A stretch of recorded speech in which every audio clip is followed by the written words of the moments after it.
The Royal Commission into Defence and Veterans Suicide is now resumed. Please be seated.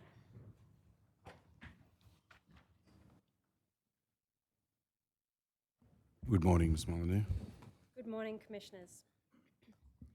Commissioners, this morning the Commission will hear evidence from Mona Shindy, who is currently a reservist in the ADF and who served over 30 years with the Royal Australian Navy. She'll be discussing her experiences as someone who made complaints that were the subject of inquiries by the Office of the IGADF. I call Mona Shindy. Can she be sworn, please?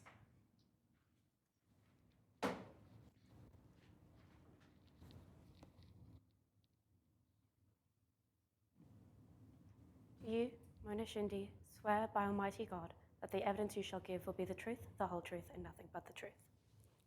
I do. Thank you. Just before we start, I do need to place on the record, I do know Ms Shindy, have known her for some years. We have a common cultural heritage. Thank you, Commissioner. Captain Shindy, am I correct in saying you made a statement to the Commission dated the 24th of August 2023? Yes. Commissioners, there are two versions of Captain Shindy's statement, an unredacted version provided to the Commission and a redacted version with some personal information redacted. Operator, can you please display the redacted version of Captain Shindy's statement? I believe it may already be on the screen in front of you. Captain Shindy, do you recognise this as the statement you've provided to the Royal Commission? Oh, yes, I do. That is my statement. And is that statement true and correct to the best of your knowledge? Yes, it is. Thank you, Captain Shindy. Operator, can you please display the tender list for this session? Commissioners, I tender each of the documents listed in the manner they're described. Thank you. Then they'll be accepted on that basis and they'll be allocated the next lot of numbers. Thank you. Captain Shindy, did you join the Royal Australian Navy in 1989? Yes, I did. I understand you served full-time in the Navy for many years. Can I ask you to give the Commissioners just a brief overview of your service history? Yes, I did. I joined the Royal Australian Navy as a undergraduate engineer on a cadetship program or a undergraduate program 2 years into my engineering degree, electrical engineering degree.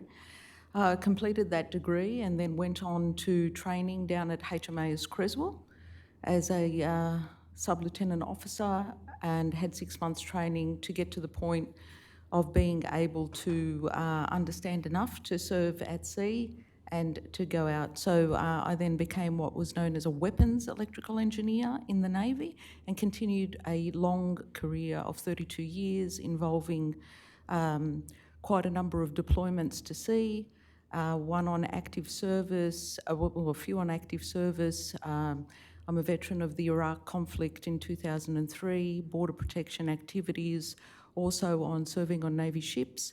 I've worked in many capacities ashore, both in the sustainment and the upkeep of our ships, and also in capability development, and that is acquiring new capabilities into the defence environment, many projects, contractual types of work. So both technical, business-oriented and also policy development. The last phase of my career also included a phase where I was asked to do a collateral role as a cultural advisor on Islamic cultural affairs in the Navy. Thank you, Captain Shindy. And if I may just add some details, I understand you reached the rank of captain in 2012. That's true. And you've received a number of medals and honours, which are set out in your statement. I won't go into each of them, but I note they include the Conspicuous Service Cross. That's right. Returning to that role you just mentioned, in 2013 you were appointed the Navy's Strategic Advisor on Islamic Cultural Affairs. Yes, I was. And in the course of that role, am I right to understand you were the subject of some public backlash, particularly on social media? Yes, I was. It was a role that was new to Navy. It was done as a collateral role to my primary duties as a program director, director of a sustainment organisation. But it was, there was backlash, primarily on social media, but there was also direct attacks that happened through emails being sent directly to me and through anonymous letters arriving in the mail to my office address, which threatened my life, my family's life. It was a difficult time. And in that difficult time, I understand you sought recourse with your chain of command. I did. I sought recourse with my chain of command on a number of, in the way it was managed. There was a few things that happened around that time. In fact, when this all happened, it happened around a Christmas leave period, and became quite intense, and there was a lot of media coverage. It even made the mainstream news media on some of the main channels. And I was under a lot of pressure and attack. I didn't really hear from anyone until later on in the year, and lots of decisions were made regarding the release of my personal information to media, requesting certain bits of information about me, about the role. On the record, a statement was released by Navy, which again I wasn't consulted about, and I believed that there were elements of that were inaccurate. So it was a difficult time in that respect also.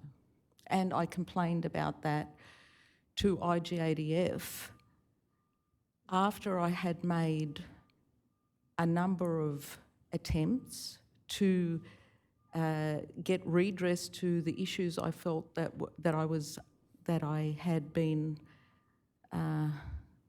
unjustly treated through my chain of command, right up to the head of the Navy at the time, and I wasn't satisfied with the responses.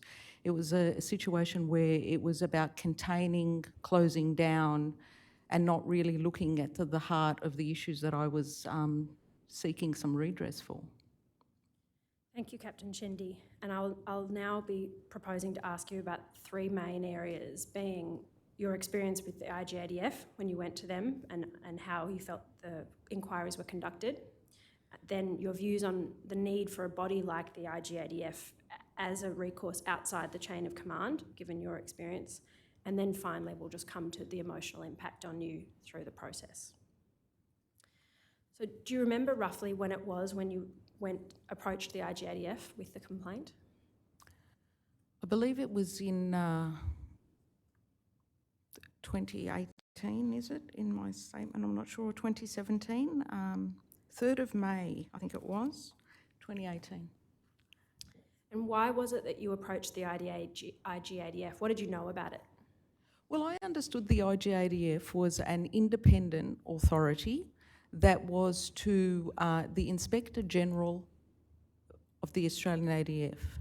And I understood that they would be able to scrutinise, independently scrutinise decisions that were made, policy that existed, to see whether or not it was appropriate and reasonable for what had happened, separate to the chain of command, is what I understood.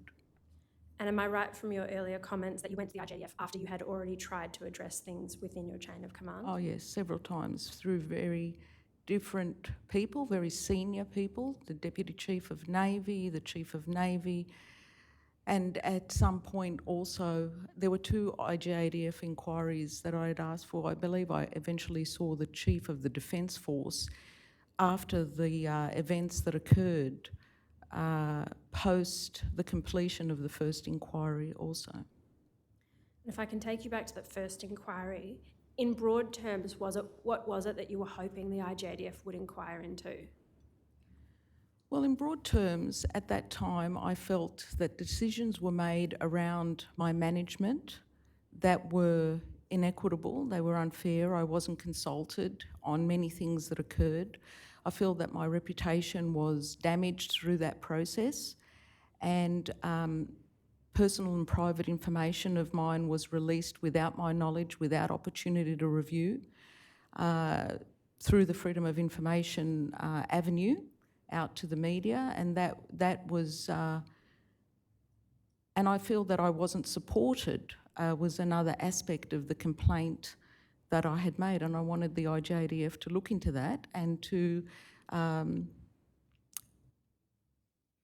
get those matters addressed, get them fixed for the future, and to get me some acknowledgement that those things had happened and inappropriately happened.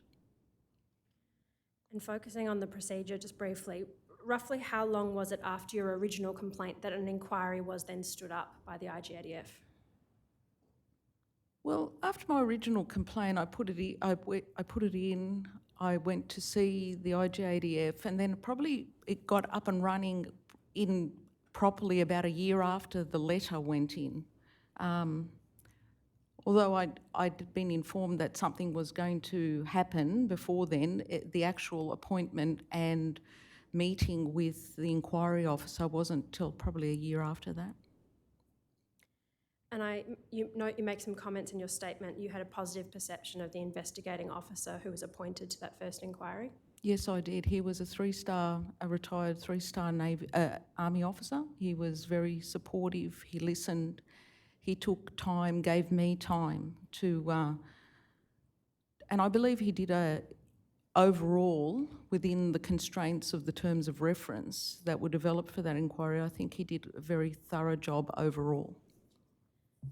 Picking up on what you've just said about the constrained terms, you say in your statement that you found the IGADF inquiry was ultimately ineffective in achieving outcomes. Can you tell us why that was? Well, for the first inquiry, there were a lot of people interviewed, obviously, through this process, and the inquiry officer came up with a range of findings, which I can't remember exactly how many, but there were a lot of findings, and a lot of them were findings that talk to failings that had occurred, and not all of those findings necessarily then translated into a possible recommendation.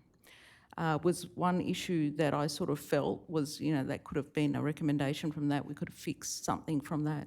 But even the ones that did make it to recommendation, although would have gone a fair way to addressing some of my grievances, they were ultimately not implemented. They were worded in such a way, well, firstly they were redacted is the first thing, but ultimately when I could get a copy of them or jot them down, they were worded in such a way that the head of the Navy, CN Chief of Navy, was to consider whether or not he would like to follow through on those recommendations.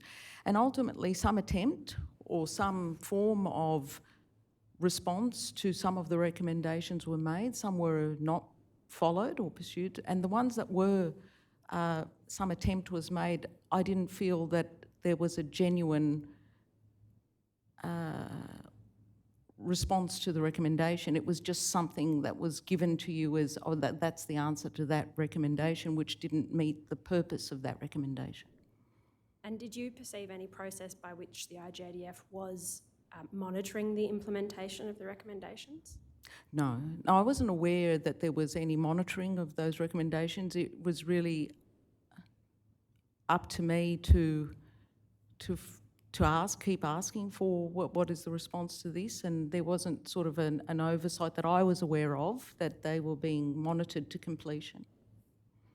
And you said a moment ago that the recommendations you saw were redacted originally. Can I ask you to just tell us about the process by which you were notified of the outcome of that report?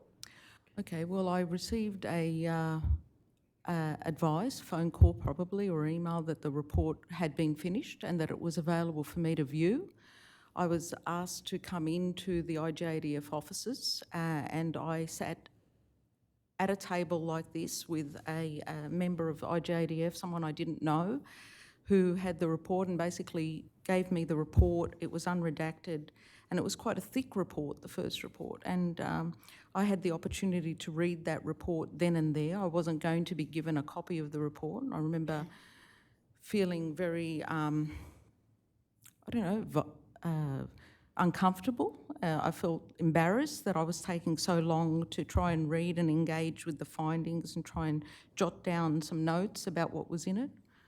And then ultimately I had to leave that report there and leave. That's how the report was delivered to me. And were you ever given an unredacted copy for yourself?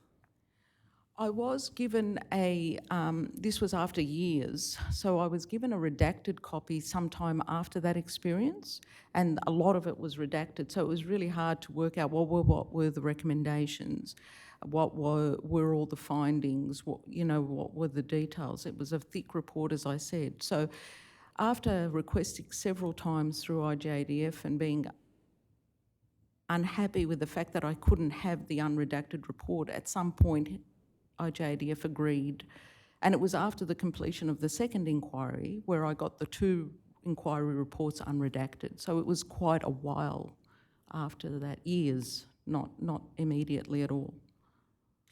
And you've just indicated, so a couple of years later, after the conclusion of that first IJDF inquiry, you ended up making a subsequent complaint to the IJDF that resulted in a second inquiry. Is that right?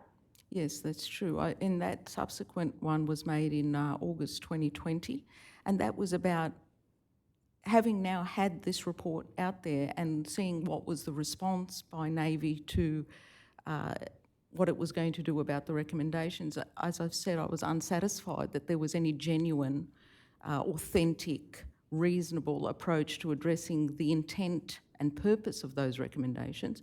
So I sought, again, assistance through IJDF and along with that, having made the complaint, that had negative ramifications on me personally and my relationship with the seniors in the Navy, and more broadly, I believe also. And I feel that I was bullied, I was ostracised, there was harassment. It was like Mona's a troublemaker, what you won't let it go, that kind of thing. So again, I just felt it was going downhill. So I thought, well, that's not what this should be about. So I complained again, and I wanted that looked into. And noting it was a second experience with the IJDF, can I ask you to comment, were you satisfied with the scope of that second inquiry? No, not at all. The second inquiry was, it covered lots and lots of things in my letter to IJDF about my treatment, my having felt bullied, ostracised, marginalised. It talked about, my dissatisfaction with the actual attempts to address the recommendations not being genuine, and the scope from a whole myriad of issues that were in my letter of complaint that I'd thought about for a long time, that I'd reflected on, that I've made the effort to document records of discussion. There was a huge amount of data and evidence that I handed over to IJDF. Much of it was omitted or given back to me as not relevant, and the inquiry's terms of reference were reduced down to 3 specific incidents that all related really to my direct supervisor at the time, and that was it. So there again, it was about just containing what it was going to look at. So the multitude of what I was actually had issues with were not addressed. And noting the confined scope you just talked about, I understand the inquiry progressed in that more narrow fashion. How were you notified of the outcome or the conclusion of the report that second time? Well, initially with that second time, I had got a phone call initially from the inquiry officer, who was a 1-star officer who had run that inquiry, and he said to me that he'd finished the inquiry report, and he said to me that he was that though there were going to be some changes made to that report by IJDF himself after, and the way he put it was that he was sorry, and that after all it was IJDF's report ultimately to sign, and therefore that was what was going to happen. But did he indicate to you, or did you perceive that he was saying it was a change from what his initial intention was? Yes. And these 2 complaints that we've just spoken about to the IJDF came in circumstances where you've described feeling dissatisfied and not responded to by your chain of command. Can I ask you, just reflecting on your experience, to address the Commission on why you think it's important to have a course outside the chain of command? I think the thing is with the chain of command, it is a kind of the Defence Force is a wonderful institution in terms of the really positive things that happen. There's camaraderie, there's loyalty, there's lifelong friendships that happen in the defence environment, and there is a strong desire to look after each other, people that serve, and to not want to embarrass or not help somebody through their posting to be successful in that posting. And I think that nature of that environment, although people are very aware that certain things that occur may not be the right thing, we do mandatory training every year in defence where we learn about, well, what is sexism, what is bullying, what is harassment, what is unacceptable behaviour, and what we should not allow and what we should stand up against. But the practical implementations are ones where that pool of loyalty, that strong desire to protect reputation of the defence organisation, which is important to do, and the reputation of senior officers sometimes comes at the expense of the individual that is being subjected to some of these issues that occur. I think it's important to have an independent body that is, and as I put in my submission, ADF literate, that is separate from that chain of command, that is able to scrutinise, that is able to contest decisions, that is able to look at structural and systemic deficiencies within existing policy, that is able to look at the contemporary standards that occur and that are in place more broadly in Australian society, and to really look at what is appropriate in terms of the decisions that are being made in the Defence Force. I think there is a lot of, for good reason, often in times of crisis or conflict, there is the ability to have senior officer discretion in how something is to pursue, to go forward. But that's not necessary or appropriate in everyday running and governance of an organisation like Defence.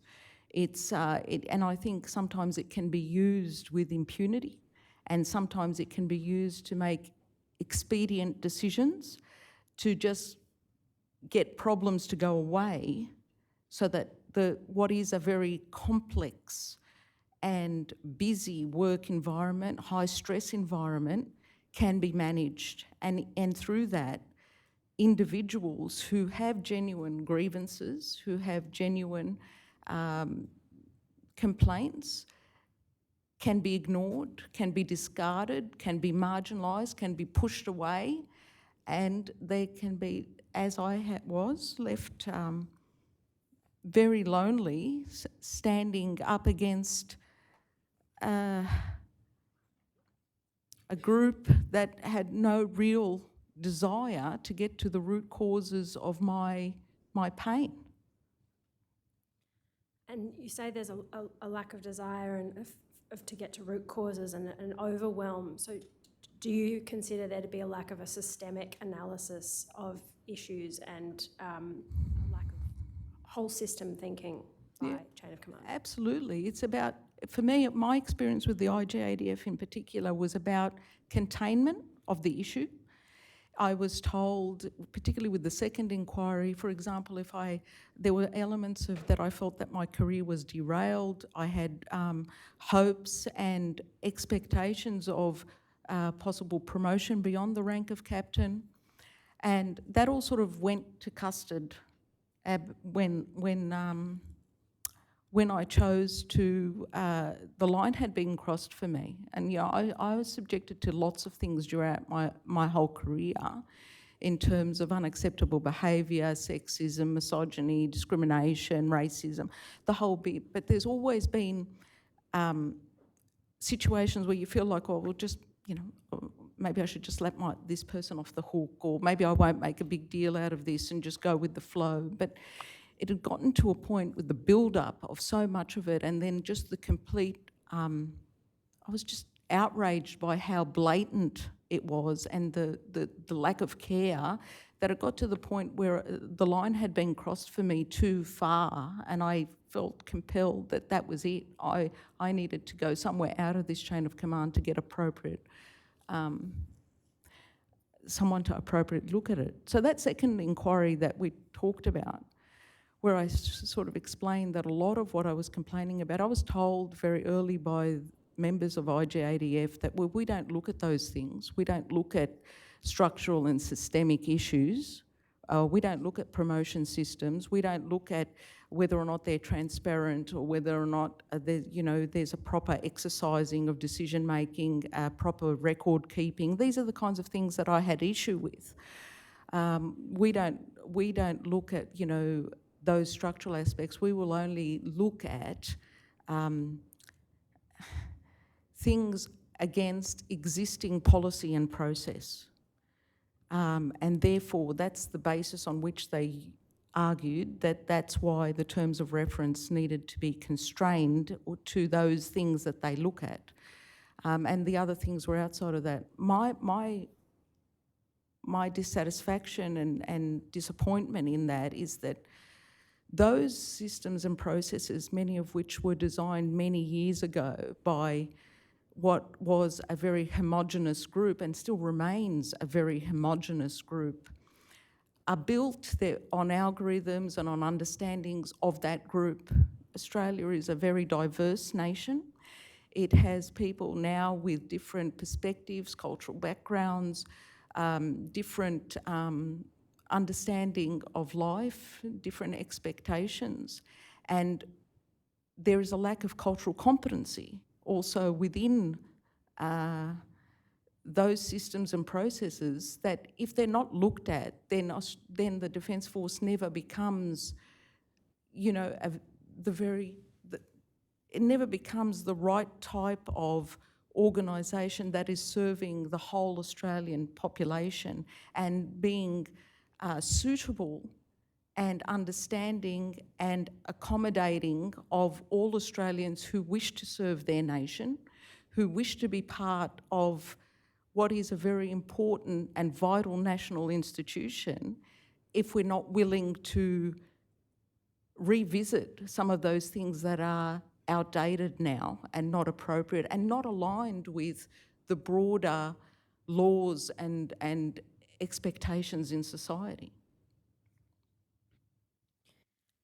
To the extent you're willing, Captain Shindy, can I ask you to outline to the Commission just the impact on you personally of having to push for redress in the way that you did? Well, for me, I felt like that there was nowhere to go. So everywhere I turned, there was barriers, there was blockages, there was shut down. It was a closed shop. There were, I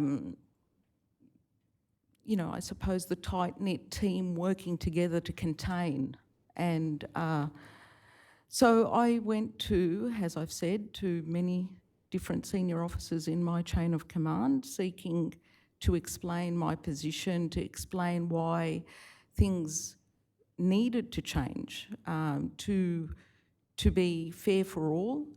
I went to the Australian Information Commissioner and to get redress. I was told by my senior officers that it was my responsibility to go to the Australian Federal Police about acts of vitriol or threats that I'd received. And so it wasn't like anyone was helping me. It was Mona, it's your responsibility to do that. I went to the Ombudsman, who I found that the Ombudsman didn't have the literacy or the understanding of the processes and system of operation of the Defence Force. So they were kind of didn't know what to do or how to do it. So they're not appropriate for that. So the systems are there in place and they're documented as that we have long-standing systems and avenues of appeal and complaint. But they just simply don't work in terms of getting an outcome that supports the person who's made that complaint or that genuinely looks at what's behind the complaint. And the effect on me personally, to go to your question, I know I've just rambled a little bit, but it was huge. I mean, I have suffered a psychological injury through this process. I struggled a lot with anxiety and depression through the whole process. I felt very alone through that whole process. I've seen many psychiatrists and psychologists since it all started around 2015. I have a permanent impairment now accepted in terms of the impact that by DVA, in terms of that psychological impact seeking redress has had on me. It has affected me in terms of that love and that loyalty that I once had for the Defence Force. And I still have a lot of respect for everyone in the Defence Force. It's not like I don't respect people, or I don't think that the majority and in the main people are very good people. I just think the system is such that it really inhibits that goodness to come out and to really come to the fore, because there's so many pressures that want problems to go away, and rather than to really genuinely address them. But I don't like to, not as active as I once was. I don't like to, I haven't marched in Anzac Day since 2015 when this all started. I don't like to be in environments where I see the uniform anymore. I have been, the struggle with anxiety means that I spend a lot of time, and have spent a lot of time trying to heal and ruminating and going over with things with people that are support people to me, in particular my family. It's affected them a lot. They're kind of over it, how much I keep just going over, I can't believe this happened, how could this be? And it really has affected me personally, and has affected many of my relationships with those that I love and care about. And you've touched on the homogeneity and lack of transparency in internal senior leadership decision making, internal, the ADF, and sort of the minimisation of the systemic issues you're trying to raise when you went to the IGADF. Can I ask you to just reflect on what it is you're trying to achieve by giving evidence to the Commission, and what you're hoping comes out of this? Well, I think what I'm hoping for is that, that we talk a lot in defence, or have talked a lot, and that people are everything. Well, that they're just throwaway lines, when the reality is that, and I don't want to generalise. I think it's really important not to generalise. I think there are, like I said, there are really good people in defence. In the main, the majority of people are very, very good people. They're people I respect, I care about. I feel that I feel privileged to have served alongside many of the people that I've served with. I'm hoping for those things that I've talked about, where people can end up, because of other factors of trying to contain, to have problems go away. Life is busy in the Defence Force. Life is stressful in the Defence Force, particularly at senior ranks. And sometimes it's just easier, I think, for people to dismiss and push someone away that is making a genuine attempt to better the system, because there's a lot to do in the day. I'm preparing for Senate estimates. I've got a board to sit on tomorrow. I've got a ship that's broken down and it's unable to do its mission. There's so many different things a senior officer would be challenged with on a daily basis. It's a stressful existence. But I think the Defence Force and this Royal Commission, that the evidence is that there are people that are left behind in that process because of those factors. There's also that other aspect of things where getting ahead in the Defence Force, means that you really kind of need to be on the right side of the fence with your peers and your seniors. And I think it's very hard for people that have an ambition to progress, to get ahead, to support their bosses in the difficult jobs that they have, that sometimes they are, well, often they are, inclined to keep quiet when perhaps they should be speaking up about something that's not right. But speaking up comes with risk. It comes with the risk of what's, I guess, happened to me. It comes with the risk of, being seen as a troublemaker, and then it comes with the risk of people trying to then get away from you because you're now maybe trouble, and they don't want that to tarnish them also. And so therefore we've got a system, I believe, that finds it absolutely impossible to fix itself from within. It's a system where the senior person, their discretion in any setting, is the go-to answer generally, despite the fact that we talk about, challenging respectfully, being open to discussion, allowing different views to be heard. Ultimately, the call is made and people fall into line with that call, and they find it hard to stand up to something that they perhaps themselves think that's not right. Thank you. I have no further questions, so I'm going to allow the Commissioners to ask you some questions. Thank you, Commissioners. Thank you. Commissioner Brown? Thank you very much for being here today and relaying that account. It's very powerful. I just want to ask some questions. So you said that after there was that storm in the social media and the media, you felt that the response from your chain of command right up to Chief of Navy was just shutting it down and not really looking at the issues. What would you preferred to have seen? Well, I was asked to do a job, I was doing my job. I wrote briefs regularly up the chain of command advising what I was doing, what was, I was following a letter of appointment. It had some detail on what the role was and what was expected of you in that role. And I was very transparent and open and sending briefs up the chain regularly, monthly. I would send briefs up the chain. And so I felt like I was doing what I was being asked to do, and I was reporting on everything that I was doing. So it's not like I was doing something behind someone's back or anything like that. But when the crisis hit, I felt that the system, the senior officers went into panic mode. It was like a panic mode.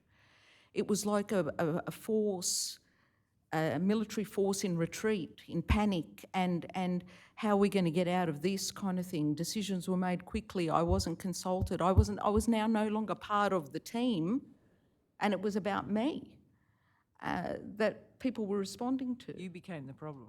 I became the problem. I was like, I had the on the record statement that was written by the Navy that went out to the media because they were asking questions, had things like, Captain Shindy has been counselled. The word counselled in the Defence Force means that I had administrative action against me, which did not occur. It never happened. I was not counselled. I wasn't even talked to. I was left on my own, and this crisis was being managed in a closed shop away from me.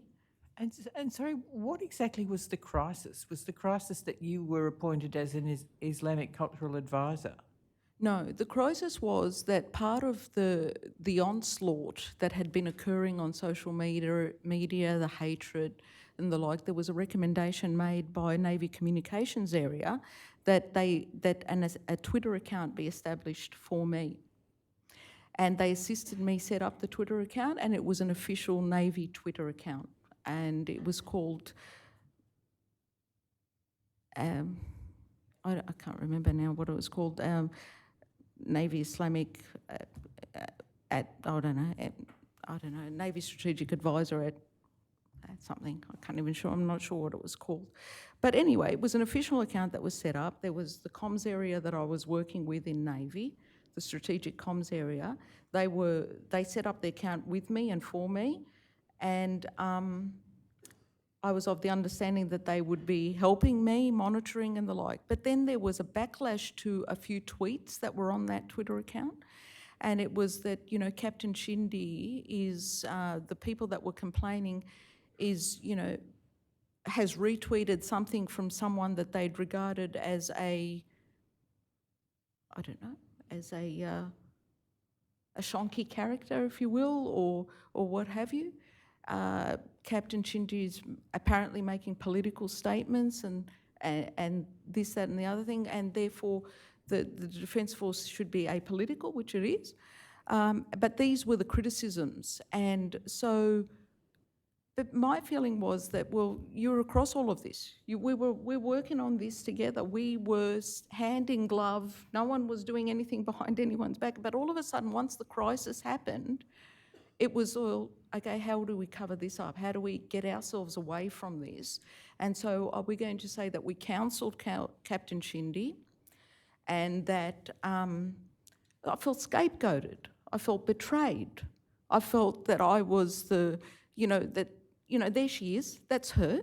Have a look, that's the one, it's not us, But I was genuinely just doing what I was asked to do, and very openly, transparently. It was a secondary job, which is the other thing. It's not like it was the only thing I was doing. I was running a complex technical support organisation at the time. I had a staff of 100 people, thousands of contractors looking after the maintenance of a fleet of ships. And this was a side gig that I'd been given. And all of a sudden, those that I trusted, those that I relied on, my tribe, my clan, my people that I cared about, people that I considered family, just dumped me in a second. And that just shattered me. It destroyed my soul. And they didn't see it like that. They said, well, it's not just about you, Mona. It's, there's more at stake here, is what I was told. This is about, the reputation of the Defence Force, and you just got to accept. We've made the hard decisions, But I'm a human being at the end of the day. My reputation was trashed in that, and I was made to look as though I had some kind of devious agenda, and it really hurt me a lot. So can I just confirm that you were the first appointment as a Islamic cultural advisor? The first and the last. There was no cultural advisor after that. There were things that were established during my time that were removed afterwards. All the things that I did as the Islamic cultural advisor were things in the main that were suggested or requested by the Chief of the Navy at the time who established the role. It wasn't like I was off doing all these things that were, my inventions or anything like that. But they were met with backlash. People didn't like it. People felt that, Navy and Defence Force more broadly is deviating from the important duty of the real business of defence, war fighting, this cultural thing, what's this all about, what's this? And it was a time of intense political and social uncertainty about people of Islamic faith in Australia. We had the whole sort of ISIS saga and that, so I was feared, I suppose, this movement that the Chief of the Navy had sought to try and fix. In fact, I shall never forget the phone call that I got from the Deputy Chief of Navy at the time when the role was established. He said to me, Mona, we're thinking, we were in a retreat or an offsite or something as the senior leadership group, and they were talking about how they were doing in terms of the cultural piece. How is Defence or Navy going in terms of are we accommodating, or is our culture right? And they said, oh yeah, people came in the room, he said to me, people were saying, yes, we've done really well, we've changed policy for LGBTQI and we've got a vibrant community who feel comfortable now in the Defence Force. We've done really well, we've got more women being promoted and into different roles in Defence, which is all true and fantastic. And then the question was asked of them, well, how would you feel if you had a Muslim family move in next door to yours? This is what he put to me over the phone. And he said to me, well, Mona, the silence in the room said it all. This is how the role was established. And then he said that we thought, well, and then I said to him at the time, well, so there's not a huge number of Muslims in the Navy. It seems like, he goes, but that's the very point. The very point is that we need to start with the hardest issues so that in addressing them, we will move the Navy forward in areas where it needs to move forward in terms of accommodating other marginalised or, racially or culturally marginalised groups within Australian society. But they didn't have the courage to follow it through. Well, no. And in the process. And it's not that they didn't try or that they were well-intentioned. I just do want to, I feel bad about, I don't want to paint people in the Defence Force as wicked or, bad people. They're just not. I just think it just got too hard. They had to go, they got the backlash, and then it was, well, we really, and it wasn't my idea. I wasn't wearing the hijab, for example, before I took on that role, and I made a decision. I read a lot around that time. I felt like I needed to be prepared and to be able to compare and contrast different faiths, different ideas. So I got into reading and got to a point where I ended up going to the pilgrimage in Saudi Arabia, and I'd made a personal commitment to myself that when I came back from that, I wanted to live more fully and openly as a practicing Muslim. And I chose to wear the hijab, but it was never, it was in that very first phone call even made to me by the Chief of Navy when he suggested the role to me. He said to me, oh, and if, by the way, Mona, we changed Navy uniform policy to allow you to wear the hijab, would you be up for it? So these are kinds of things that they were thinking about. And now when I reflect back on all of that, I just feel like I was just like a token. It was just like to demonstrate more that, that's the easy sort of thing to say that we've got it, we're doing stuff. But when it came down to, well, okay, this is one of you people, what are you doing to support her or protect her? The answer to that was not very much. So there was good intent, perhaps some tokenistic kind of behaviours though, but at the end of the day, they just couldn't sustain any commitment. No, they couldn't. And I think the thing is they got a lot of pushback. When a lot of the pushback came from people that served within Defence. But surely they must have anticipated that. I can't speak for them in terms of what they anticipated or not. I certainly, well, I think they, I don't know. I don't know what they thought would happen or how it would happen or how it would pan out, but I certainly felt like I asked for media training at the time. I asked for, I suppose I asked for support and and I liaised with as many people. I put out briefs. I sought to have people engage with it so that if there was, any hint of threats or problems, that there would be some kind of forward thinking about mitigating risks, but there wasn't, I guess, the time or the energy or the interest really in doing something that substantive that would take up any more time. And I think the fact that it was just given to someone as a collateral duty, it speaks to that in itself. It's just like, I would just do that on the side kind of thing. I have to say, sitting here listening to that, it does kind of concern me. Obviously, we're looking at suicidality, and the origins of which, the contributing factors of which are very broad. But at the end of the day, I think we have formed some belief that things need to change. But what I'm hearing from you is that change in the Defence Force can be very difficult. Yeah. And when it gets too hard, sometimes the step backwards Yes. is taken. Yes. Can I just ask, you said in the second inquiry report that you had a phone call from the inquiry officer who said that the IGADF was actually going to change the report. Were you aware of what changes were being made? So you, No, I wasn't, but the nature of the phone call, the fact that he even made a phone call to me, he felt that he didn't have much control on what was going to happen, and I felt that the fact that he apologised to me, he didn't have to call me. He didn't have to make that effort, but he was saying to me in that phone call, and it's certainly how I read it and felt it, that it was beyond his control in the end as to how that report would land and what recommendations would come from it.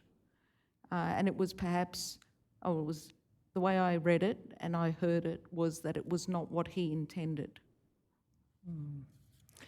and you said that when you went to the Defence Force Ombudsman, your sense was that they did not have literacy about the Australian Defence Force. Yeah. That's what I felt in discussing with them, and I felt it was almost send us what they've done, send us their responses and what you put in, and I sent a whole bunch of documentation to them, and in the end it was, no, I think that's reasonable, that, you know, just no further action from our end was really how it came. And I didn't feel that there was any effort made to really sort of investigate any further, except just in a very surface level look at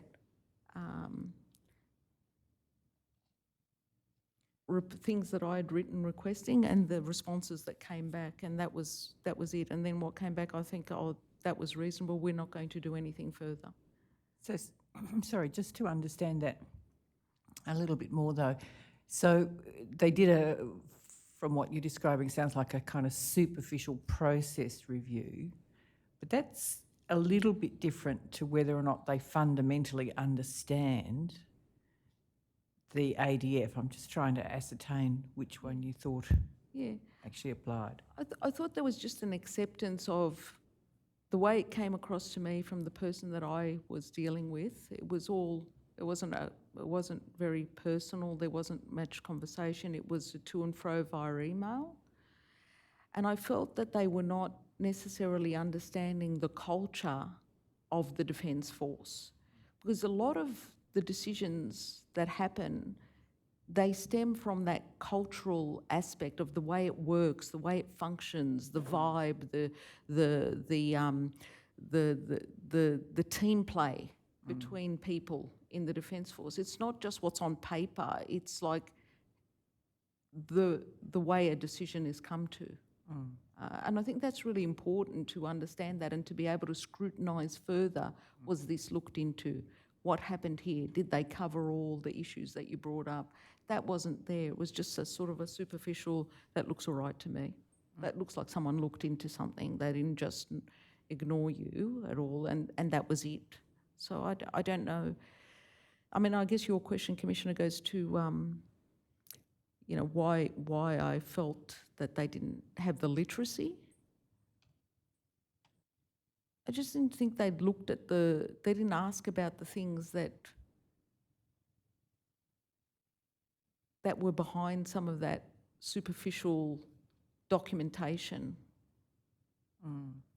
I certainly think what you've described there, and you said seemingly no desire, and this was about defence, not necessarily the Defence Force Ombudsman, but no desire to address any of the root causes of your pain, I think resonates with what we've heard from others, particularly family members of those who've died by suicide, but also many serving members who've raised issues or attempted to raise issues.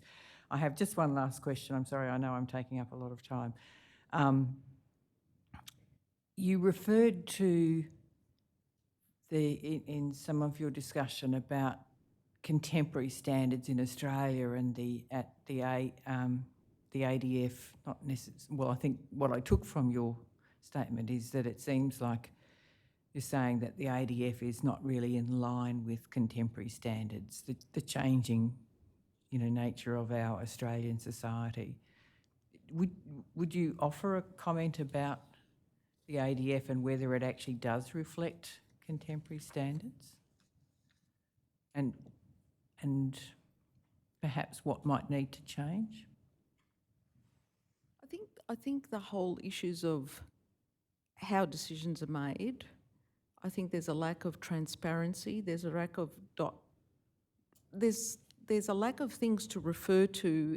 There's a lot that happens from my observations behind closed doors. So if I were to ask about, well, what was the basis of a decision to do with, promotion, or in particular, let's just say around promotions or what have you, it's like, well, I'll have a career manager of mine say to me, well, I missed that meeting. I wasn't in the room when that happened. You'll have to go and ask the previous Chief of Navy about that. Why should I have to go and ask an individual about anything? Why isn't the record keeping, the transparency, the contestability, the possibility of actual contestability, why doesn't that exist? To have senior officers say to you, as a Chief of Navy, say to you, well, that was before my time, that was done in someone else's time when they were the chief.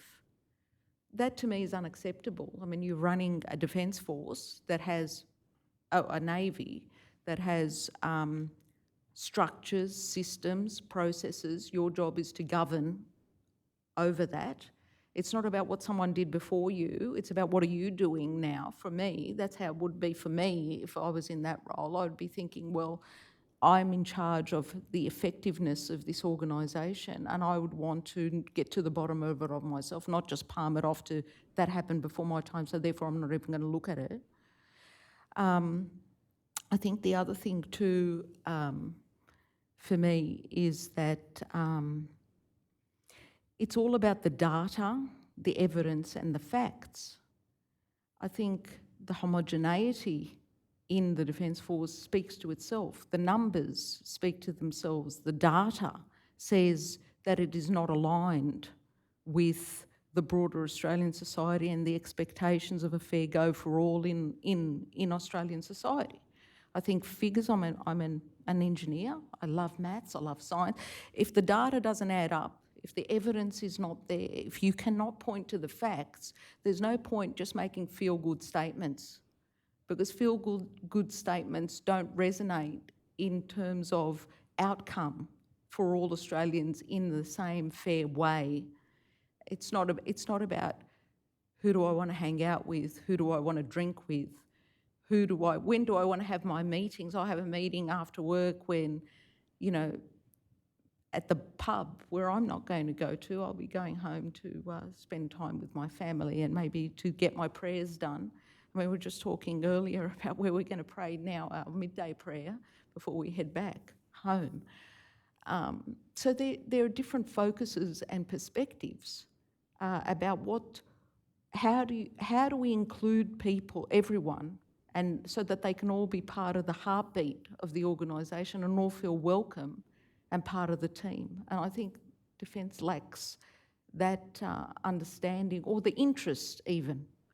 Because it's easier to get on with somebody who's just like you and to understand somebody who's just like you and makes you feel good and agrees with everything you say. It's harder to spend some time listening to someone who thinks differently. But it's so important in our ever globalised world where, we're engaging with allies who have different perspectives. We're trying to collaborate with people. We're trying to perform on the international stage. Well, why not capitalise on, some great skill sets that we've got in our great nation? No, because we would rather be more. It's just easier. Thank you very much. Thank you, Commissioner Douglas. Yes, thank you very much from me too. I wanted to ask you something about what you say in paragraph 30 of your statement about independence of the IGADF from the ADF organisation, and partly in the context you just discussed with Commissioner Brown about the lack of cultural literacy of the Office of the Ombudsman. It's something we've been thinking about, and one possibility might be, for example, that you have an Inspector General who comes from a non-military background, but then that might raise the very problem you've identified with the Office of the Ombudsman. One potential idea about that would be to have somebody from a military background but distanced by a number of years from actual service. Do you have any comments either on that or other ideas about how to deal with that issue? It is hard, you know, it is a really hard issue because the Defence Force, and in my case, my service in the Navy, it's a whole different world. It's you get indoctrinated from the day you join, you become part of the mechanism of that service. You learn a whole new language.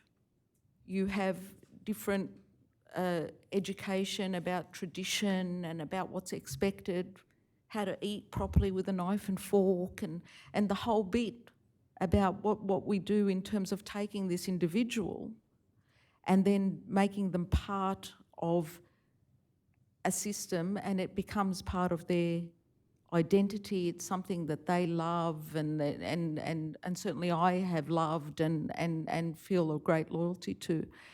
But in that making that person part of that mechanism, it changes the person, and they learn a lot. You learn a lot over 3 decades, and it's hard to then say, well, who would be independent enough that hasn't lived that system? I take that point, and I think it is hard, but maybe it's a combination of I don't know, a board maybe, which has a number of members who have that literacy, that in-depth understanding of the culture, the operational way things work, the way decisions are made, but also has enough independent scrutinisers, people who pose the difficult questions. I don't know, people who've raised issues in the past. I don't know. I'm not too sure, but it is your question is a very, you know, difficult one to answer with a straightforward, just go with someone completely independent, because they will not have the deep. It's about, you know, it's about finding the right type of people, I think, that see the importance of the bigger picture. It's not about the posting, I want to get through this 2-year posting or 3-year posting without any trouble, and so that I set myself up for the next thing. It's about, I think... Can I run another idea past you, which yes, somebody else please has do. run past me, that one, recruit or second people into the staff of the IGADF who might have the necessary skills as investigators or lawyers or whatever, but instead of having a full-time military background, perhaps have had service in the reserves to give them the cultural competency, but to retain their independence of the career path within the military. Could be.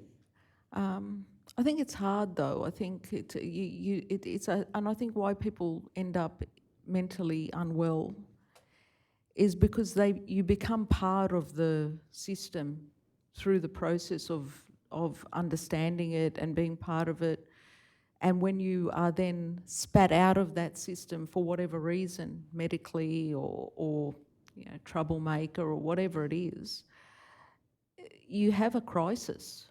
You feel a real sort of, I don't know, that part of you's gone now, something's missing, something's wrong. But I think it's about character. That's what I think it's about ultimately. The people who need to contest have to be people who are looking at the bigger picture, people who are not looking at their own individual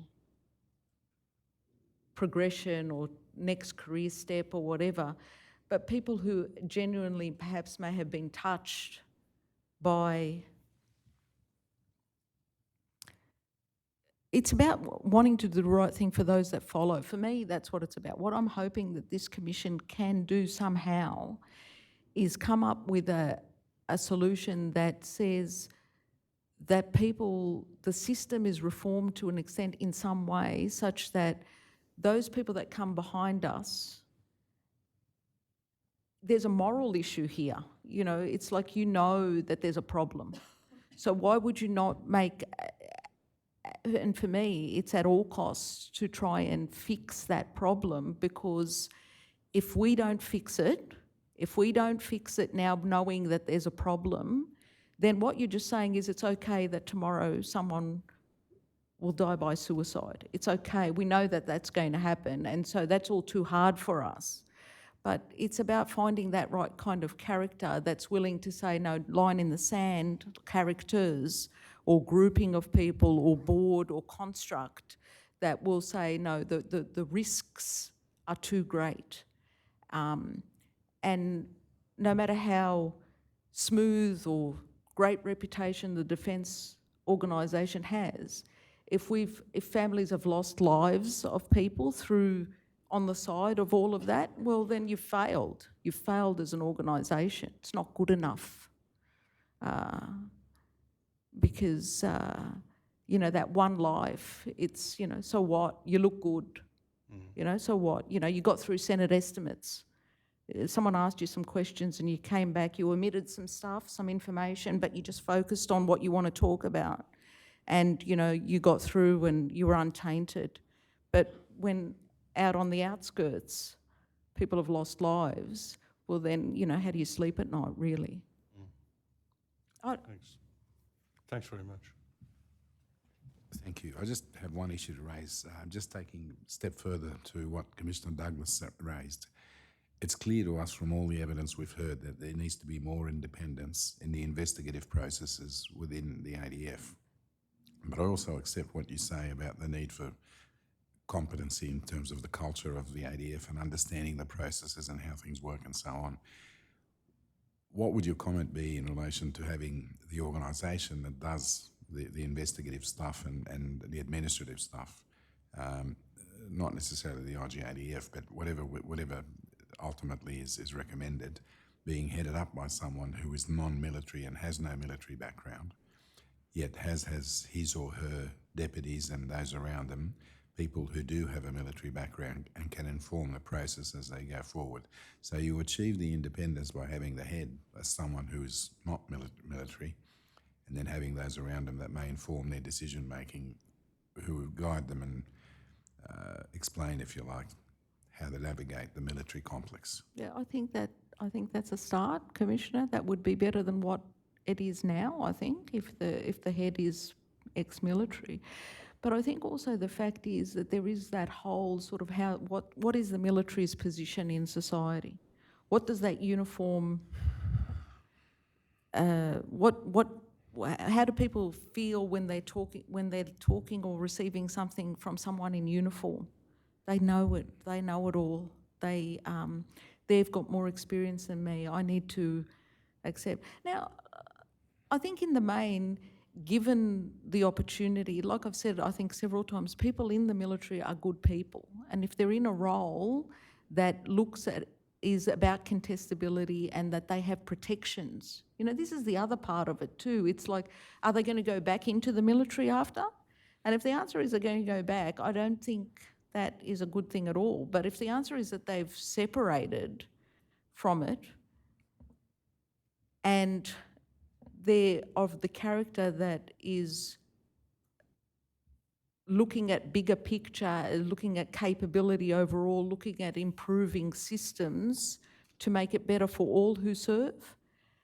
And I think if they are protected, that they can't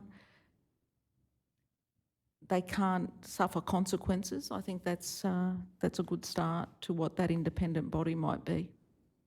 Thank you. Mr. Dighton, are there any questions? No, thank you, Chair. Ms. Molyneux, any issues arising? No, nothing arising. Thank you, Commissioners. If the witness can be released from her summons. Okay. Ms. Shindy, we just want to thank you for your evidence today. We know it's not easy, but it means a great deal to this Commission to hear from someone like yourself, and we appreciate your courage in coming forward. You're excused from your summons to appear today as well, and thank you again. Thank you. Thank you for Thank the you. work that you're doing. Thank you. If there's nothing else, we'll just have a brief adjournment for morning tea. Yep. All rise.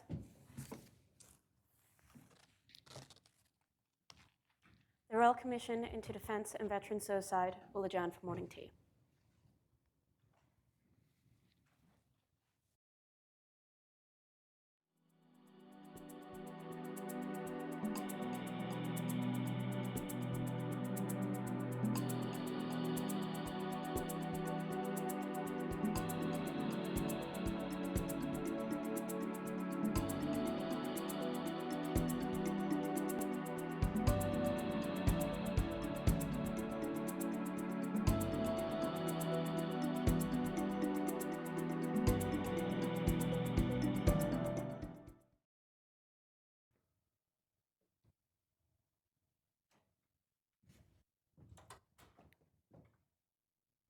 The Royal Commission into Defence and Veterans Suicide is now resumed. Please be seated. Good morning, Ms. Longbottom. Good morning, Commissioner Caldis. Commissioners, the next witness is Group Captain Wallace. Group Captain Wallace is the Director of the Directorate of Inquiries and Investigations within the IGADF. That directorate is responsible for inquiring into or investigating matters concerning the military justice system and was the directorate that had carriage of the inquiries, the subject of evidence from Ms. Shindy this morning. I call Group Captain Wallace.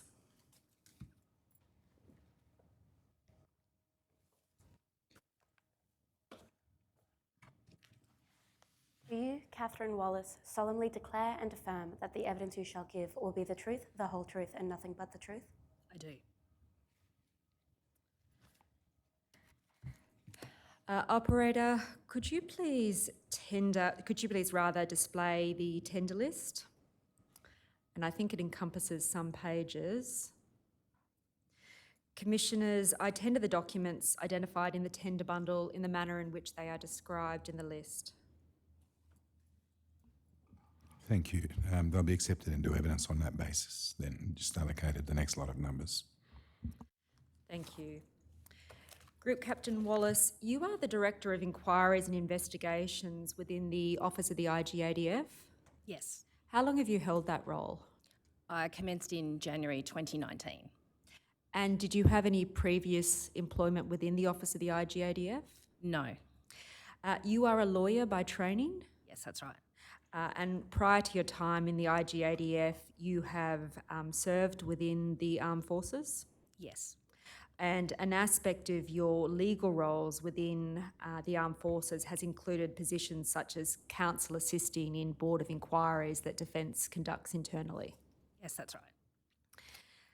Group Captain Wallace, I just want to start by examining the function that your directorate has principal oversight of, and I might just ask the operator in that respect if they could please display section 1110 capital C of the Defence Act.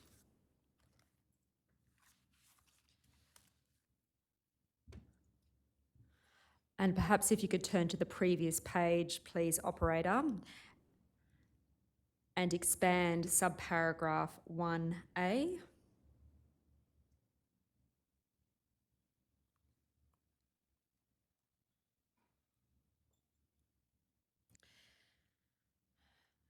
Group Captain Wallace, the primary role of your directorate is to assist the IGADF in undertaking inquiries and investigations concerning the military justice system.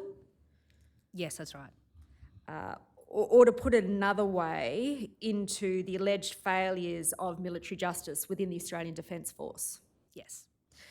And now that would encompass both systemic policy failures as well as individual failures on the part of ADF members. Yes, it does. And I'm correct that the expression military justice system isn't defined anywhere in the Defence Act, No, it's not. but there is a helpful overview of at least the IGADF's perspective of that expression in your 2022 annual report. I might just ask if that be displayed now, if possible, alongside the provision of the Act. Could the operator please display exp.0011.0001.001 at .0007 and highlight the language administrative inquiries? It's tender bundle document number F, if that assists.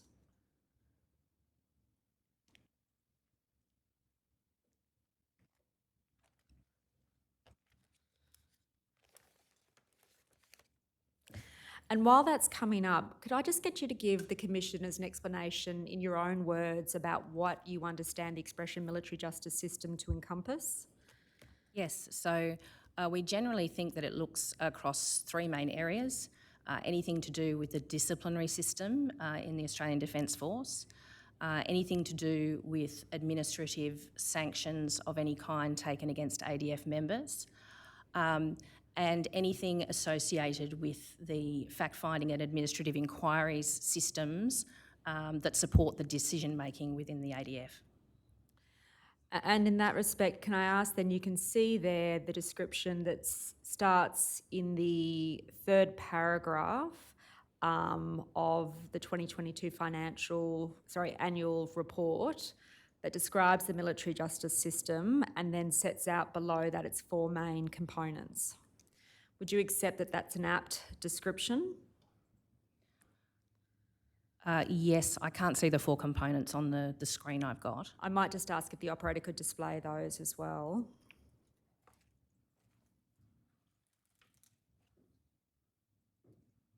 Yes, I would agree. Now, coming back to section 1110C, there are two separate expressions there used. One is inquire and the other is investigate. Am I right to understand, in terms of the functions that your directorate performs, the inquiry aspect of it particularly pertains to the military justice jurisdiction, and the investigation aspect of it particularly pertains to, in effect, professional standards observation of military police? Yes, so the legislation allows us to use both, but in practice that is absolutely how it works. And then if I could ask the operator, you can put the annual report to one side and turn over to section 1110 capital C subparagraph 1E and 1F on the next page.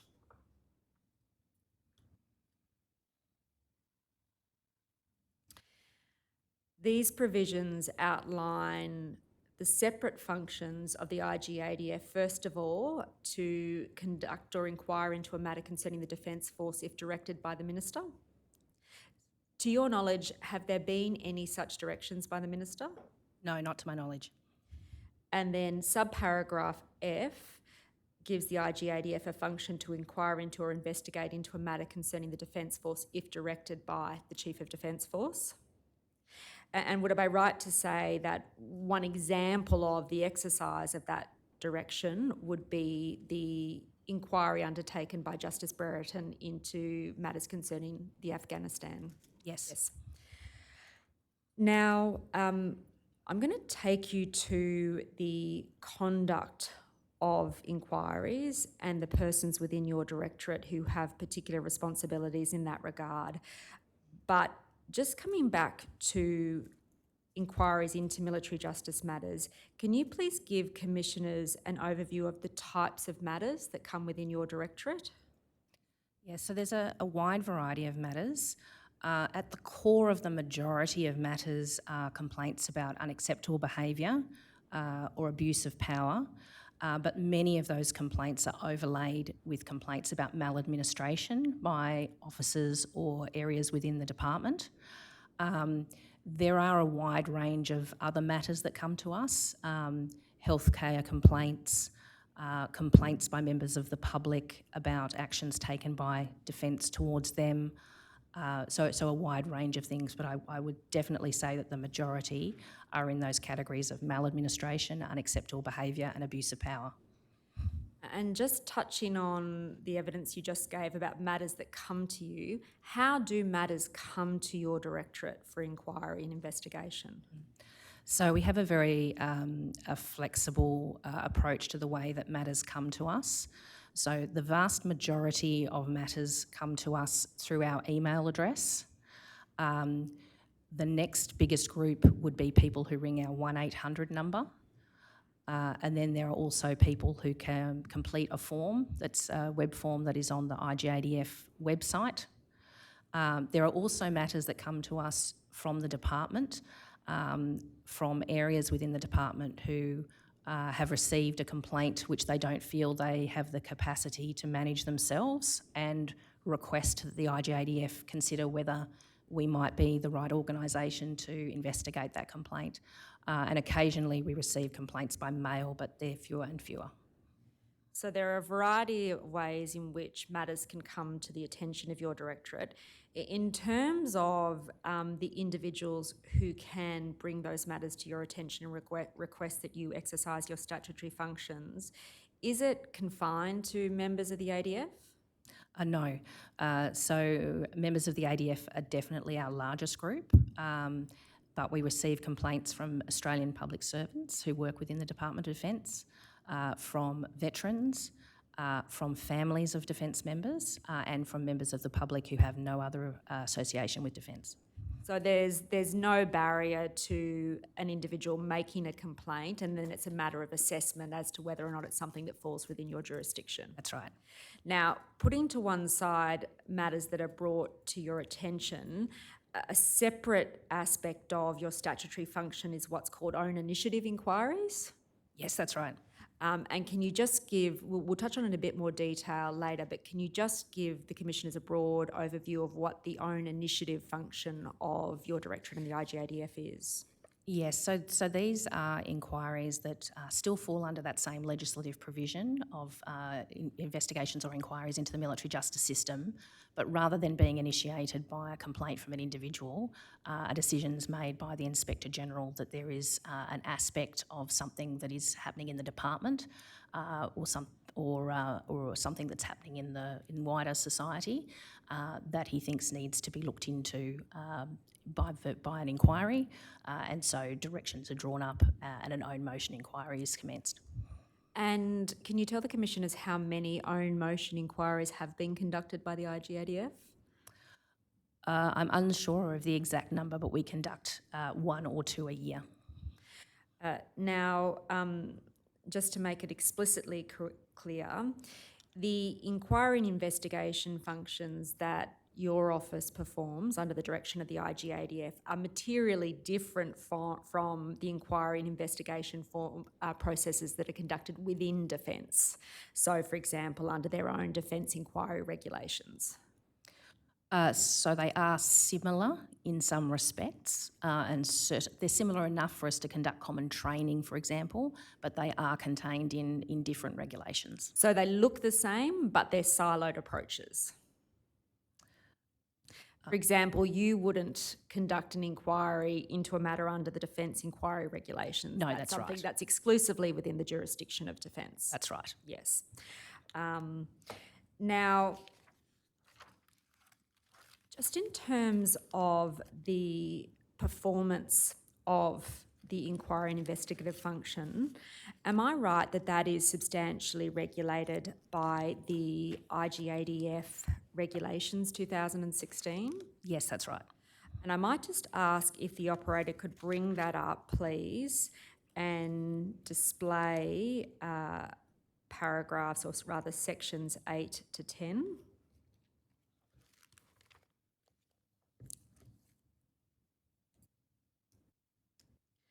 While that's coming up, oh, it's here now. So Group Captain Wallace, in terms of the persons who can perform the inquiry function, obviously on the one part it's the IGADF. Separately, the regulations make provisions for the role of an assistant IGADF. And as I understand it, there are two categories of assistant IGADF. One is an assistant IGADF who is a judicial officer, a former judicial officer, that's correct? Yes, that's right. The other is a non-judicial officer assistant IGADF. Yes. Can you please give the Commissioners an overview of the function performed by assistant IGADFs with respect to inquiries and investigations? Yes, so an assistant IGADF conducts the administrative inquiry under the regulations on behalf of the Inspector General. And it's quite a flexible approach that allows us to have one or multiple assistants IGADF conducting the inquiry. The final report on those as a matter of practice is usually signed personally by the Inspector General. And just stopping there, is it just personally signed by the Inspector General, or does the Inspector General have the capacity to change the findings made in a report prepared by the Assistant IGADF? They have the capacity to make changes because it is his report. Okay. And in terms of the distinction between a judicial and non-judicial assistant IGADF, am I right to understand that the material difference is that a judicial IGADF does not act under the direction of the IGADF? That is correct. Can you then please give the Commissioners an overview of the role of inquiry assistant?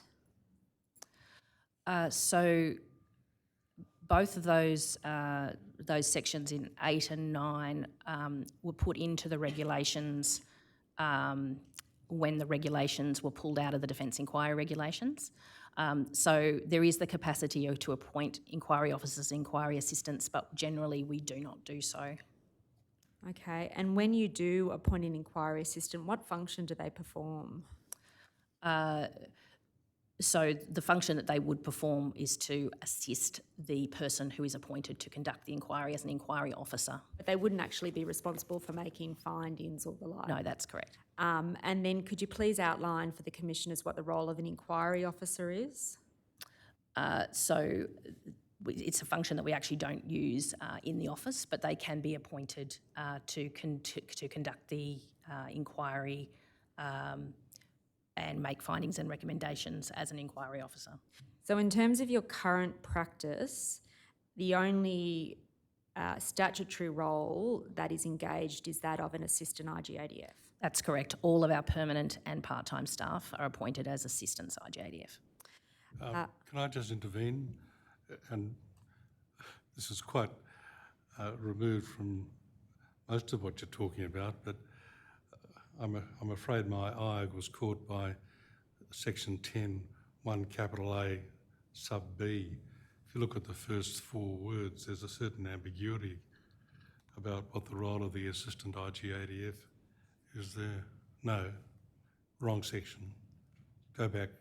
It's 1 capital A, sub B.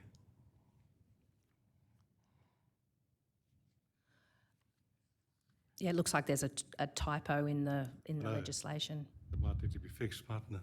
Yes, Commissioner. I'm assuming it means must help. That's the way I'd interpret it.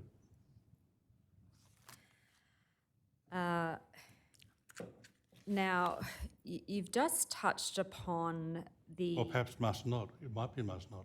I believe it's must not. Okay, thanks.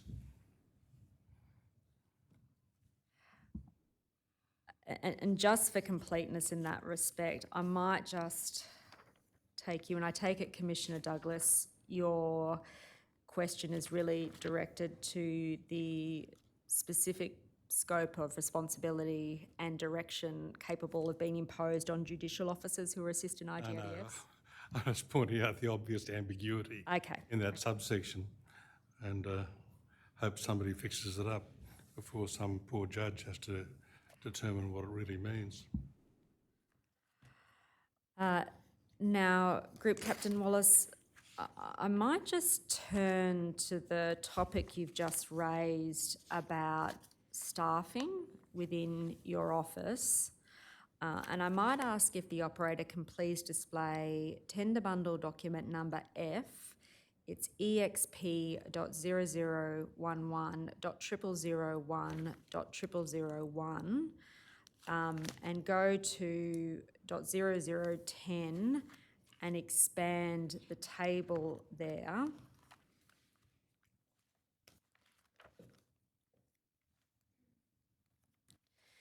Now, that table denotes the permanent headcount at least at the year ending 30 June 2022.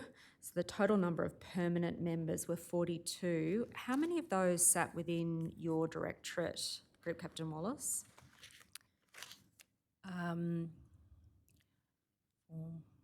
So we have 11, including the military police professional standards members of the Directorate. And would it be helpful in your inquiries and investigations handbook, there is sort of an overview of your organisational structure. If it's helpful, I might ask for that to be displayed alongside this so you can give the commissioners an overview of where your permanent and reserve and contracted staff sit.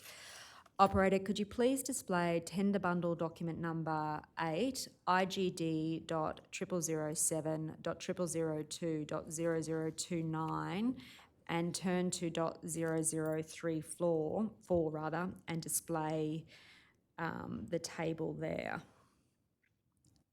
Just while that's coming up, how many permanent staff did you say sit within your directorate? I believe it's 11. 11. And in terms of those permanent staff, how long is their posting? So we have a combination of military and APS staff within that 11, and for the military it's either 2 years or 3 years depending on the service. Okay. And with APS staff that are within your directorate, is there a standard period of tenure for those staff or is it open-ended? No, there's not. They're ongoing employees.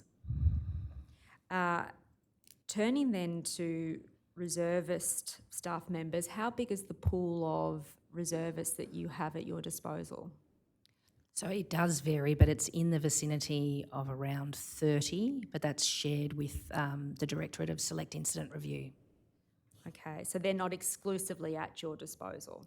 No, and in fact we prefer to rotate people between the two directorates. Now, just in terms of let's start with your reservist staff. What skill sets do you look for in terms of reservists? So there's two core sets of skills that are really important when we select individuals for our reserve positions. One are the technical skills, so we need people who have inquiring minds and who can write clearly and well. That's on the technical side, but I'm also looking for people with strong people skills. Complaints are at their heart about people, and I need to have people who work in the directorate who are focused on and attuned to the needs of the people that they're speaking with, regardless of whether they're complainants, respondents or witnesses. And now just focusing on the roles that, let's start with the reservist cohort that they perform. It appears from this table that an aspect of that cohort performs the function of assistant IGADF. Yes, they do. In terms of that particular pool of reservists, are there any specialist qualifications that they are required to have before they can perform that role? Mm-hmm. So there aren't any mandatory requirements, but we have an expectation that everybody either has or is working towards their certificate for in-government investigations, which we assist them to obtain. So many of them obtain that during their first year that they work in the office. And just in terms of that particular cohort, are there any particular backgrounds that you look for in terms of appointing reservists or having reservists appointed as assistant IGADFs, for example, a legal background or the like?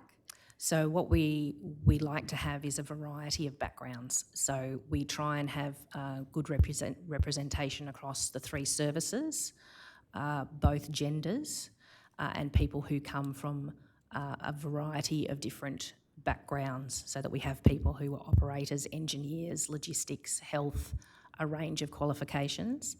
I do have some who have legal backgrounds, but the majority do not, because we have a dedicated APS legal officer as part of our permanent staff who can assist with legal issues. And so how challenging is it to find reserve assistant IGADFs? Oh, it's incredibly challenging. I find that the pool of individuals who have the combination of technical and people skills that would be ideal to work for us are also in high demand for employment in other areas, and it is very difficult to attract and retain those people. And in terms of the reservists that you are able to retain, what pool do you have on their time in terms of a minimum number of days of service that they need to give to the Directorate each month and so on?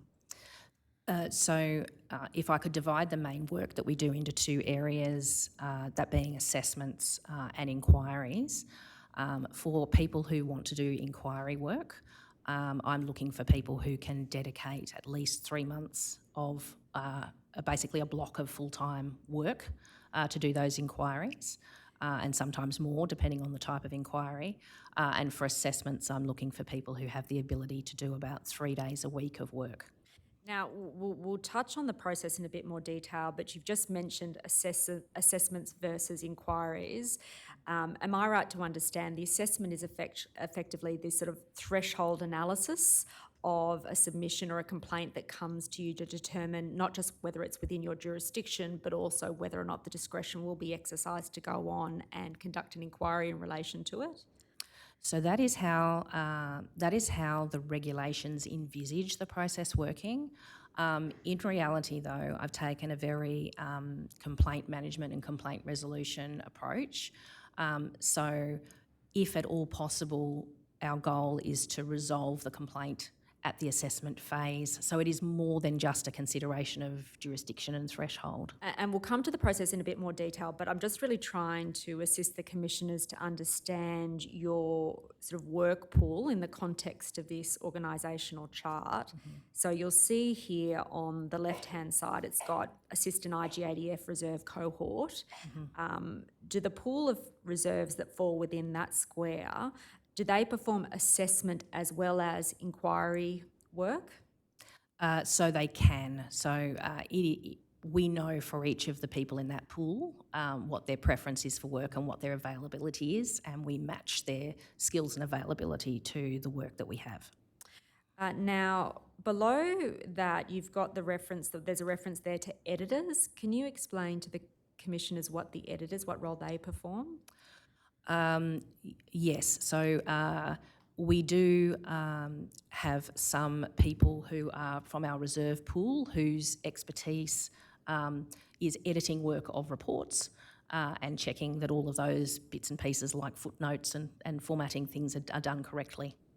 And that's the people in the editing pool. And then on the left-hand side, there's a reference to legal review. Can you give the commissioners an overview of the function performed by that cohort? Yes, so we have, as I mentioned, a permanent APS legal officer who checks the findings are legally supported, and we also have access to a pool of reserve legal officers that are attached to the Office of the IGADF, who we can employ as an overflow to conduct that function. Now, just focusing on the reserve cohort that perform the inquiry work, as you've said, they come from a variety of backgrounds. Mm-hmm. What quality assurance structures exist to assess their performance and, if necessary, determine that they need to be removed from the pool of individuals who conduct those functions? So that quality assurance is done by the Deputy Director Inquiries and myself. Every draft report comes to the Deputy Director when it's first submitted to the office, and that allows us to do a peer level review of the work and suggest further work that might need to be done. It also allows us to identify if the work is not achieving the quality standard that we would expect. And just like any workplace, we deal with performance issues in terms of training and improvement in the first instance.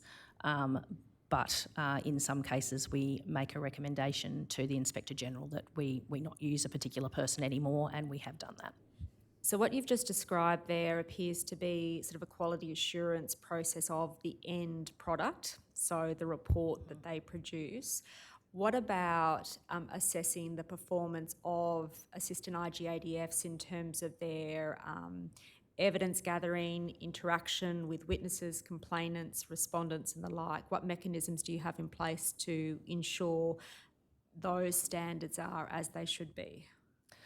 So in terms of new people to the office, we send a senior, more experienced person to sit in on their interviews and assist them with evidence collection to ensure that those things are operating smoothly at the beginning.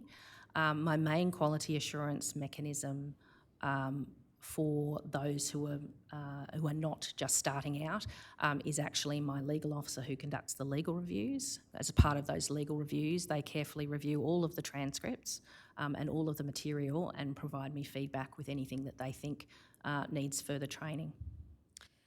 Now, I can't see in this table any mention of permanent staff holding the role of assistant IGADF. Do you have any permanent staff who perform that function? So everybody who works in the office holds an appointment as an assistant IGADF. I have a couple of staff who just do work of an assistant IGADF, particularly on the assessment side. And I try during the first year of each person's posting into the directorate to allow them to perform that role, because I think that by performing the role it helps them in their skills of providing oversight and management of the process. And in terms of the quality assurance processes you've just spoken about for reserve staff, what exists, or do the same processes exist for permanent staff? So the same thing occurs when those individuals are conducting an inquiry. One of our senior personnel will sit in on those interviews when they're doing their first ones, and once again I have that legal review process as well. And in terms of sort of other aspects of the functions performed by your directorate, such as editors and legal reviews, what performance assurance processes exist in relation to those individuals? There are no formal processes for quality assurance, but the quality assurance is seen in the way in which the staffing of the reports takes place, because once their legal and editorial reviews have come, they have to be cleared by myself and then by the Inspector General. So in fact, one of my key roles, and the Deputy and certainly the Inspector General himself, is quality assurance before those signatures go on those reports. And now, at the bottom of the page, halfway across, is a reference to the contractor cohort of assistant IGADFs. Now, correct me if I'm wrong about this, but as I understand it, under the Defence Act, in terms of the staff that are there to assist the IGADF, there's a distinction between the staff necessary to assist, who must be members of the Defence Force or persons engaged under the APS. But separately, the IGADF has the capacity to contract with people outside of that pool. Have I understood that distinction correctly? Yes, that's right. And so in terms of the contractor cohort, am I right to understand that reflects the pool of assistant IGADFs who have been separately engaged for the purposes of performing that work? Yes. Can you give the Commissioners an overview of what types of people you recruit to perform that work, how difficult or easy they are to find, and the kinds of backgrounds they have?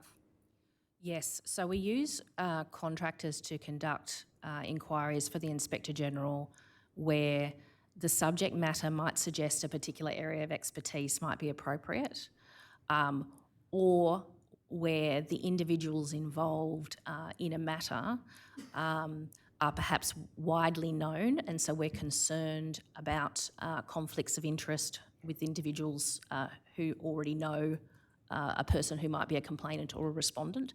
They're the sort of the main two scenarios.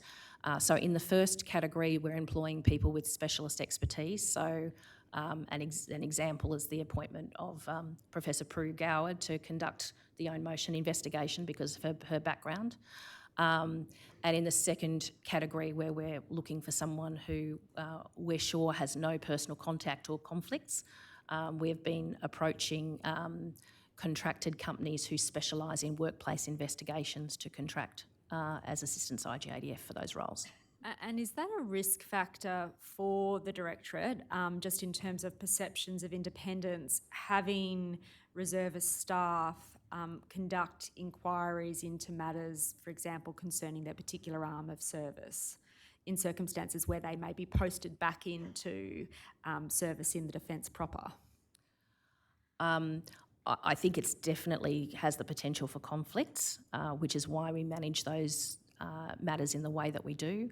And generally speaking, we specifically select a person from a different service to conduct an inquiry into a matter from a service, so Navy for an Army matter or APS for an Air Force matter. We try and start that from the outset, but we also have a comprehensive process at the start of each of our matters where individuals have to actively consider whether they have any conflicts and sign statements of impartiality and independence. Now, just moving over to the right-hand side of the table, it identifies various professional standards officers. Am I right to understand that the individuals identified in that part of the organisation chart concern the investigation aspect of your Directorate's function, and particularly in relation to professional standards amongst military police? Yes, so it is absolutely professional standards, but they do use the mechanism of inquiry or investigation depending on what is suited to the particular complaint. Now, just before I move off that table, just a minute to ask in terms of your contractor cohort, how big is your pool at the moment? I think of our current 115 matters that we have open, we have contractors doing 4 of them. Okay. And in your view, are you adequately staffed to perform the functions of your Directorate at the moment? I think that we definitely need a number of additional staff. I think that the case management that we do of our matters demonstrates that we still have matters that are not proceeding because of a lack of resources to move matters to their next stage. So definitely additional resources would be very useful. And in terms of those additional resources, do you consider that you need more permanent staff or reserve staff or both? I think personally that more permanent staff would be the best solution. And at the moment, we're recruiting a bulk round of Australian Public Service investigators at 2 different levels because I think that gives us the best possibility of training people and having them stay for a longer period of time to be able to perform the work. And how easy is that recruitment process in terms of attracting people to do the work of your Directorate? So the process is not finished yet, but I understand that we've had quite a lot of applications. And in terms of the number of permanent staff you're looking to recruit, how many additional to your current quota will you hope to fill? At this stage, we're looking at 2 or 3, but we're hoping to do it as a bulk round with a merit list to allow us to flexibly employ people in the future. And just in terms of that current separate hierarchy that exists in the Defence Act about the pool of people you can attract to do your work, in your view, would it be apt to allow permanent staff to come from outside of the APS or Defence Force to perform the work of assistant IGADFs on a permanent basis rather than on a contracted basis? As in when we recruit them to our office? Yeah. At the moment, obviously, you've mentioned Prue Goward as an example, but obviously that's a very specific own initiative inquiry. You also mentioned that there are some challenges in terms of having a full workforce to perform your functions. Is a potential solution to that problem to allow the permanent employment of people from outside the APS or Defence, or do you see any problems with that? Well, certainly the recruitment round that we've done at the moment is open to anyone to apply, but I think certainly the way I understand the structure is set up is that when they come to work for our office, that would make them an APS employee at the time they came to work for us. So it's not a barrier in that they don't have to be an existing APS employee? Oh, no, it's open recruitment. Okay. Now, if I could just turn to the actual process of assessment, and it might be convenient to do that by reference to your internal handbook. I might just ask if the operator can please display the document that's just been up, so tender bundle document number 8. It's IGD.0007. Yes, and if you could please turn to .0048 and expand the table that is at the top there. Now, as I understand it, Group Captain Wallace, the first thing that happens once your directorate receives a submission is that an assessment is conducted of that submission? Yes. And am I right to understand that this table that is in front of us now sets out that assessment process? Is it possible to make it just a little bit bigger? Yeah, we might ask if it can be made just a bit bigger.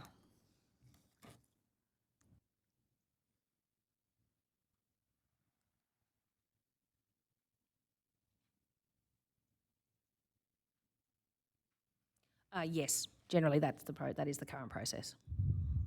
So just starting at the top there, there's a reference to a complaint that comes to the IGADF other than a redress of grievance. But am I right that there are occasions on which a complaint that starts as a redress of grievance will be referred through to your directorate? Yes, that does occur on occasion. And what are the criteria for that referral through to your directorate? So those decisions are made over in the other directorate, but generally speaking, they're matters where the broad military justice jurisdiction that we have, including the ability to inquire, might be a more useful way to resolve the person's complaint. Okay. Now, the first step in the process is assessment by the IGADF. Can you give the commissioners an overview of the jurisdictional aspect of assessment? Yes. So unless the matter has been referred to us by the CDF, the jurisdiction that we have is that it has to be connected to the military justice system, and we've discussed what that looks like. We take a very broad view of what is connected to the military justice system, so we use the legislation as broadly as we possibly can. The other probably key component is, apart from the subject matter of the military justice jurisdiction, is guidance that we've been given by the Inspector General that because his function is to improve the current system for the future, he considers our jurisdiction or the matters within our jurisdiction that he will look at is limited to what he calls the modern military justice system. So generally speaking, we don't look at matters earlier than 1985, which was the commencement of the operation of the Defence Force Discipline Act. And that guidance that you've just referred to, is that reduced to writing anywhere? So it does say that is what we do within our own guidance handbook, but it's not a legislative requirement. It's guidance from the Inspector General that we've then included in our handbook. Okay, so the Inspector General's views are recorded in this particular handbook but are not the subject of a separate directorate from Mr Gaynor or something? That's right, yes. So in terms of that broad view of what encompasses military justice, but also the contemporary limitations, is there any publication of that jurisdiction to persons who might be wanting to approach the IGADF to conduct an inquiry? Yes, on our website there's a section on the website called How to Make a Complaint.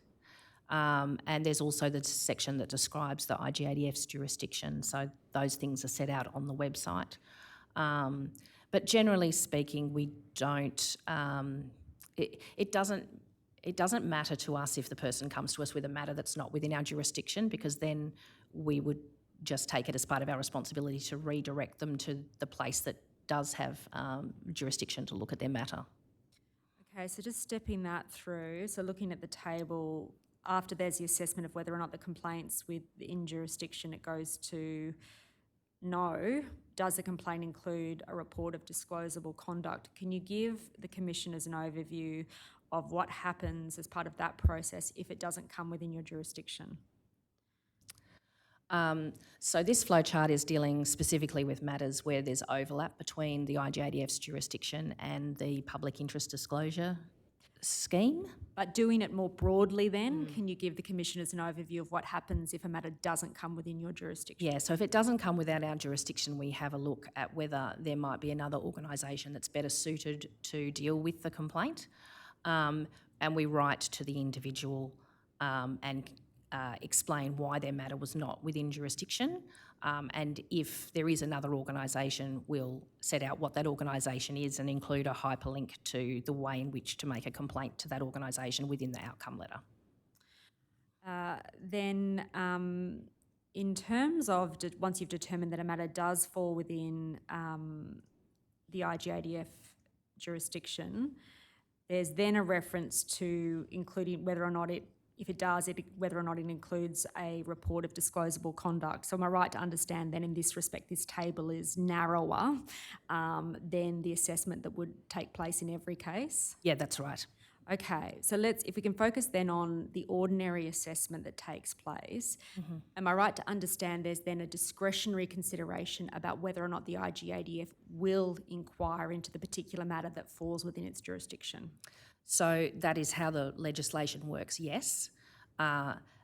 However, the way that we do it in practice in an assessment is we use the assessment document as a tool to really understand what it is that the complaint is that the individual has made, what it is that is the outcome that the individual is seeking, and we call in all of the documents from the department and, if necessary, speak to other individuals as well as the complainant to work out if we can resolve the matter at the assessment. So at the end, there is a decision about whether we're going to inquire, but a decision about whether, if we decide not to inquire, that might be because we've already been able to resolve it at the assessment level. And can I just step that out in its component parts? First, you've spoken about getting in all the relevant material. Am I right that at the assessment stage, you actually don't have any compulsive powers to require people to produce material to you or to come and speak to you? You're relying on their cooperation? That's right. And you've spoken then about an assessment to determine whether or not a matter can be resolved. Am I right that the intent there is to, well, is that resolution directed to principles such as that are articulated in CALM about resolving a complaint at the lowest possible level? So it's not really connected to the departmental documents in the complaints and resolution manual. It's more just a practical question of trying to get to the heart of what it is a person's complaining with and the simplest way to achieve that. Because we receive such a wide range of complaints, and some of them can be resolved quite quickly with the consent of the individual by intervention with the department. I mean, if I could give a really simple example, a person might be complaining that they are having difficulty accessing the documents that they need in order to prepare their response to a medical review board. And our office can deal with that at an assessment phase with the consent of the individual. by contacting the department and saying, why doesn't this person have access? And that can be resolved. I think the process is quite flexible because it reflects the wide range of complaints that we receive. And in terms of that concept of resolution, what is the Directorate's criteria for when a matter is resolved? Is it resolved to the satisfaction of the person who has made the complaint? So the standard that we use and that we apply when in all our matters and assessing what the department has done is whether the department has complied with all relevant departmental policies, whether departmental findings were open on the evidence, whether the decisions made by the department were not unreasonable, and whether it was otherwise fair. So it may be the case that in the assessment phase, the Directorate determines that a complaint is resolved, even though from the perspective of the complainant, they're not satisfied with the outcome.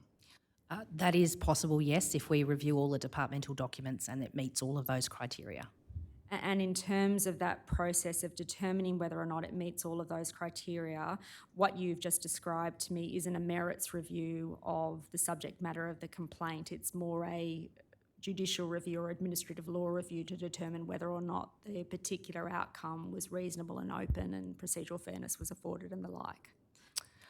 In the majority, yes. The only exception to that would be the very last one I mentioned, which is that it's otherwise fair.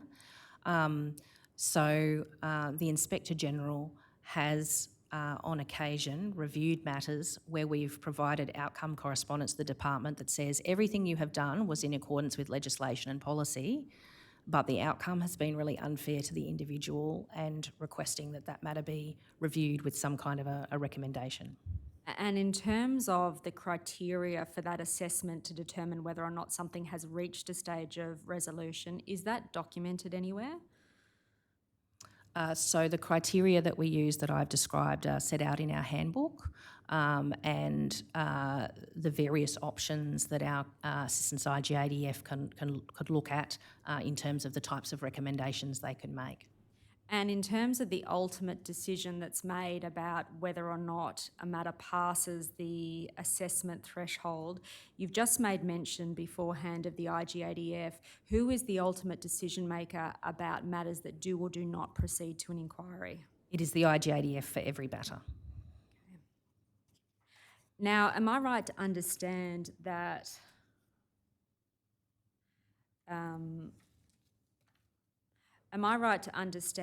let's take, for example, the 2022 financial year, in terms of the number of complaints that were received by your Directorate and finalised, so I think it's about 96 matters, only 8 progressed to an inquiry, so that's about 8%?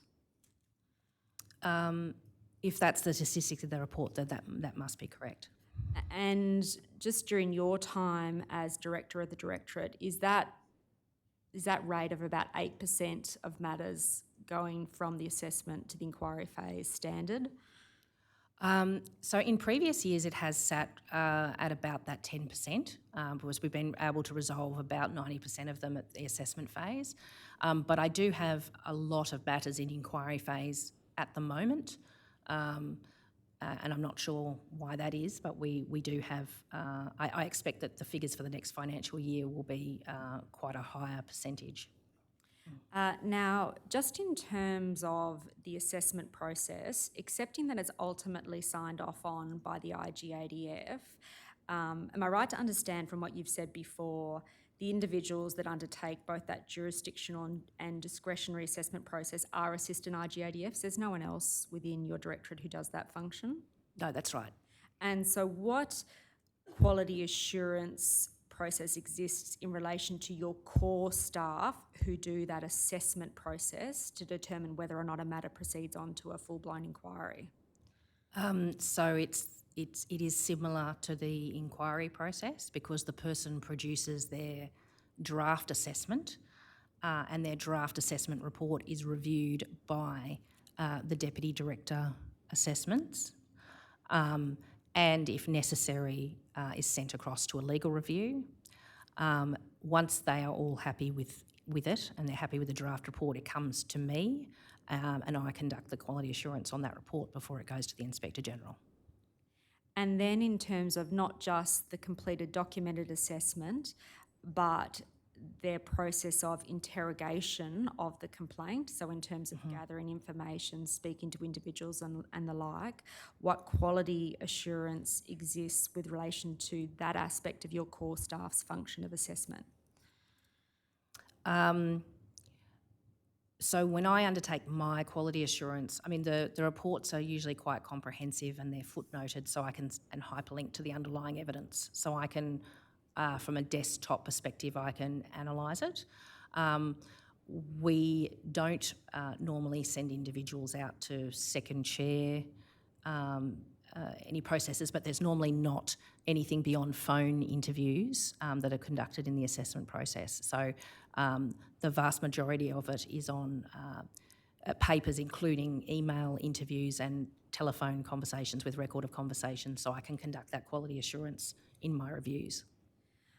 Now, I just want to focus on the assessment process, but the question of the period of time that it takes for that assessment process to occur. I think one of the matters that the Commission has heard about is a complaint of a lack of timeliness in terms of making a complaint or referring a submission to your directorate and then receiving an outcome. Would you accept that the time that it takes to conduct both the assessment and the inquiry process is something that can cause an amount of stress to complainants and those otherwise involved in the inquiry? Absolutely. So focusing then just on the timeliness of the assessment process, there doesn't seem to be any figures in the 2022 annual report, but are you able to, or do you keep track of the average and median time it takes to conduct those assessments? So we do not, because instead we measure time in terms of gaps between segments of the process and reducing those gaps. But in preparation for the Royal Commission, we did do the figures. We don't have any way of doing it electronically. It had to be manually calculated. So I can tell you that the figures for last year is 50 days is the average for an assessment, and the average for an inquiry was 352.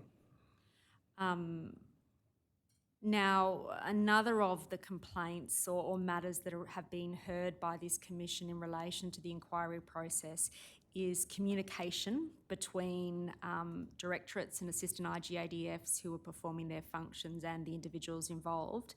Just focusing on the assessment phase, is there any communication between your staff and individuals who have made a complaint, for example, about the stage the process is at? Absolutely.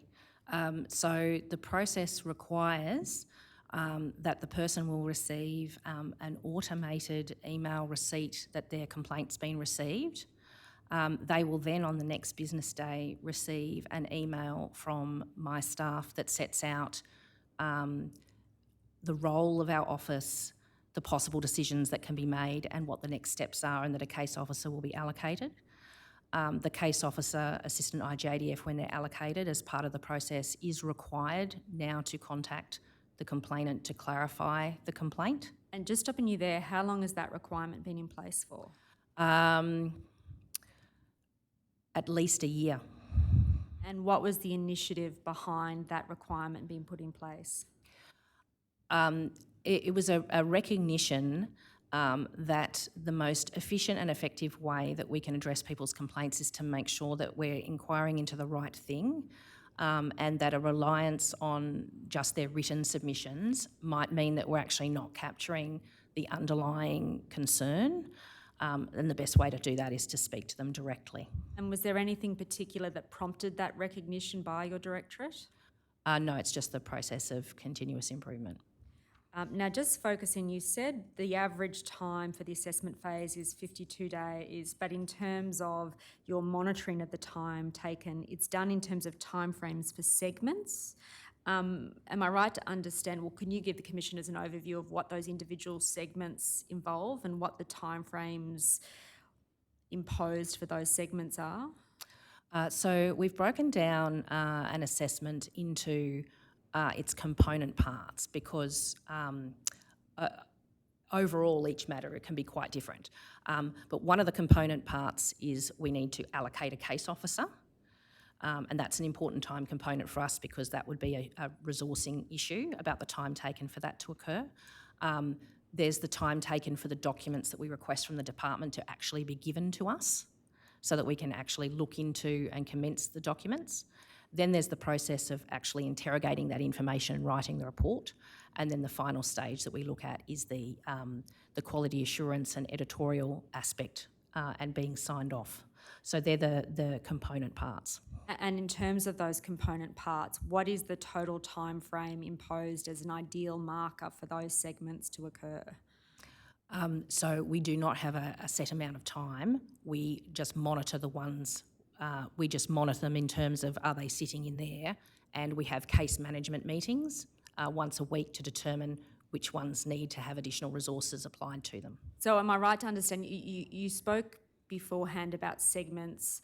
Am I right to understand then you're looking at gaps of time between each of those segments as opposed to the time taken in each segment? Or is there no real metric? Generally speaking, yes, although one of the key roles of the Deputy Director is to have an intimate knowledge of all of the cases that are open, what stage they are at, and to take action to move matters along.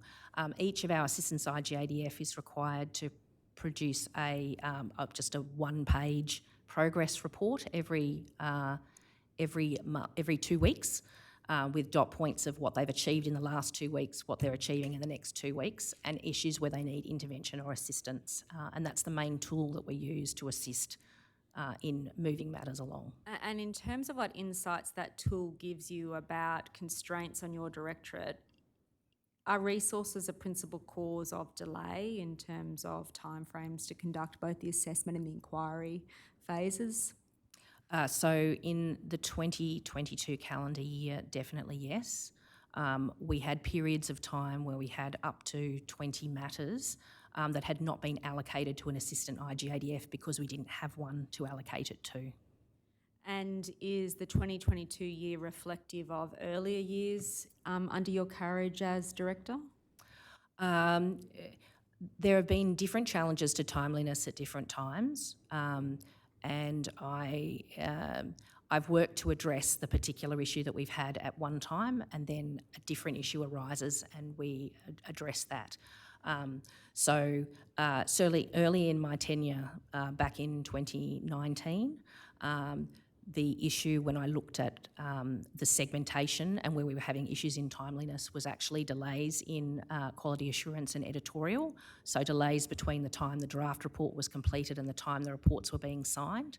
And we were able to apply more resources and change some of the delegations to allow those matters to progress more smoothly through the office.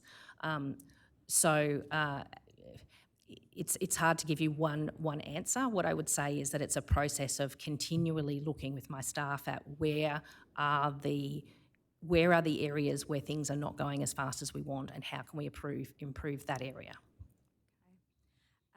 Now, as I understand it, at least in the 2022 financial year, you had, I think, about 9 inquiries that remained open. Is there a standardisation across the years that you've been director about the number of inquiries you tend to have open in any given financial year? No, there is not, because it kind of it depends entirely on the nature of the complaints that are made to us and whether matters are large matters, by which I mean matters that can have 100 complaints and 96 different witnesses, versus smaller matters. Okay.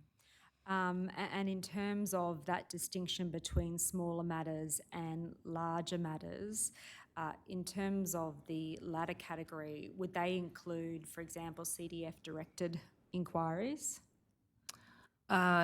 Yes. Generally speaking, matters that are CDF-directed are by their nature more complex and therefore take longer. Okay.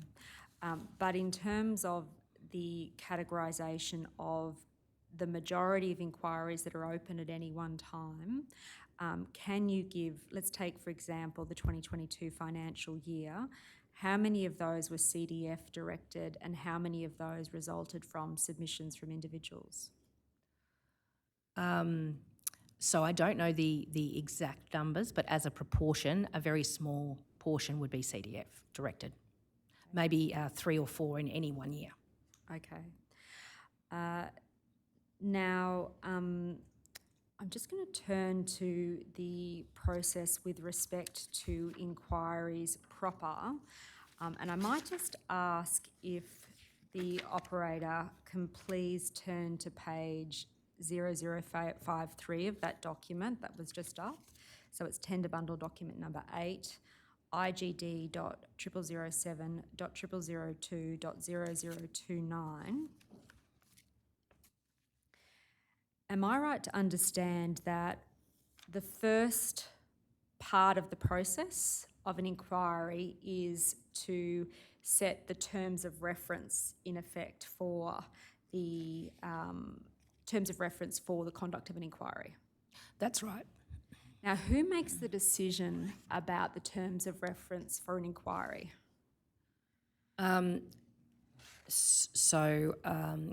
There is a document within the Office of Authorisations under the regulations, and the individuals that can issue directions for an inquiry include the Inspector General, the Deputy Inspector General, and myself.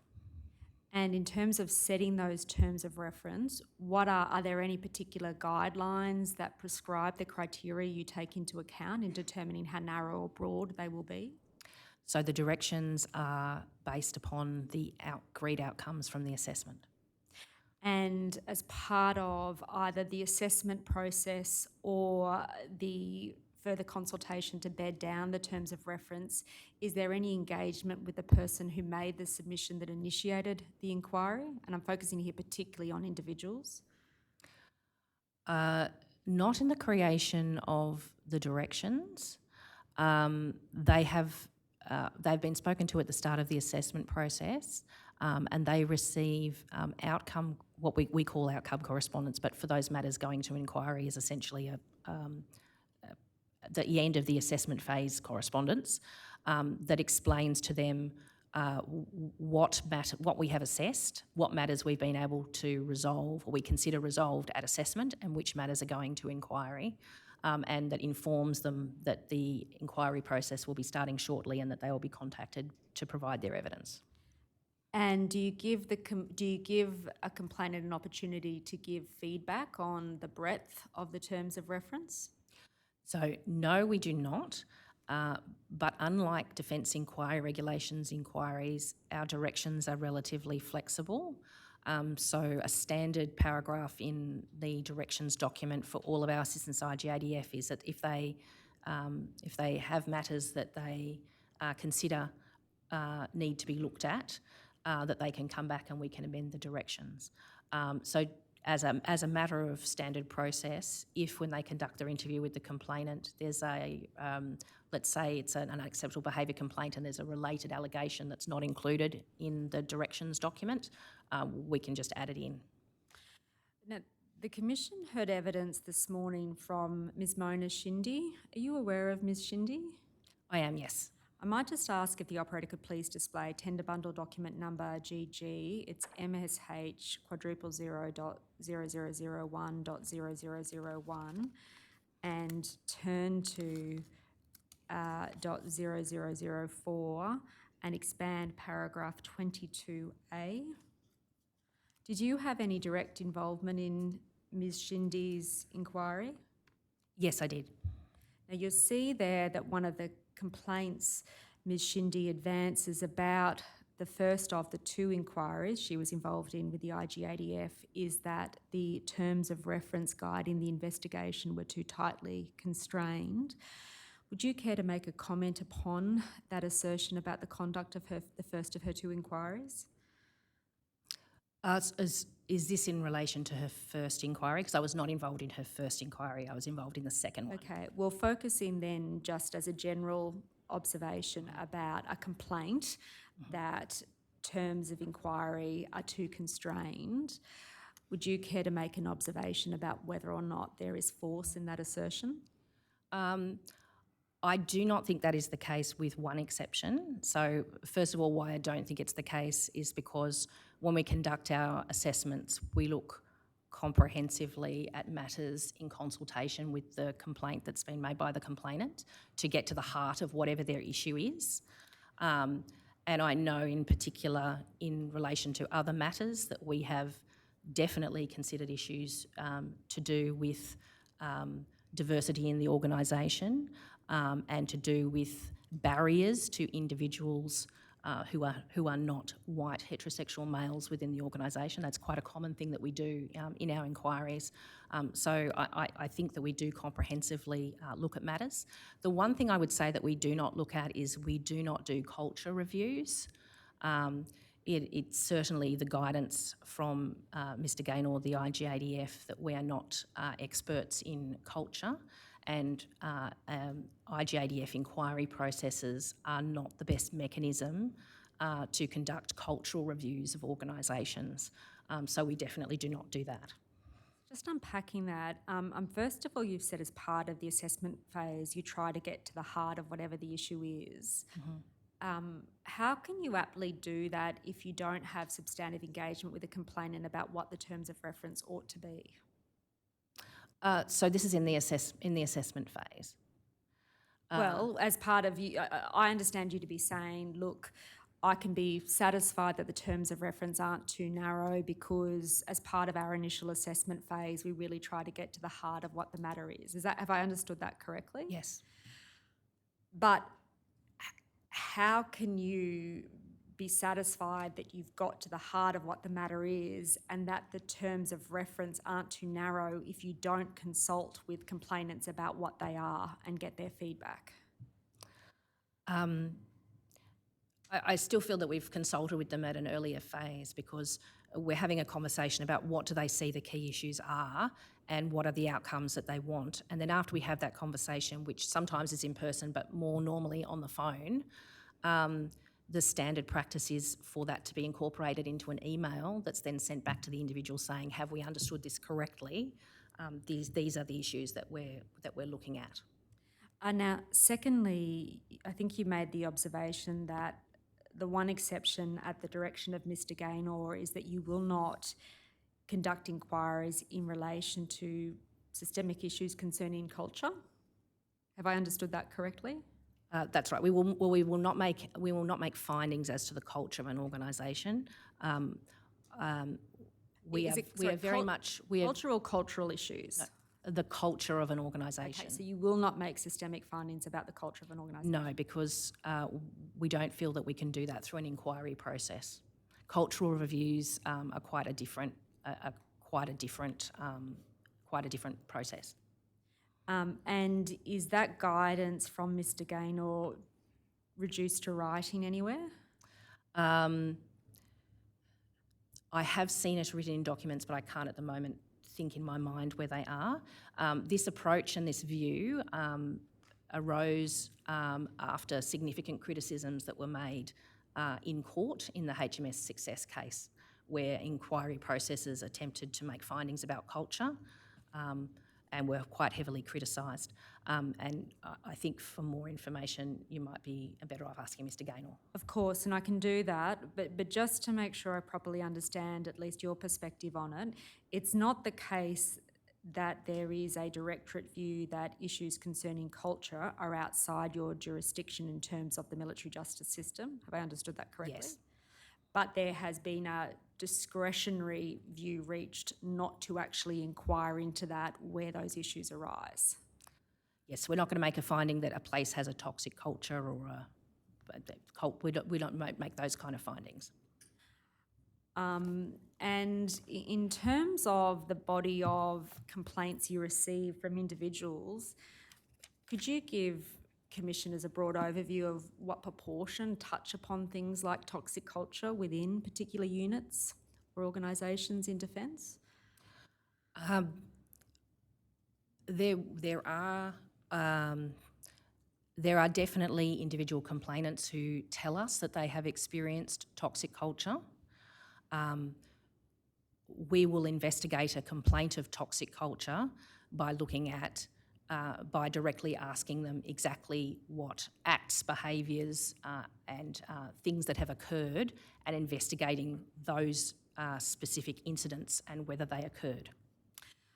Because another one of the sort of the matters this commission has heard in terms of the performance of or the functions performed by your directorate is that it's sort of ineffective or in some ways a bit of a toothless tiger. Would you accept that exercising the discretion not to examine matters concerning culture would lend weight to those perceptions?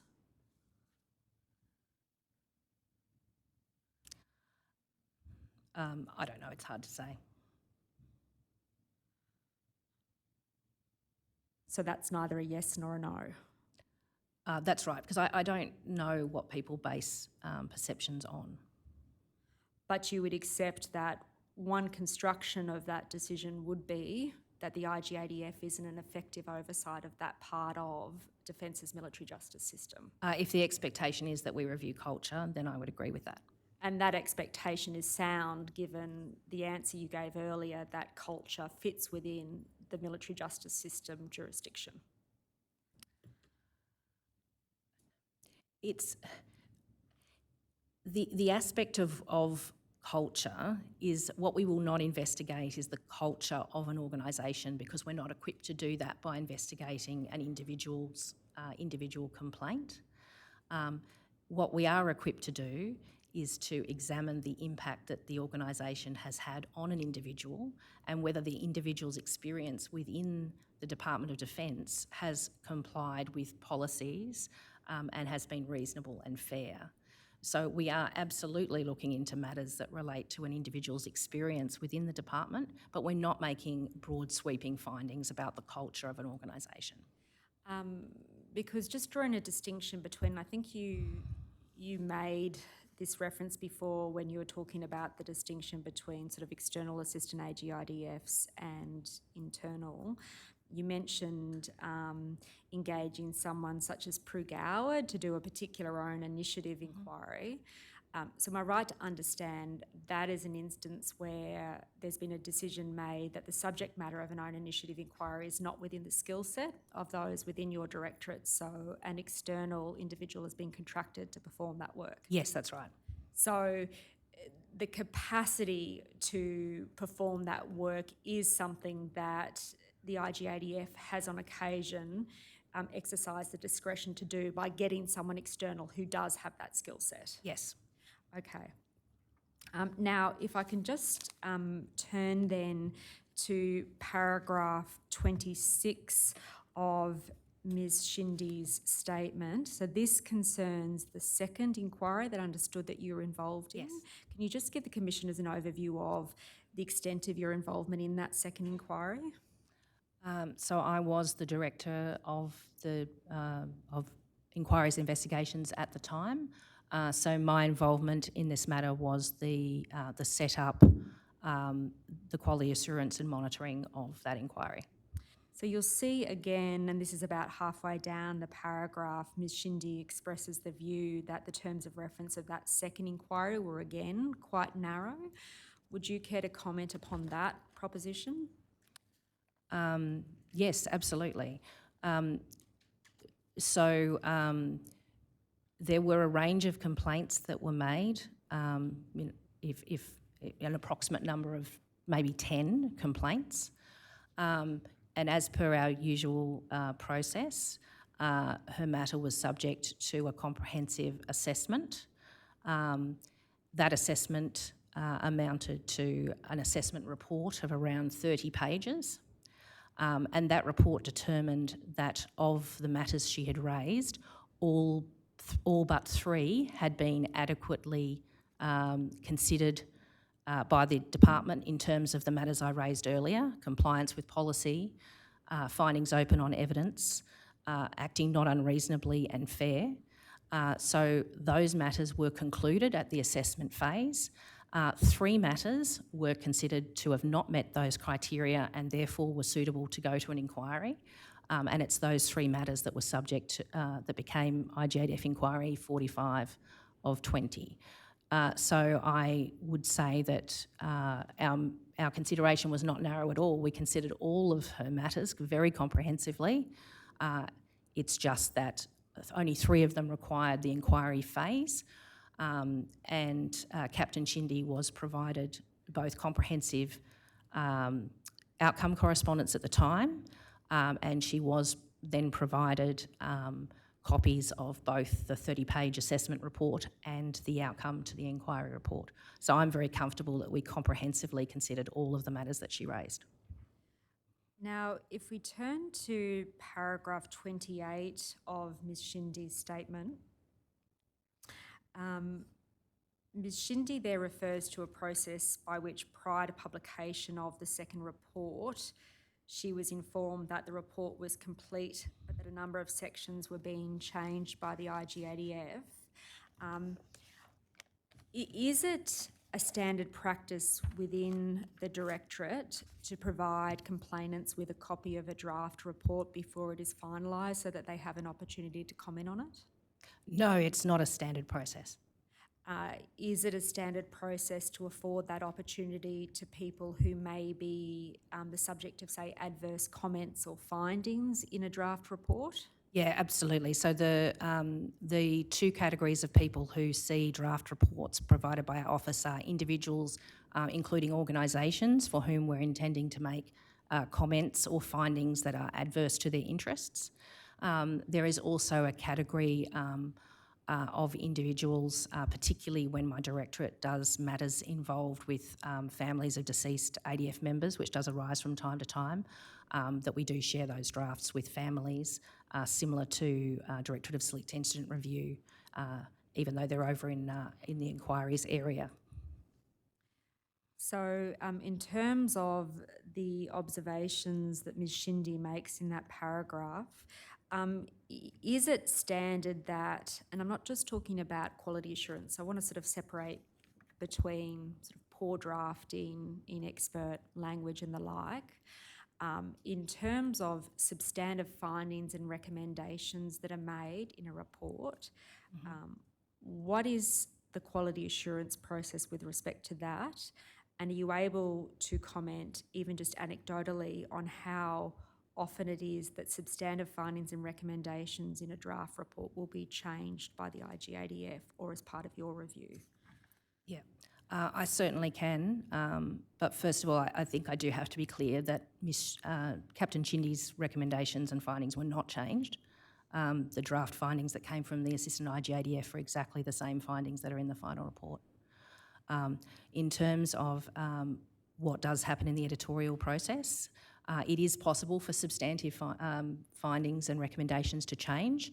The circumstances in which they would occur are where the legal review suggests that the finding is not open on the evidence, where there is a concern that the draft report does not adequately take into account the procedural fairness response of an affected individual. And anecdotally, I have regularly seen the IGADF add additional words to findings and recommendations critical of the department that were not in the original draft. Now, if I can move then to paragraph 23 of Ms Shindy's statement. She's there referring to the report into the first inquiry, and Ms Shindy's evidence is that once it's been concluded, her only access to it was in a supervised visit. Is that a common practice in terms of the outcome of an inquiry conducted by your directorate? So what happens is the individual receives what we call comprehensive outcome correspondence. So that is a letter written directly to them with the outcomes. Our complainants and respondents are then offered the opportunity to read the full unredacted report in what we call supervised circumstances.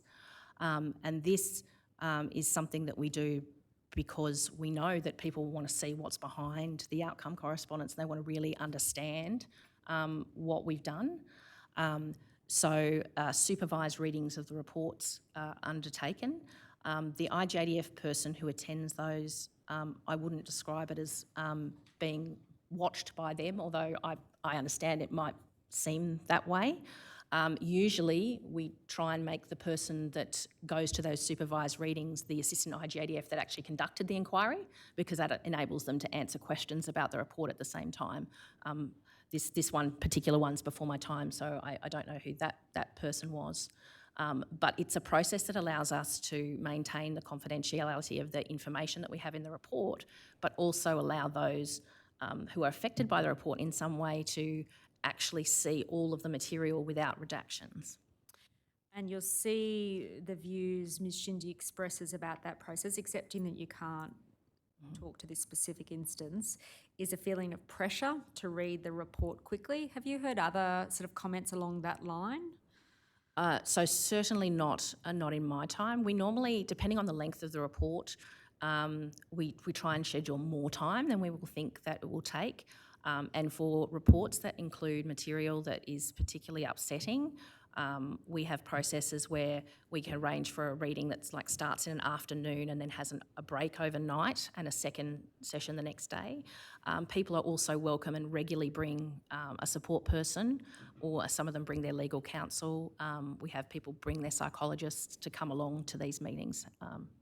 But you would accept that it's not a natural reaction to be in a room with a sometimes voluminous report and someone else there supervising, that you might feel pressured to get through the document quickly. Yes, I appreciate that.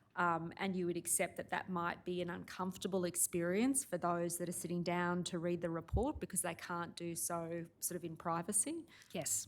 And that it might be an experience that would make an individual feel embarrassed or emotional. Yes, absolutely. Do you think there are other ways in which the Directorate could better balance the requirements of privacy and the emotional well-being of complainants about whom the report is concerned?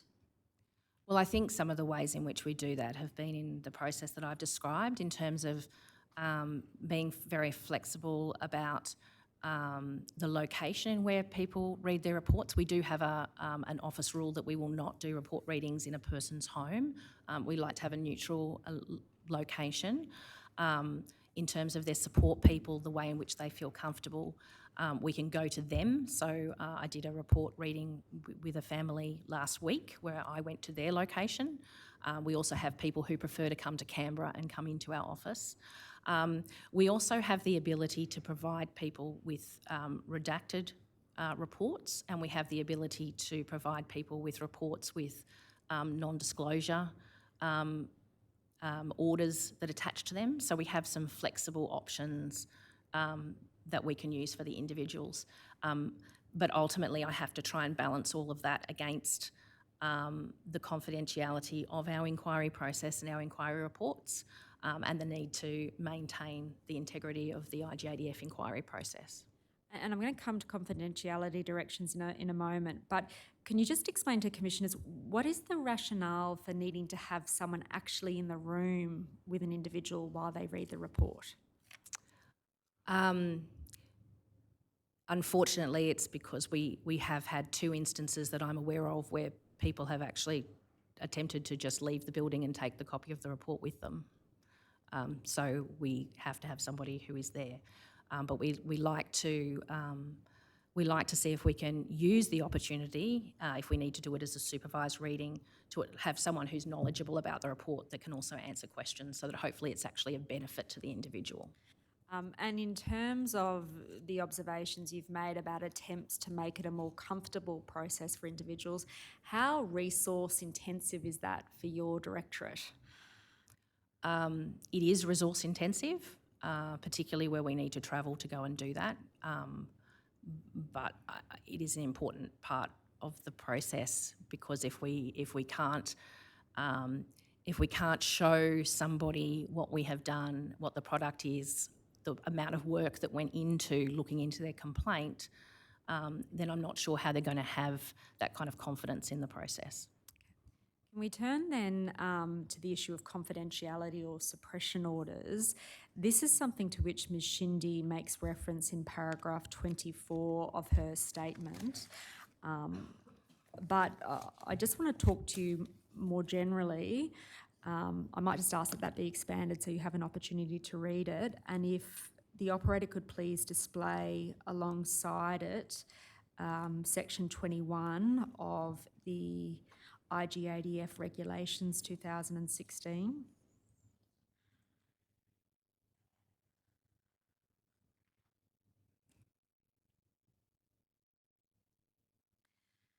And essentially, Group Captain Wallace, it would be helpful if you could explain to Commissioners your views about the scope of the powers under Section 21, but also your Directorate's practice in relation to them. Yeah, absolutely. So I think in relation to Section 21 orders, we need to look at it in two time periods. So the first and really critical time is during the conduct of the inquiry, because the heart of our inquiry process is getting to the truth of what has happened, and we can't do that if we have witnesses talking to each other about the matters before we've had an opportunity to consider them. So the use of Section 21 during an inquiry is designed so that individuals are not tainting each other's evidence, whether that be deliberately or usually not on purpose at all, just in normal human nature of interaction, so that we could get the best possible evidence in our inquiry. So that's the first time that we use it. Section 21 that is used after an inquiry is used as sparingly as we can in Directorate of Inquiries. The purpose of a Section 21 order afterwards usually relates to individuals who have read the unredacted report and are therefore aware of material which they would not have known about otherwise, the evidence of other witnesses or the content of documents that they would not have had access to had they not read the report, and we do not want that information shared. So that's the purpose of those orders. So just stepping through it in terms of the provisions, in terms of the pre-report non-publication orders or suppression orders, you're talking there about 21.1a and 21.1b, which precludes disclosure of matters given in evidence and documents received. So that's one part of these orders. Yes. But the second part, in terms of what's actually contained in the report, that's an exercise of the power under 21.1c. Am I right to understand that? Now, when such directions are issued, first of all, in terms of the practice of your directorate, do you give an individual an explanation before you give them an opportunity to read the unredacted report that doing so may mean that there is a direction issued under 21.1c? Give them an explanation about what the consequences for them may be of allowing them to read an unredacted report. I don't think that we do. And why not? In all honesty, it hadn't occurred to me until you mentioned it just then. And the reason I raise it is that one of the things that this commission has heard is of the distress caused to individuals by being told that they're not allowed to talk about a report because of a suppression order such as this. And you can see a reflection of that in the evidence of Ms. Shindy, which I just took you to beforehand. Yeah, but I probably should explain a little bit more about the way in which we issue Section 21 orders after an inquiry, though. So the order specifically says that they may discuss the inquiry report with a legal practitioner, with a counsellor, psychologist, or another professional who has confidentiality requirements. And if the individual tells us that they would like to discuss it with family members, we can issue the Section 21 order, including their family, which allows them to then discuss the matter with their family as well. It is also the case, and I recall directly discussing this matter with Captain Shindy and a number of other people, that a Section 21 order after an inquiry does not prevent an individual from talking about anything that is in their personal experience that they already knew before they were involved in one of our inquiry processes. So they are completely free to tell their story to whoever they would like. What they can't do is use the confidential information that they know about solely because of the inquiry, whether that be the evidence of other witnesses or the contents of documents. That is the only material to which the Section 21 applies, so it does not prevent them from talking about their experience with other people. It's very narrowly focused. And in terms of that explanation you've just given, who is the person who will engage as a matter of course with an individual if they're about to be given one of these directions about the content of the report? Is it always you? Are there other people who do it? Is there any quality assurance in terms of what is said to the individuals? Is it reduced to writing and the like? So the person who issues it is usually me, and if I'm going to issue an order, I'm required, under the authorisation that I've been given to issue those directions, I'm required to consult with the Deputy IGADF, so that's the quality assurance associated with that. But you would accept that in circumstances where contravention of such a provision is an offence, particularly for someone who is not legally trained, there might be a level of concern about what they can and can't say. Absolutely, and I've discussed this matter with multiple witnesses, and obviously as the IGADF, we're not in a position to give legal advice to individuals. So I normally express it in terms of, in the terms that I've expressed today is pretty much the way in which I explain it to individuals. I mean, Captain Shindy in paragraph 24 is referring to the fact that I would not consent to her using inquiry material in a book that she wanted to write about her experiences. So there's a distinction between having discussions with family and friends, psychologists, legal officers. That is something that is within the scope of what you can have within your order, but the public printing of material that's from confidential IGADF inquiry material is not something that our office is prepared to have. But accepting that response to Ms Shindy's evidence, there still is a gap between an order which allows you to speak to a limited number of qualified professionals, and if you specifically ask maybe your family members, and publication to about the contents of that report to the world at large. So you'd accept that there is that world in between. And in terms of the exceptions that might be in an order and publication to the world at large, the fact of these directions can be a barrier to an individual being able to fully engage with people about the findings of the inquiry concerning their case. I have missed out a very important thing that we do, which might go to answer your question actually. We also prepare redacted copies of inquiry reports, and that goes to the issue of assisting individuals to know which are the areas of the report that the office is not comfortable about being spoken about more widely. So if I can give the example again of the debriefing that I did last week, the individuals read the unredacted report, and then at the end of the meeting they went away with the redacted copy so that they had a copy with them that they were free to discuss with other individuals. And will an individual be provided with a redacted report as a matter of course, or do they need to specifically request it? Some time ago they had to specifically request it, but we've now realised that it is much easier if we just prepare it all at the same time.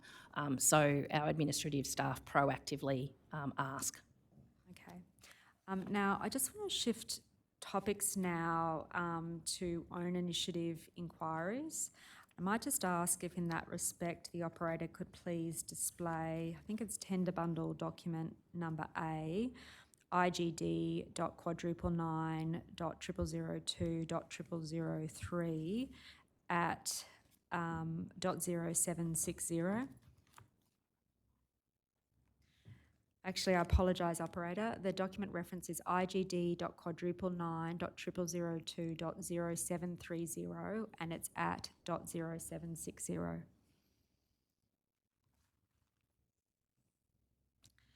And if you could please expand paragraph 160.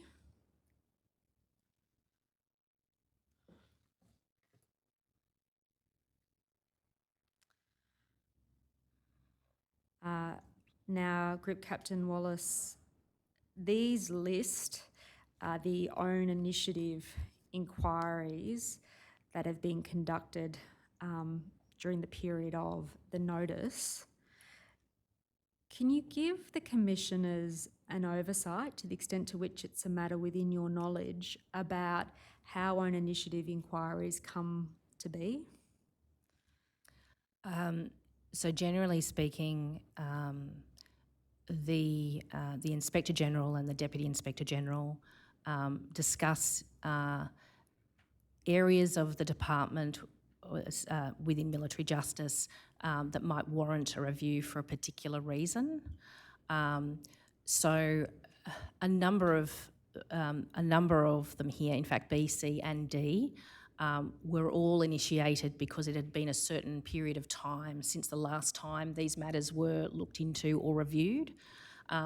So for example, B, it had been 12 months since the policy had changed within the department about publication, so it was considered to be timely to review whether that was working or not.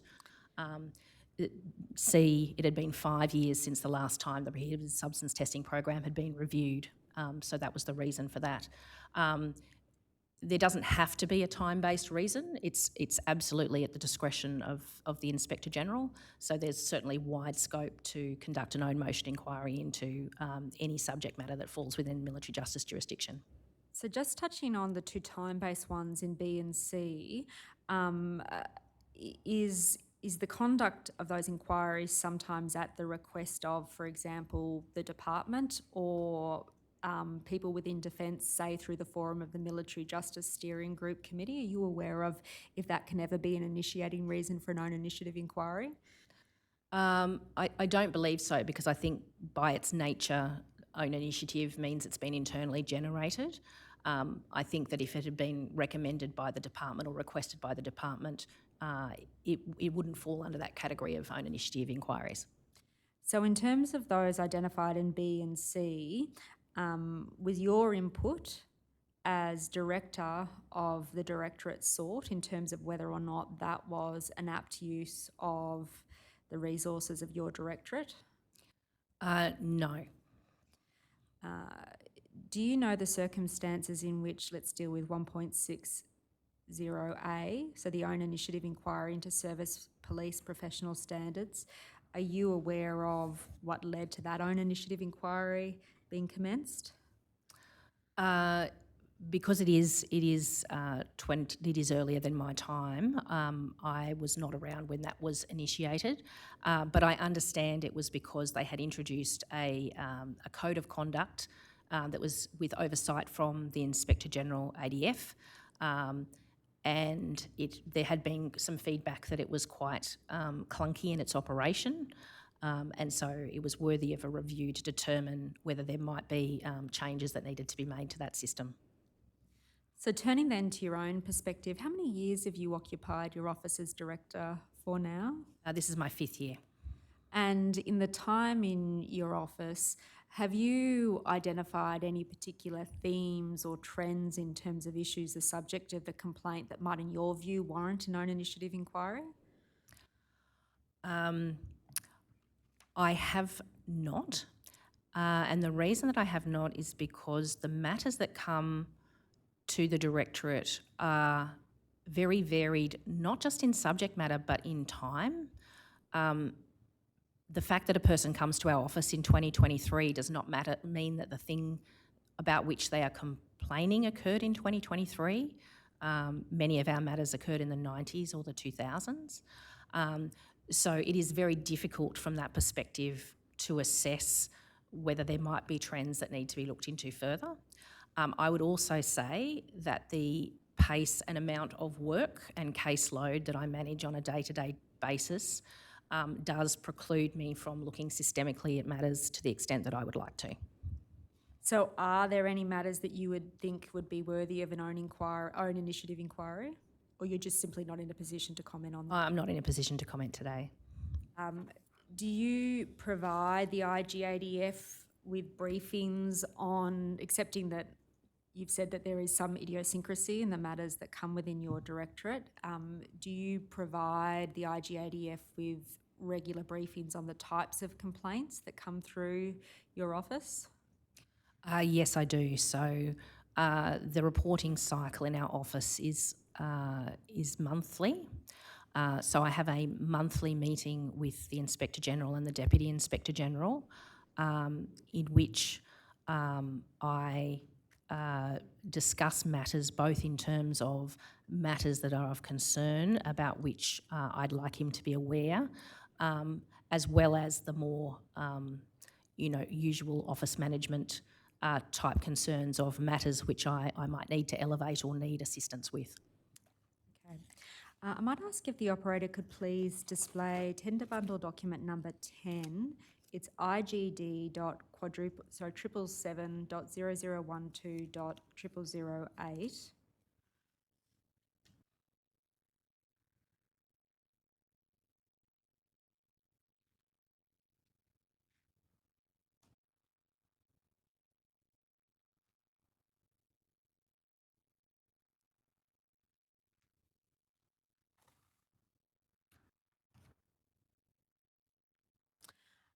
Group Captain Wallace, are you familiar with this document? Yes, I drafted that document. Could you explain to commissioners what it is and how you came to draft it? Yes. Over the course of a number of inquiries, I had become quite concerned that there were some gross errors in a number of departmental inquiries that, in my view, should have been picked up by the legal officers that were conducting the reviews of the legal reviews of those reports prior to their finalisation, and I was very concerned that they had not been. At the same time, Defence Legal had contacted the IGADF saying that they were aware of our concern because they had received findings and recommendations in a number of distinct reports. And so the Deputy IGADF was attending a meeting, and I believe it was a military justice legal forum, in which they were going to discuss what further legal training might be required to assist with these issues with inquiries. This document is actually just a working draft document that I prepared as, if you would like, a cheat sheet for the Deputy to take to that meeting, that listed some of the, in a non-identified way, some of the things that had not been picked up by departmental legal officers who were reviewing departmental inquiries. So what came first, the request from departmental legal officers or your own analysis of inquiry, or was it which one occurred first? Was the request made to you, or did you do this of your own initiative? No, I created this document at the request of the Deputy. Okay. But this is an example of a systemic issue that's been identified, perhaps not in subject matter, but certainly with respect to process. Yes, absolutely. And can you give the Commissioner, so you've mentioned the Military Justice Steering Group Committee meeting, can you give the Commissioners an overview, to the extent to which you have knowledge of it, of what happened in relation to this document? So I am not involved in that meeting myself. It's attended by the Deputy IGADF, so my knowledge comes from reading the minutes that that have been tendered. I can see from that there was a discussion item about this, and quite a bit of discussion about community of practice. And what I understand happened after that meeting was a decision was made by Defence Legal that they would change the policy for the review of departmental inquiry reports, and rather than it being done by any legal officer, you now had to be on a specific list. They created a community of practice of legal officers who had the correct skill sets to review inquiry reports, and if somebody needed a review done, they were to choose someone from that list. And my understanding is that they have intentions to monitor that list regularly, provide additional training, and therefore overcome the problems identified on this document.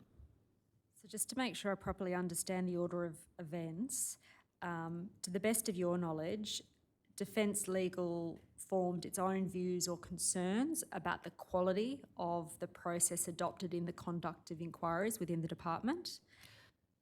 Yes, because they had received multiple inquiry findings and recommendations on individual matters from the Office of IGADF, saying that a particular matter had been done poorly and a particular individual required retraining.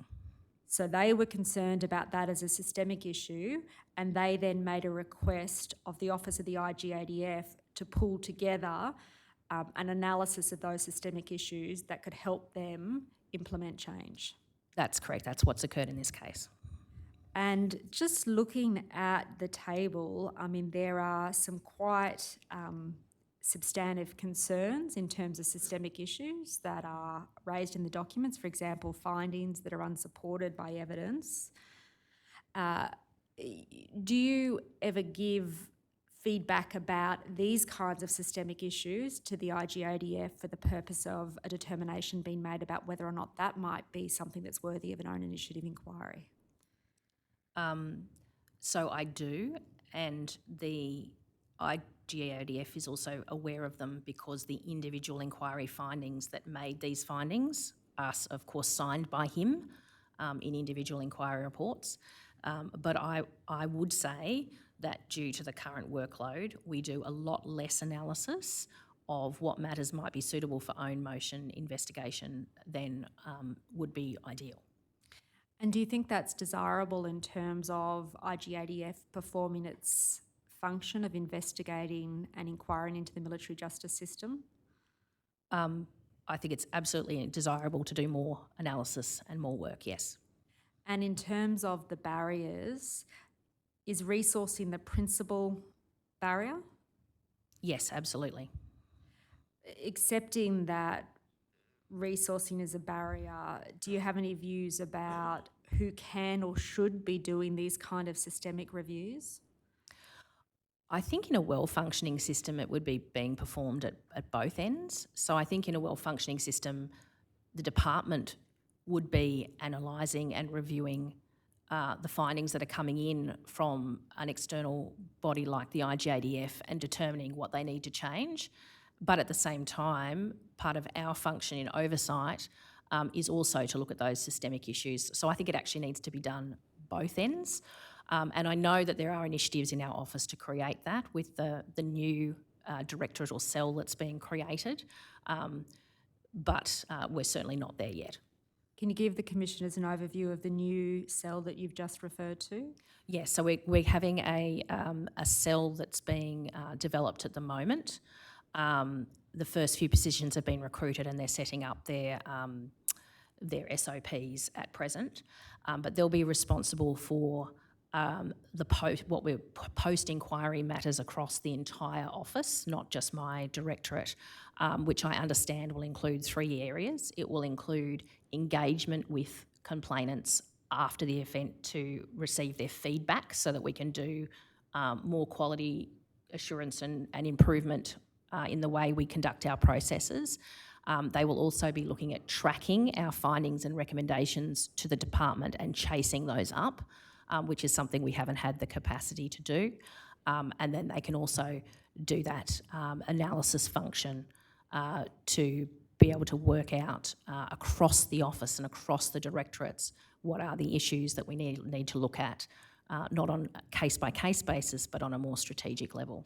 So what precipitated the establishment of this? It's called the Post-Inquiry Cell. Is that the title for it? That's its working title, yes. What precipitated the establishment of the Post-Inquiry Cell? So I think that in my mind it tracks back to a decision that was made not in the current strategic plan but the previous strategic plan, that we needed to do more assurance and that we needed to get more feedback to be able to improve. That led to a really small sample study called the CSBA study, which I'm aware has also been tendered. And then as a result of that, the most recent strategic plan has expanded to look much more at these areas where we're not moving beyond the individual cases, to allow us to track recommendations and findings, to seek feedback for internal improvement, and to look more strategically. So in terms of that study you've just referred to, and we'll come to this probably after the adjournment, but that's the complainant feedback survey that was conducted in 2021? It is, yes. And so that was something, I understand you to say, that precipitated the establishment of this particular cell. But from what you've just described, the functions of the cell extend beyond engagement with complainants and their views about the adequacy or deficiencies in the process. Have I understood that correctly? That's right, yes. And so the functions of the cell will extend to undertaking a systemic analysis of issues that arise in assessments and inquiries within your directorate? My understanding is that it's going to be across the three, including redress and review and select incident review. So it'll focus on systemic issues in your directorate, but also redress of grievance and also the DSIR directorate. Yes, because we're each looking at things from a different legislative process. But I would imagine that if we were looking at them comprehensively, that there would be considerable overlap between the issues identified in the three areas.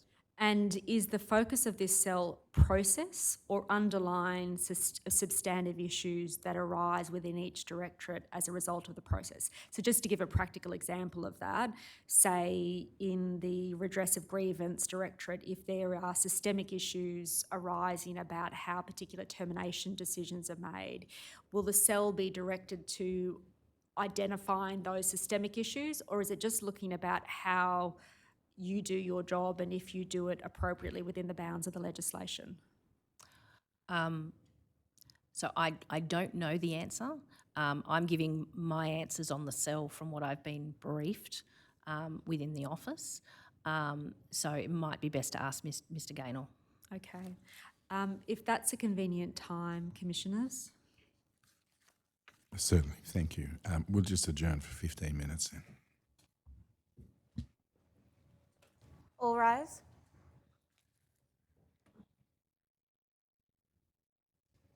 The Royal Commission into Defence of Veterans Suicide will now adjourn.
The Royal Commission into Defence of Veterans Suicide is now resumed. Please be seated.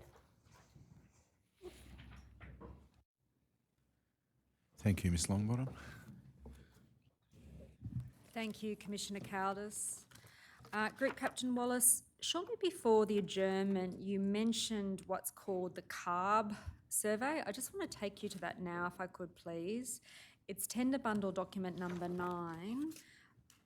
The reference is IGD.0007.0014.0001. Sorry, it's CSBA, the CSBA survey. My mistake.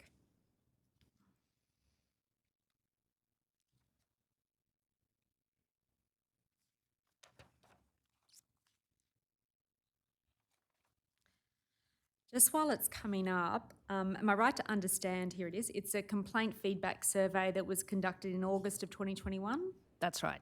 It was conducted by an external agency. Yes. What precipitated this survey being conducted? The Inspector General wanted to obtain some data and information which we didn't have at that stage, which was about the customer satisfaction of the individuals that were interacting with our office. And we weren't exactly sure how best to do that. And so this survey was our first attempt to gain some information that might be helpful to assist us with improvement. And can you give the Commissioners an overview of the pool of people who were participants in this survey? Yes, so 100 people who had participated as complainants in inquiries in my directorate were invited to participate, and I believe something in the vicinity of 32 agreed to participate. So it was an opt-in survey, and the criteria for being selected to participate was that your matter had been completed at the office of the IGADF, either at assessment or inquiry. So the pool was small, but nonetheless, would it be fair to say that your office took the outcomes of this poll seriously, given that it was one of the factors that precipitated the establishment of the post-inquiry cell? Yes, I think the recognition was that while the survey was small, and so statistically it's probably not the best survey that we could have, the recommendations were all sensible and implementable, and are something that we focused on implementing. And I just want to take you to some of the results of that survey. And if I could ask the operator to please turn in that respect to .0009 of the document. Now, as I understand it, but correct me if I'm wrong about this table depicts, in effect, a complainant's satisfaction with the outcome of their engagement with your directorate. Yes. And so it's broken into a couple of figures, but one of them is the complainants whose request was closed at an assessment phase. Yes. And so the result of this survey is that only 33% of the individuals falling into that category were satisfied with the outcome. Yes. And so 67% were not. That's right. Just in terms of that concept of closed at assessment, now you gave evidence about this before in terms of the framework by which your office determines whether or not a matter has been resolved. And as I understand it, what you've said is the process of resolution includes a consideration of whether or not the subject matter of the inquiry, say it's a decision, was reasonable and open to the individual on the facts. That's right? Yes. But it's not a merits review of the decision. No, except for that aspect of fairness that I mentioned. Okay. Now, in terms of, so that's a more constrained construction of what the expression resolved requires. It's not something that requires, for example, the satisfaction of the complainant that the matter is resolved as they would have it be resolved. That's correct.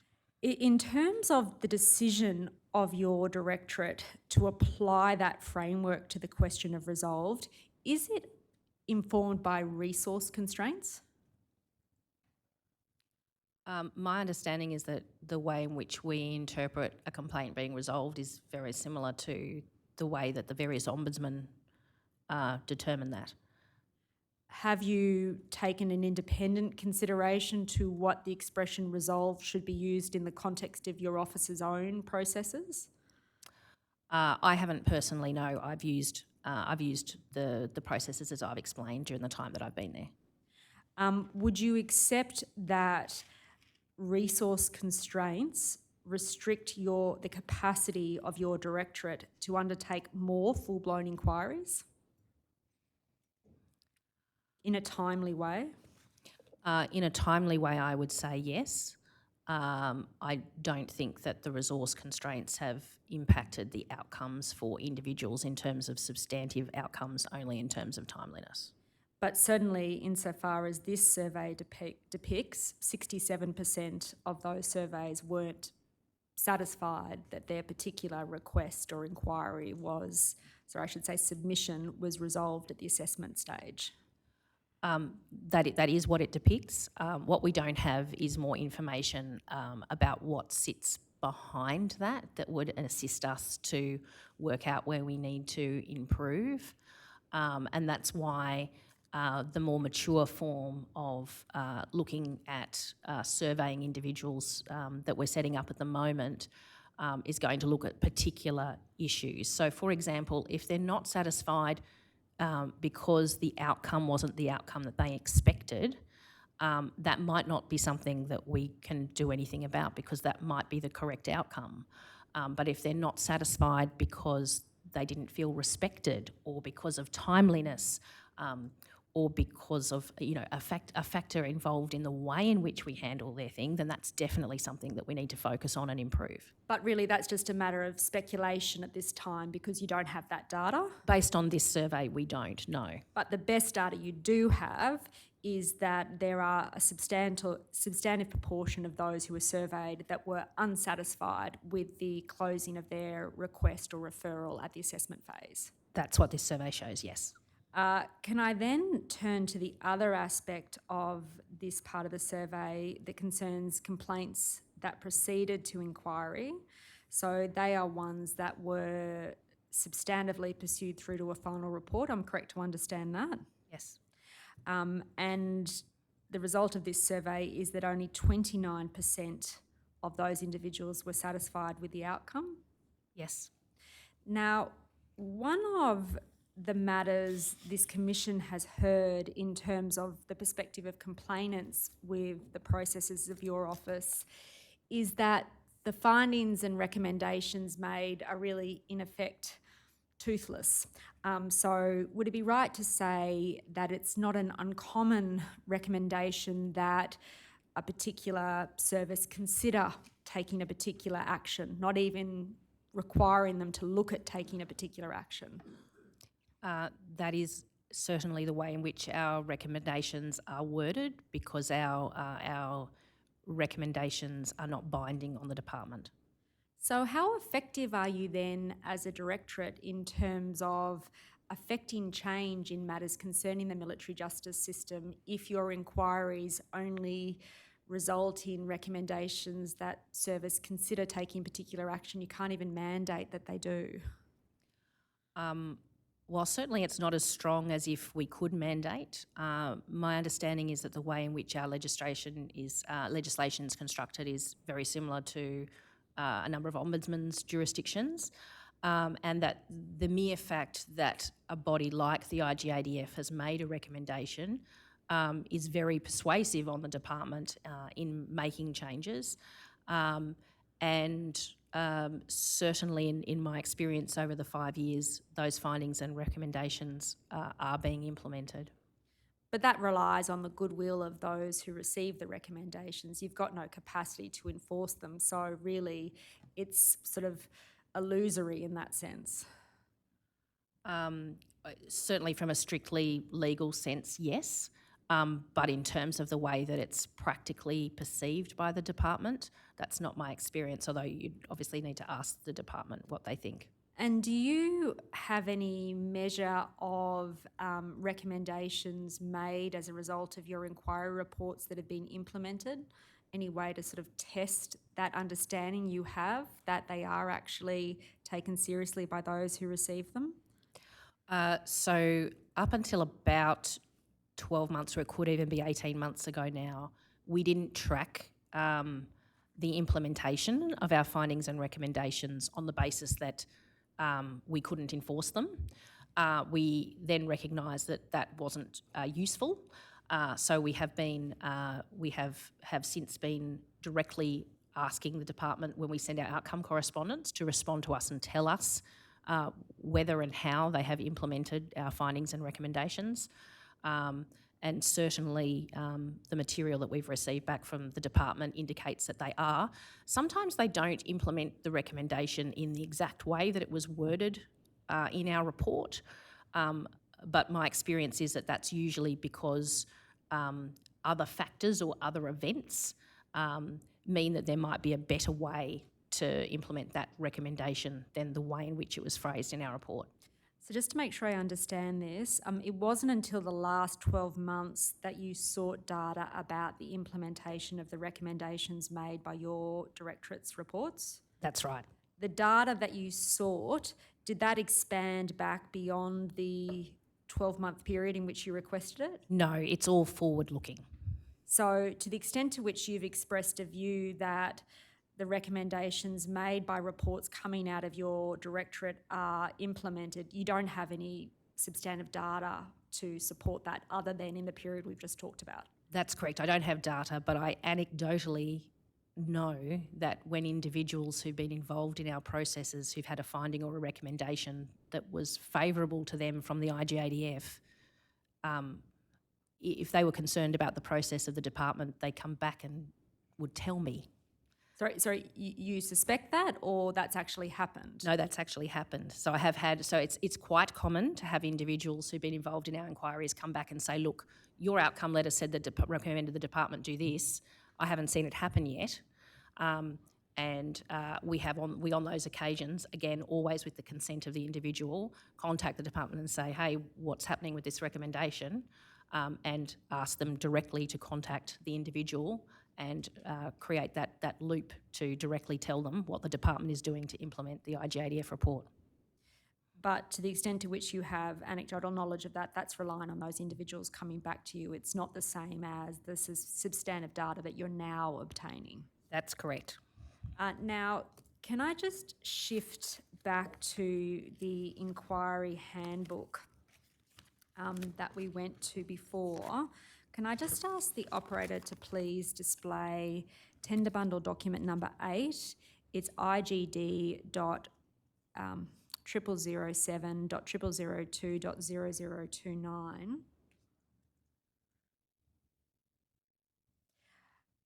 Can I ask, so can you tell Commissioners, when was this document created? So the first version of the handbook was created in the middle of 2019. And was that your initiative? Yes. And what led to the creation of this handbook? When I arrived at the Directorate, my predecessor gave me a 110-page handover notes to explain to me how to do my job and how the Directorate worked and what we should do. And I took that document and converted it into what is now the handbook. So prior to that time, was there any guidance to either your core staff or your reserve or contracted staff about how they should perform their functions? My understanding was that it was done on verbal briefings from the Director. Okay. Now, just looking at this document, I'm struck by the words that are highlighted in green.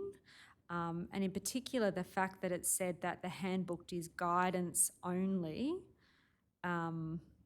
What is the intended import of that statement?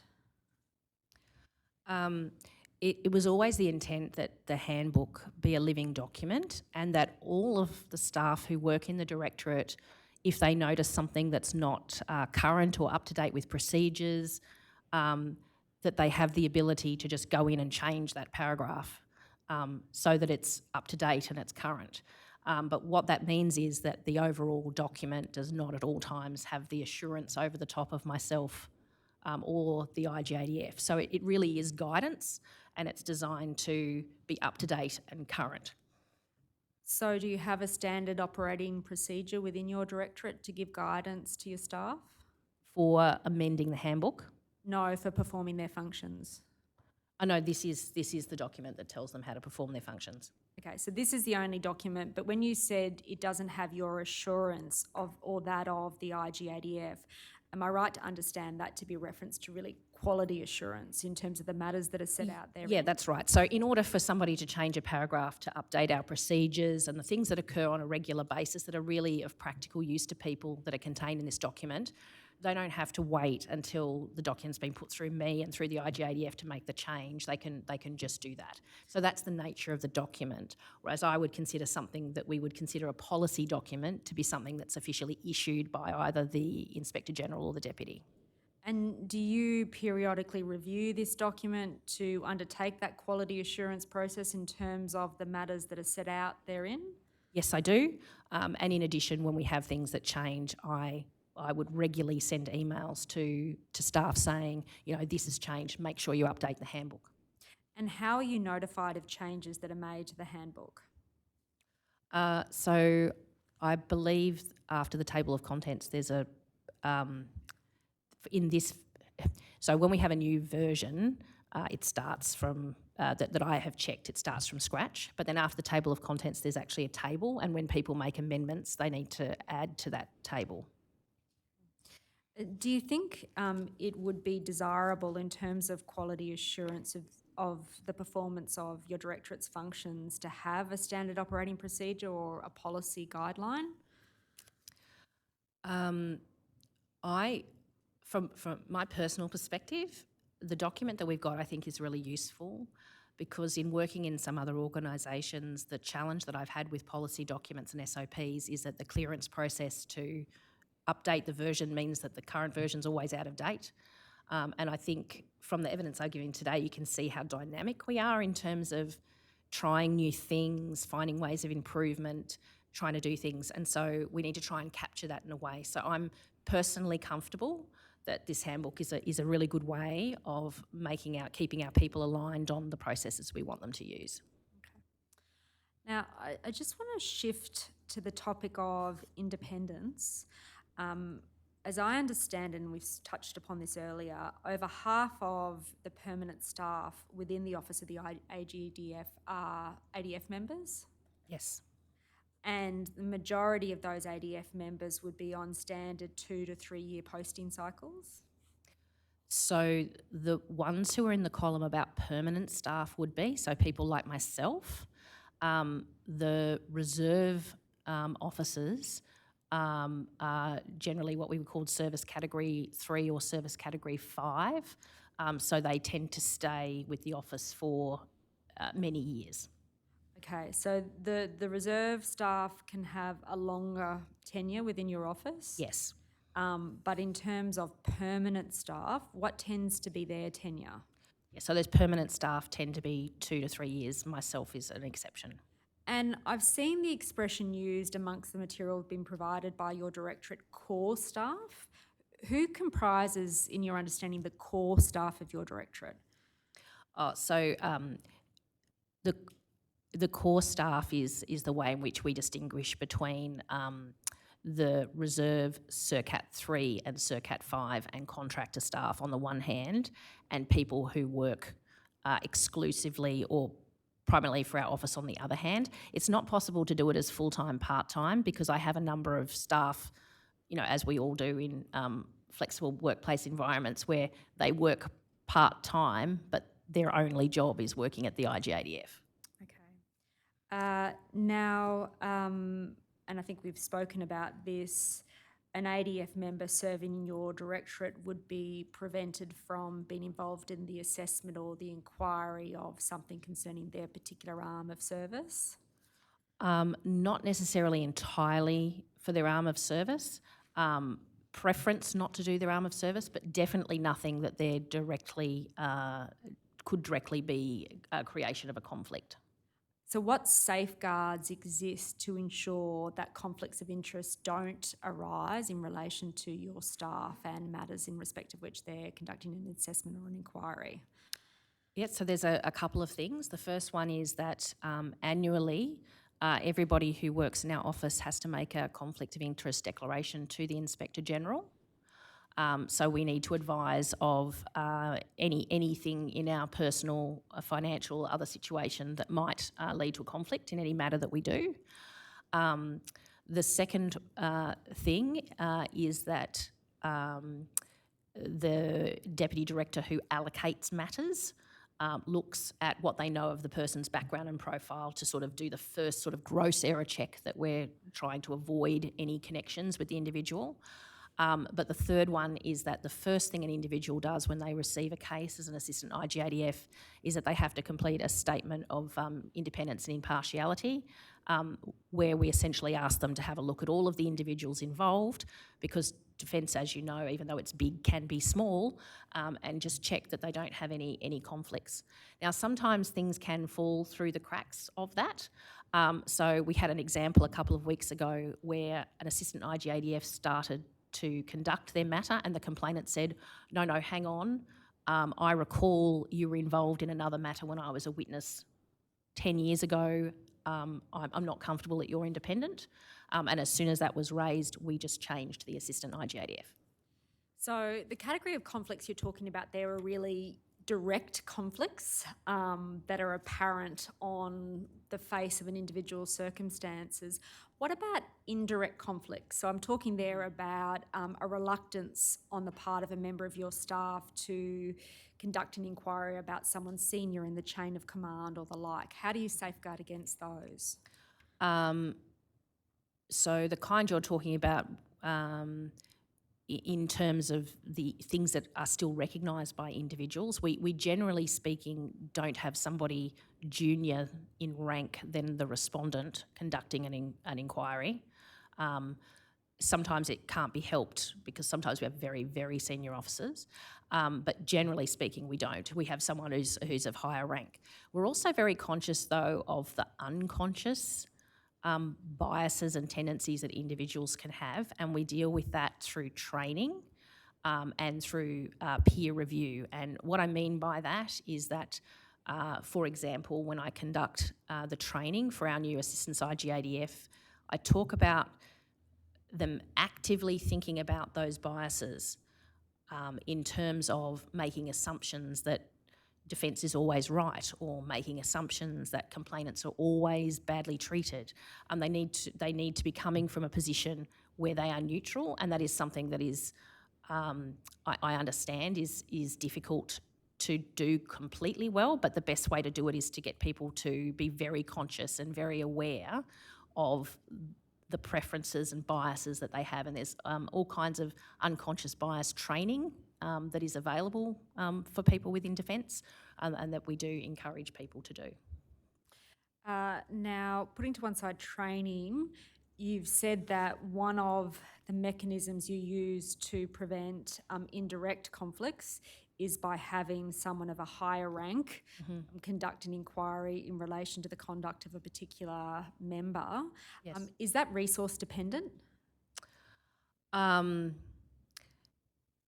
Not really, because if we, so there's obviously a resource issue in finding someone of the right rank, but if we don't have someone, that would be one of those circumstances where we might look to employing an APS member or a contractor to conduct that inquiry.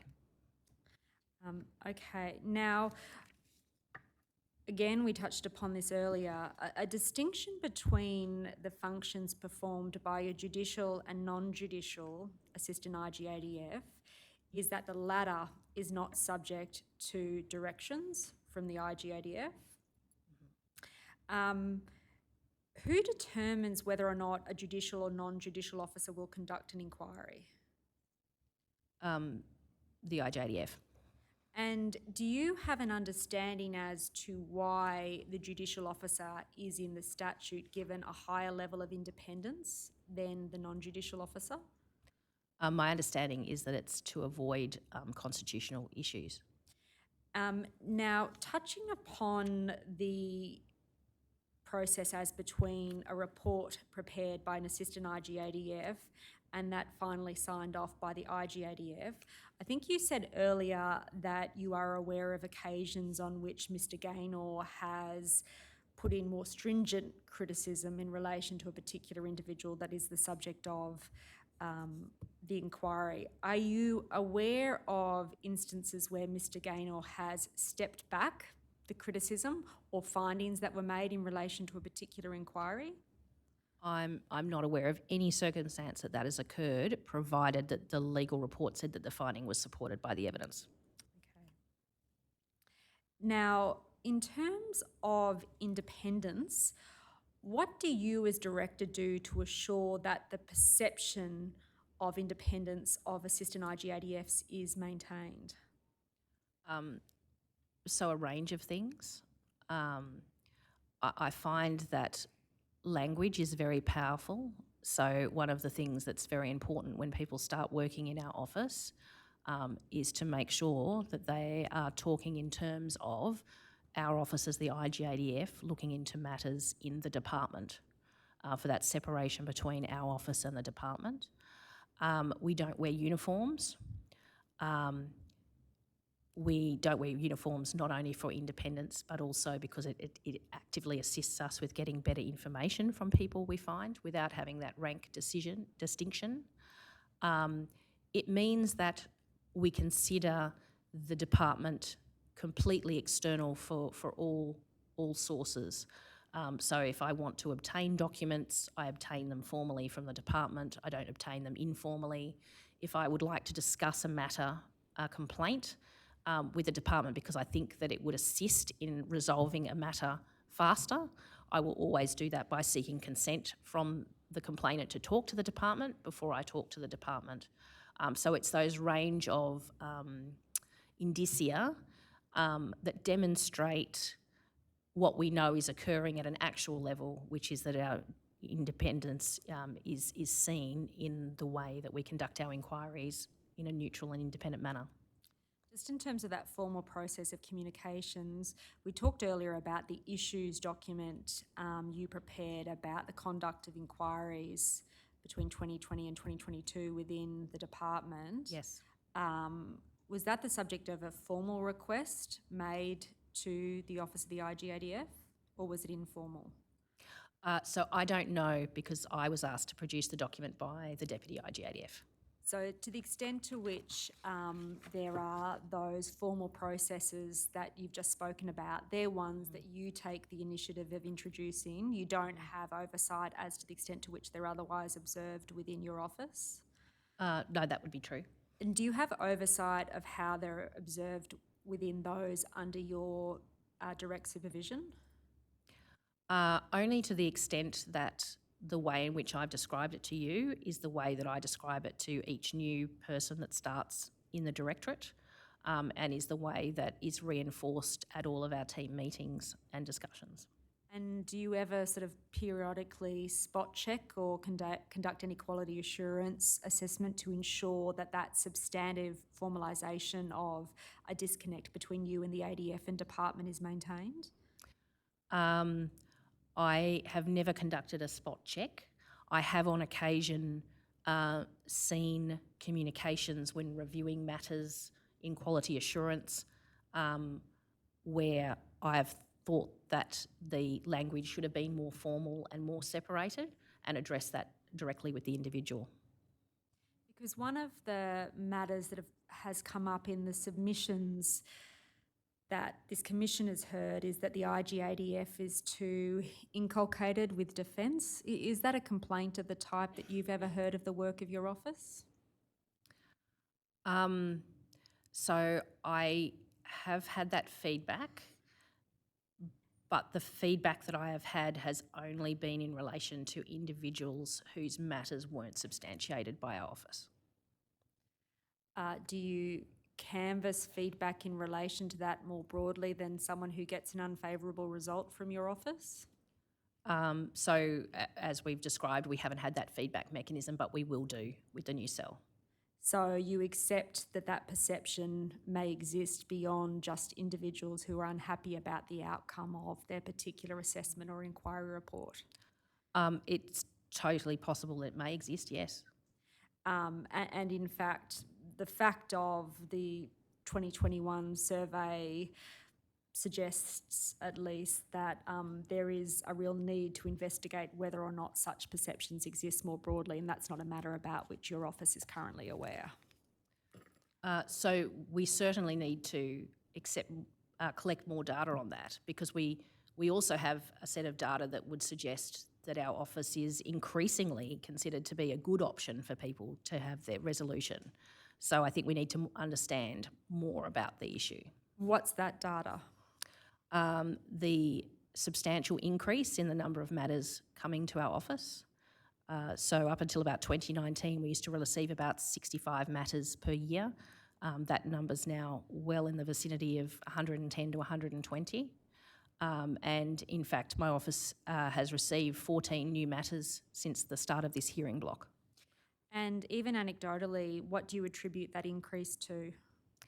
And it is anecdotally because, as we've described, we haven't done the survey work. But my anecdotal experience is that when the IGADF is mentioned in public and in the media, it assists people to know what our office has and what it can offer people, and that leads to spikes in submissions to our office. And in terms of mentioning in the media, would it be fair to say that, at least in the last couple of years, really it's principally in the context of the inquiry undertaken by Justice Brereton. Yes, that's correct. And the inquiry undertaken by Justice Brereton is materially different from that undertaken normally within your directorate in that he is a former judicial officer, and so he's not subject to direction from the IGADF. Current judicial officer, so he's not subject to direction from the IGADF. That's true, but I'm not sure how those two things go together. Well, really just in terms of the question of independence. So my comment is, we've heard submissions that there is at least a perception that the IGADF is too embedded within defence. That in effect, the office is akin to helping the ADF to mark their own homework. So those perceptions couldn't properly apply to Justice Brereton because he is disconnected from the IGADF, because he is not subject to any direction from the IGADF in terms of the conduct of his work. You'd accept that? Yes, but I'm not sure that the people who are making submissions to my office think that Justice Brereton will be looking at their matter. So then would it be fair to say the comments you're advancing to me, it's a matter of speculation about the reasons why people are coming to your office? I completely accept that, Yep. and that's why we need to do more work, because if there is a perception that we're not independent, that perception's not correct and needs to be addressed. And so coming back to the initial comment you made, which is that you look at the increase in the number of submissions as reflecting confidence in your office, that's really speculation as well. I suppose it is, but I'd be open to other alternative explanations. Well, I've just given the other alternative explanation, but I think you don't agree with me about that. So perhaps we can just both agree that... Objection, Commissioners. The witness did not say that the explanation for the spikes was confidence. I understood her evidence to be that the explanation was when matters are raised in the public, that causes a spike in... So I think that...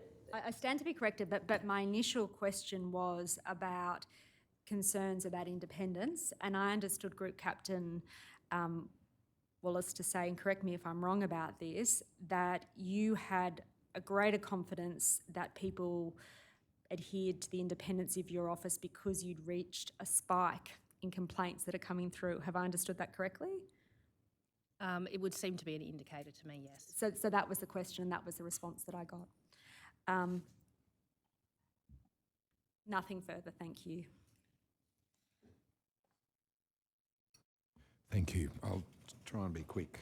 Just in relation to the issue of cultural reviews and commenting on culture, Group Captain, you mentioned there was a court matter where the office may have been criticised and it caused that direction to be given.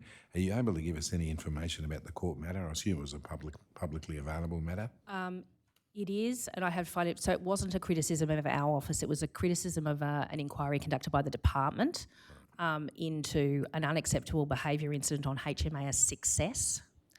So I'm not sure what the citation would be, but that is the matter that criticised inquiry systems being used to investigate culture. Could I trouble you just to take it on notice? If you're able to dig it up, Absolutely. then let us know later. I'd be grateful. Thank you. The second issue is Captain Shindy said that one of the things that was redacted from the report, the copy of the report that she got, was the recommendations. Does that sound right? That recommendations can be redacted in a report? So I wasn't involved in that one, but if the purpose of the document was to give her something that gave her fidelity about what she could talk about, then that is possible. Okay. You mentioned one of the own initiative inquiries was into the defence arrangements to dealing with sexual misconduct in the Defence Force. In those inquiries, would part of the inquiry, or part of looking at that issue, involve looking at what's happening in other places? There have been inquiries into sexual misconduct in the US and Canada, some very notable ones. Mm-hmm. Would they have been looked at? My understanding is that they were. Sort of an environmental scan, if you like. Yes. Okay. Just in relation to the Section 21 suppression orders, I can understand the first part in relation to telling witnesses they're not to discuss issues with other witnesses. But the second part obviously troubles me a bit. What decision-making process is there in relation to that? Who, if you could just walk me through the process, who decides that a Section 21 will be issued? So the IGADF has that power, and authorisations are issued to the Deputy IGADF and myself. So it is a matter of discretion as to how we word the order. And for me, being the lowest level person making that order, I have to consult before making it. But there is a fairly standard approach, which is that in all cases it does not apply to discussions with a legal practitioner to seek legal advice, to psychologists and counsellors and those kind of things. No, you took us through that before. So is there any sort of review or quality assurance process within the unit once the decision's been made? Is it just you make the decision and is it reviewable internally? So we've actually never been asked to review it, but certainly our office takes a practical approach. So if a decision made by me could be reviewed by either the deputy or the IGADF. All of the individuals who have come to us in relation to their Section 21s is more seeking clarification along the lines of, I'm wanting to do this, does that fit within it or not? Sorry, so if I get issued a Section 21 and I'm not happy with it, what options are there that are open for reviewing? Oh, if you came back to our office and said you weren't happy and I had made that order, I would refer the matter to the Deputy IGADF as my so it remains superior within the to do IG that. office? Yes, I actually don't know whether there are external mechanisms to challenge a Section 21. Well, again, grateful if you can possibly have a look at that and come back. Yes, I will. And just in relation to the handbook that you pulled together once you'd arrived, am I correct to assume that there wasn't one there before That's your correct. arrival? Thank you. Commissioner Brown? Thank you very much. Can I just go to the issue of having, first of all, the judicial assistant IGADF, and you may or may not be able to answer this, but in response to the question before, you said that they can't be directed by the IGADF to avoid constitutional issues. I guess I'm wondering why they exist then. Why have judicial IGADF, assistant IGADF? I think it's because sometimes it is of considerable benefit for the matters in which we would like to investigate to have someone with that expertise and experience. Okay. All right, I'll leave that there. You said that and I think you said early on, and again, just a point of clarification, but I think you said that some matters don't proceed because there's a lack of resources. Did I hear that correctly or not? No. No, okay, so... No, all of our matters are examined. The issue with resourcing relates to timeliness. Right, okay. You said sometimes you will redirect a matter to another organisation if you think they are better placed to deal with it. And the process, again, if I heard you correctly, was that you write back to the complainant and send them the hyperlink to the organisation who may be better placed. Do you not do a warm handover? So we can do. It depends on the individual. And sometimes we do it both ways. And in some ways it depends on the individual complainant and their capacity to refer their complaint themselves, because we have a range of complainants. So we certainly have done warm handovers to the Inspector General of Intelligence and Security, for example, to the Commonwealth Ombudsman, for matters that don't fall within our jurisdiction but fall in the jurisdiction of those organisations. We do get a range of complaints though, so sometimes we get complaints against that are in relation to foreign defence forces. those would be the kind where we don't do a warm handover. So what percentage roughly might get a warm handover? I think in any 1 year there are probably only, of maybe 110 matters, there's probably only 3 that don't fall within our jurisdiction. So the percentages are tiny. No, I appreciate that, but in terms of those 3 each Yes. year, what percentage would you facilitate a warm handover versus not? I guess the reason I'm asking is because it takes quite a bit to, I guess, make a decision that you're going to take a matter to an external body, and then if the first thing you get is the hand up, no, it's not us, a percentage of those might then drop away. So, the warm handover facilitates the process for the individual. It absolutely does, and the thing that we're conscious of in referring the matter directly is obviously privacy and consent of the individual to pass their material on to someone else. So we do work with them directly. So because sometimes we get anonymous complaints with just an email address. So that's the kind where we can't do a warm handover, whereas if an individual has contacted us and we have phone contact details, that's quite different. And we can talk through, this is more best place to that. Can we refer your matter there? Do I have your consent to do that? So my question is it the majority, or is it that would get a warm handover? Yes, it is. Thank you. You talked in response to Council's question about the reporting of time taken, and you said you don't actually measure a median time taken for inquiries, assessments or inquiries. That's right. You do the individual components. And whilst I can accept that that's a reasonable thing to do in terms of measuring the individual components, I can't quite comprehend why you wouldn't put it together and report the total. Is there a reason? So I tried doing it on a total. So our previous strategic plan, so if we go back 3 years, we attempted to have KPIs for overall timeliness for each of the matters.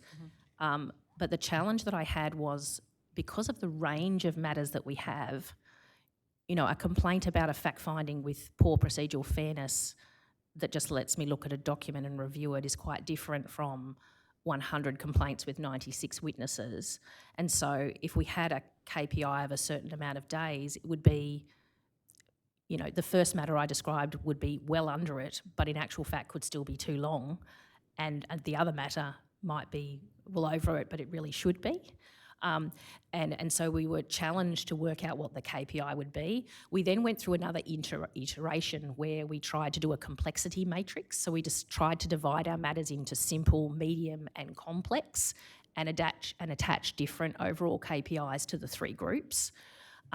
But I abandoned it because my staff were taking so long trying to do the complexity matrix and work out which bucket it fell in, that it was really detracting as a straight resourcing issue from them doing the actual work.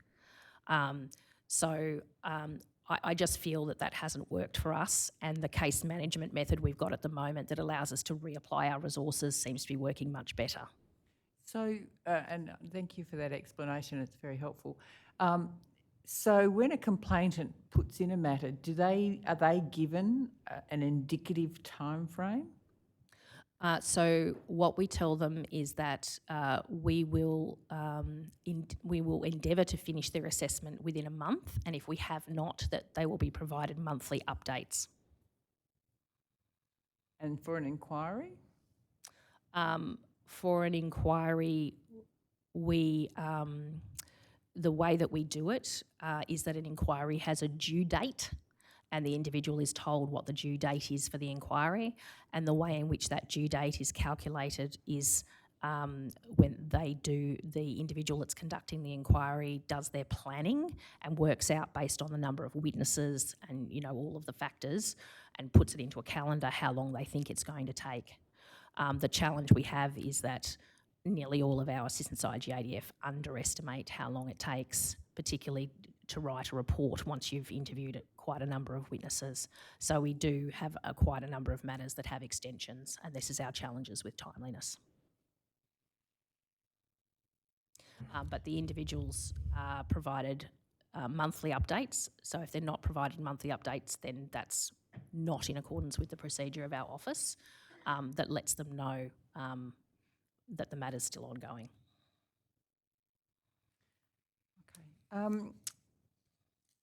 I just want to ask about own investigation inquiries. Are there any constraints on what the IGADF can investigate under own initiative inquiries? It would still need to fit within the jurisdiction in 110C, so it would still need to be related to the military justice system. Do they require CDF permission? So not if it's related to the military justice system. A CDF direction expands the jurisdiction of the office to any matter affecting the ADF. And so were you, okay, I won't ask that because you don't do cultural inquiries. We certainly don't make it a term of reference in our inquiries on individual matters. But if you looked systemically and felt there was cultural issues, would that, and accepting that currently you have a direction from IGADF that you don't do cultural inquiries for the most part, does that require CDF permission? Is that regarded as within the military justice system? No, or not? and I apologise, commissioners, if I've caused confusion. So what we don't do is when we're investigating an individual's complaint, we don't put in a direction saying, is there a cultural issue with this unit or something along those lines. It would certainly be available to the IGADF to do an inquiry that relates to culture within the own motion jurisdiction of culture relating to military justice, and to appoint appropriate cultural experts as assistants IGADF to conduct that. So my apologies for the confusion. Sorry, yes, because you did say, well, at least I thought I heard you say that you're not equipped to do cultural assessments. Our permanent staff are definitely not, no. No, so it would be in the nature of an own motion investigation where we would appoint a cultural expert from broader Australian society appointed specifically to conduct that inquiry for the IGADF. I mean, whilst I accept that's a reasonable option or alternative, I guess, to find an expert external, and I'm just a little bit surprised given the focus that has been, well, we're told the focus that's been within the ADF since the first Pathways to Change document. It's over a decade or close to it. A focus on culture. I'm surprised it doesn't come up more regularly. I'm surprised that the staffing of the IGADF hasn't equipped itself to do that kind of a review. And that I don't think I can probably comment on it anymore, but I'm sure Mr. Gaynor can help. Sure, thank you. We heard from Captain Shindy this morning about her dissatisfaction, I guess, with the outcome of her investigations or inquiries. And it goes to this issue that Council was focusing on, that resolution of a complaint doesn't necessarily equate to satisfaction. And Captain Shindy was saying that really she felt the inquiry didn't get to the heart of the matter, the matters that were, subject of her complaint. I'm just wondering, how do you address that? Because it seems to me pretty fundamental. If you've got an agency to address concerns an independent agency to address concerns about something that's happened within the Defence Force, where a complainant can go, but in fact that agency doesn't address the fundamental issues that the complainant has, it's a pretty, as I say, essential kind of component of it. Yeah, so I agree that it is essential, and I suppose I don't quite know, I don't quite understand what it is that Captain Shindy thinks was not investigated. because we very comprehensively looked into the matters that she raised, and she's been given copies of all of those documents. Well, I'm not sure whether you were able to listen to her No, I testimony did- I this was morning. not I'd this encourage you to perhaps review the transcript because she spoke at some length about what the issues were.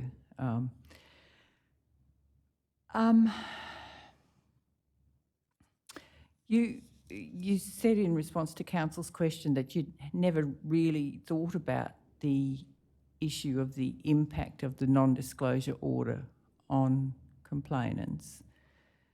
Oh no, my apologies. I definitely think about the impact it has on them. The thing that I had never thought about before was notifying them in advance that by virtue of them accepting the offer to come and read the unredacted report and seeing that confidential material, that along with that was going to come this non-disclosure obligation.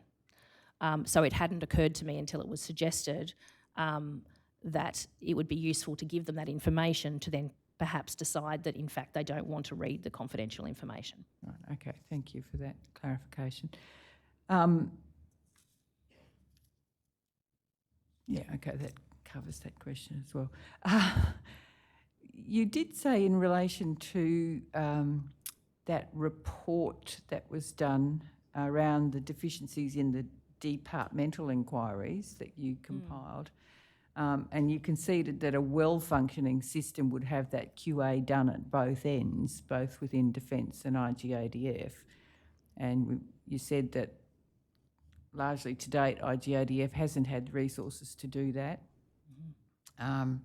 It would appear from that document at least that Defence hasn't done it either, whether it's from resources or whatever. But I guess the implication I draw from your comment is that it's not a well-functioning system. Is that a fair inference from what you've said? I think in respect of this particular issue, it is not, because I think we have the capacity to, and I'm very confident that we do very good work to resolve individual people's complaints and concerns, and to bring things that consist of abuse of power, unacceptable behaviour and maladministration of the department to their attention and resolve those. I don't think we have matured to the point where we are actually analysing what those do to affect the system as well as we could be. Okay. Well, perhaps that goes to the next question, and in fact goes back to Captain Shindy. Council was asking you whether the tracking of the recommendations perhaps is a bit illusionary. You're now tracking recommendations to see what, that they're doing something. Captain Shindy's, one of her issues was that Defence is doing something to be able to tick the box and say they've implemented it. But my take on what she was saying was that it didn't feel like it was actually a genuine change or affected real sustained change or whatever. So I guess the question is, how do you, in tracking now the recommendations are being implemented, how do you assess the quality of the outcome or the impact of that implementation? Because they're different. So in situations where a recommendation is not implemented, I think the answer to your question is a little bit easier, because we're asking them to explain to us why they did not. So in Captain Shindy's case, there were a number of recommendations that were not implemented by the department. And when we did the assessment on her second complaint, we looked in detail and requested that the department provide us information, which they did, on what they had and had not done and why, and we made an assessment of whether that was fair and reasonable. But I would suggest that it's actually easier to do that in circumstances when they haven't implemented it. I think you raise a really good question about what you do when the department says they have implemented it, but you don't really have a way of checking that. So I acknowledge that is definitely a weakness in the system, and potentially something that could be addressed through the broader own motion inquiry process, but would be very difficult to track with the system that we've got on individual matters. Okay. Two last questions. One is the issue of resourcing, I'm assuming you have a risk register, or you don't? We don't, not within the directorate, so risk is managed At the at the IGADF? organisational level. Is resources or lack thereof on the risk register for the IGADF? I actually don't know. Okay. And my last question is, and in no way wanting to infer anything about the integrity of the individuals who work at IGADF, but I am wondering whether you can just tell me how members of IGADF, such as your own self and inquiry staff, who are permanent members of the ADF, how you don't consider the potential impact on your future career when you're doing inquiries. And as I say, I don't wish to in any sense insinuate anything about the integrity, but it seems almost inherent that there would be some level of unconscious bias there or awareness that doing an inquiry in relation to certain individuals, certain units, whatever, could have some repercussions later on. So how do you protect against that unconscious bias? I think at an office level, one of the things that I think is very helpful for all of the staff is that the IGADF consistently in his communications with staff talks about the fact that the Secretary and the CDF are supportive of the work that the IGADF does and expects us to do our job independently and impartially. So I think that is one factor. For me, at a personal level, it is a non-issue for me personally because my background is a legal officer, so I spent 17 years giving legal advice as an Air Force legal officer, and legal advice by its nature to operational commanders can be unpopular, and that's my job to give that advice. So to me, it's a natural thing that doing my job well may and often does involve telling people things that have not gone well that need to be improved. So for me personally, it's a bit easier, but I do understand how that could be an issue for other people. Most of your inquiry, your assistant IGADFs are not legal officers. They are not, but most of them are service category 3 and 5, and they're, for the vast majority of them, the work they do for the Office of the IGADF is the last work that they will do before they retire. Thank you very much. Thank you. Commissioner Douglas. Thank you too for your evidence. I want to return to this question of inquiries into culture, which I'll seek to exemplify by the evidence of a witness called MB1 who gave evidence anonymously last Friday. I expect you wouldn't have been able to catch up with it. I didn't hear the evidence, but I have read the statement.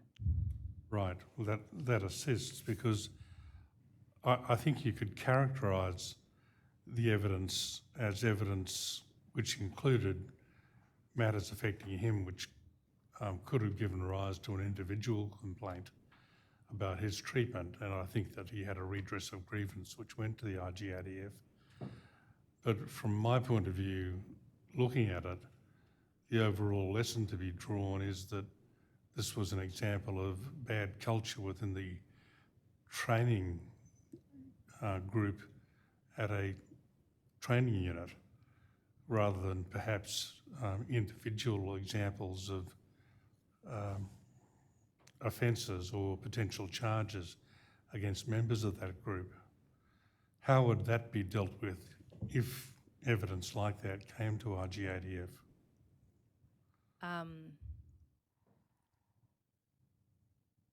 So we tend to look at the way that we approach things is we look at incidents that have occurred I heard that and before. what occurred for them. I mean, if you are interested specifically in MB1 as a case study, the IGADF inquiry report into that matter is complete, and my understanding is that it has been produced. So it is available to read, and it does discuss both the incidents and the factors that contributed to those incidents, and makes a number of recommendations for actions that the IGADF has recommended be taken in terms of processes and training for that unit. And I haven't seen it, sorry, but did it cover what I might think of as cultural issues amongst the training group? By those I mean the trainers. So it talks about the actions, and both whether the actions were in accordance with policy, but also how they were perceived by the individuals undertaking the course, and what needs to be changed to lead to a result that. I'm trying to skirt around the issue without talking about the specifics of the case. Yes, I understand. To give us to lead to a training environment that is good for both the staff and the students. Okay, thanks. I've got a couple of other individual questions. One prompted by that diagram you were asked about earlier on, which was a flow chart about how complaints should be handled, and if they weren't within your jurisdiction, they could go to a body called FCIB, which is, I gather, Fraud Control and Investigations Branch. Yeah, yes, it is. So the on reflection, when I looked at that document in more detail, it's the diagram to assist my staff of what we do when we have the overlap between a complaint to the IGADF that might also be a public interest disclosure. So Fraud Control and Investigation Branch is the section of the Department of Defence that deals with all public interest disclosures, the former whistleblower scheme. And that diagram is to assist on when and how we transfer matters, because what we want to do is make sure that we don't inadvertently prevent an individual whose matter would be a public interest disclosure otherwise from having the protections under that Act, as well as protections under ours. And is that a fairly clear dividing line? It isn't a very clear line at all. The two pieces of legislation don't fit very well together. So what we try and do is just deal with it practically to give the person the maximum protections by feeding it into the right schemes. Thanks. And finally, I wanted to ask about your case officers who investigate deaths. What sort of background do you try to choose them from to equip them best to investigate deaths? Yes, so the matters that involve deaths that are in my area are the ones that don't fall within, into the select incident review area. So for example, a complaint about the way that Defence handled a death that was prior to 2016, or those sort of matters. The individuals that we have used are our most experienced assistants IGADF. So I've had 3 of them in the last year, and so one is a QC, one is a experienced military officer with a psychology background, and in fact the other one is a very experienced junior counsel. So legal and psychology backgrounds for those individuals. Do you have any reserve officers with a policing background in investigating death? Not that I've used. I have people with policing backgrounds who do work in our military police professional standards area, but not in that area. I'm interested because of the overlap where you can't determine whether it might be suicide or a natural death. So in my area, the questions are usually more about maladministration by the department or unacceptable behaviour, specifically usually bullying and harassment of individuals. Okay. But in circumstances where the ultimate outcome is that a person has died. Okay, thank you. Just one other issue from me, Group Captain. You've had a long and illustrious career. Where do you, if you are able to comment, where do you see yourself going when you won't be there forever, obviously? Where would you go next? Back to an operational area or No, I've actually been I'm being promoted at the end of the year and appointed to lead the Afghanistan task force. Okay, thank you. Ms Maud, any questions? No, thank you, Commissioners. Ms Longbottom, any matters arising? No, thank you. May Group Captain Wallace please be excused from her summons to appear. Thank you. Group Captain, thank you for your evidence today, and I know there's considerable preparation you've had to undergo to be ready for us today. We very much appreciate it. Thank you. If there's no other matters, we'll break for lunch. All rise.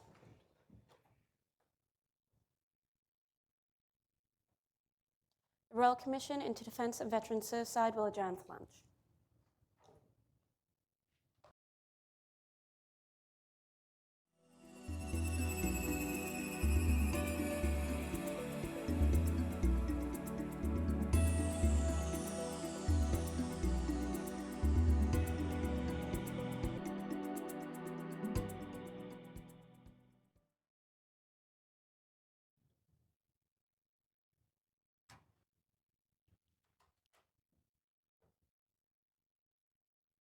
The Royal Commission into Defence and Veteran Suicide is now resumed.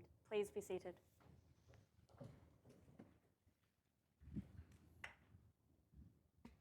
Good afternoon, Mr Singleton. Good afternoon, Commissioners. This afternoon's witness is Air Commodore Karen Coy, Director General of the Joint Transition Authority, who returns to us having previously testified in both Sydney and Canberra. If there are no other matters, might she be affirmed?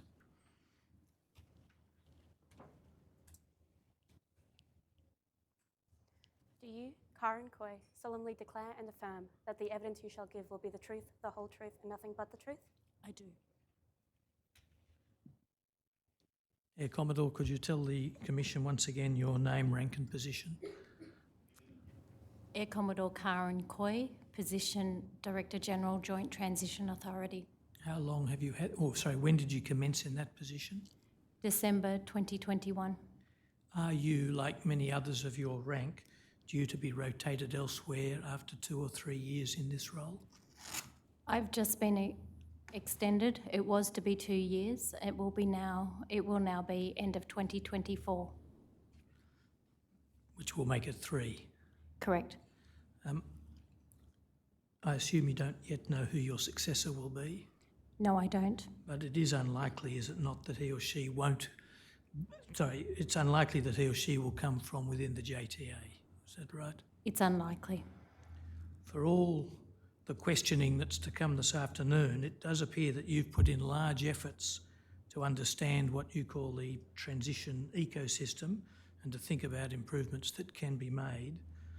No doubt your successor will benefit from all of your work, yet surely he or she will to some extent have to start back where you were in December and January 20 months ago, and will have to learn the ecosystem and may even form different views about the best strategy, leading to a revamp that might bring discontinuity that outweighs any benefits from any better strategy he or she thinks of.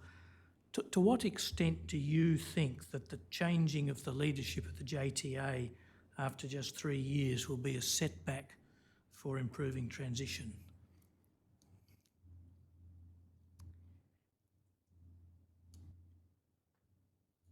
It's always possible that it can go backwards. However, I can also see that new blood can actually bring in fresh ideas. If that is considered a risk by the senior leadership, there is always the option to extend me a further 12 months.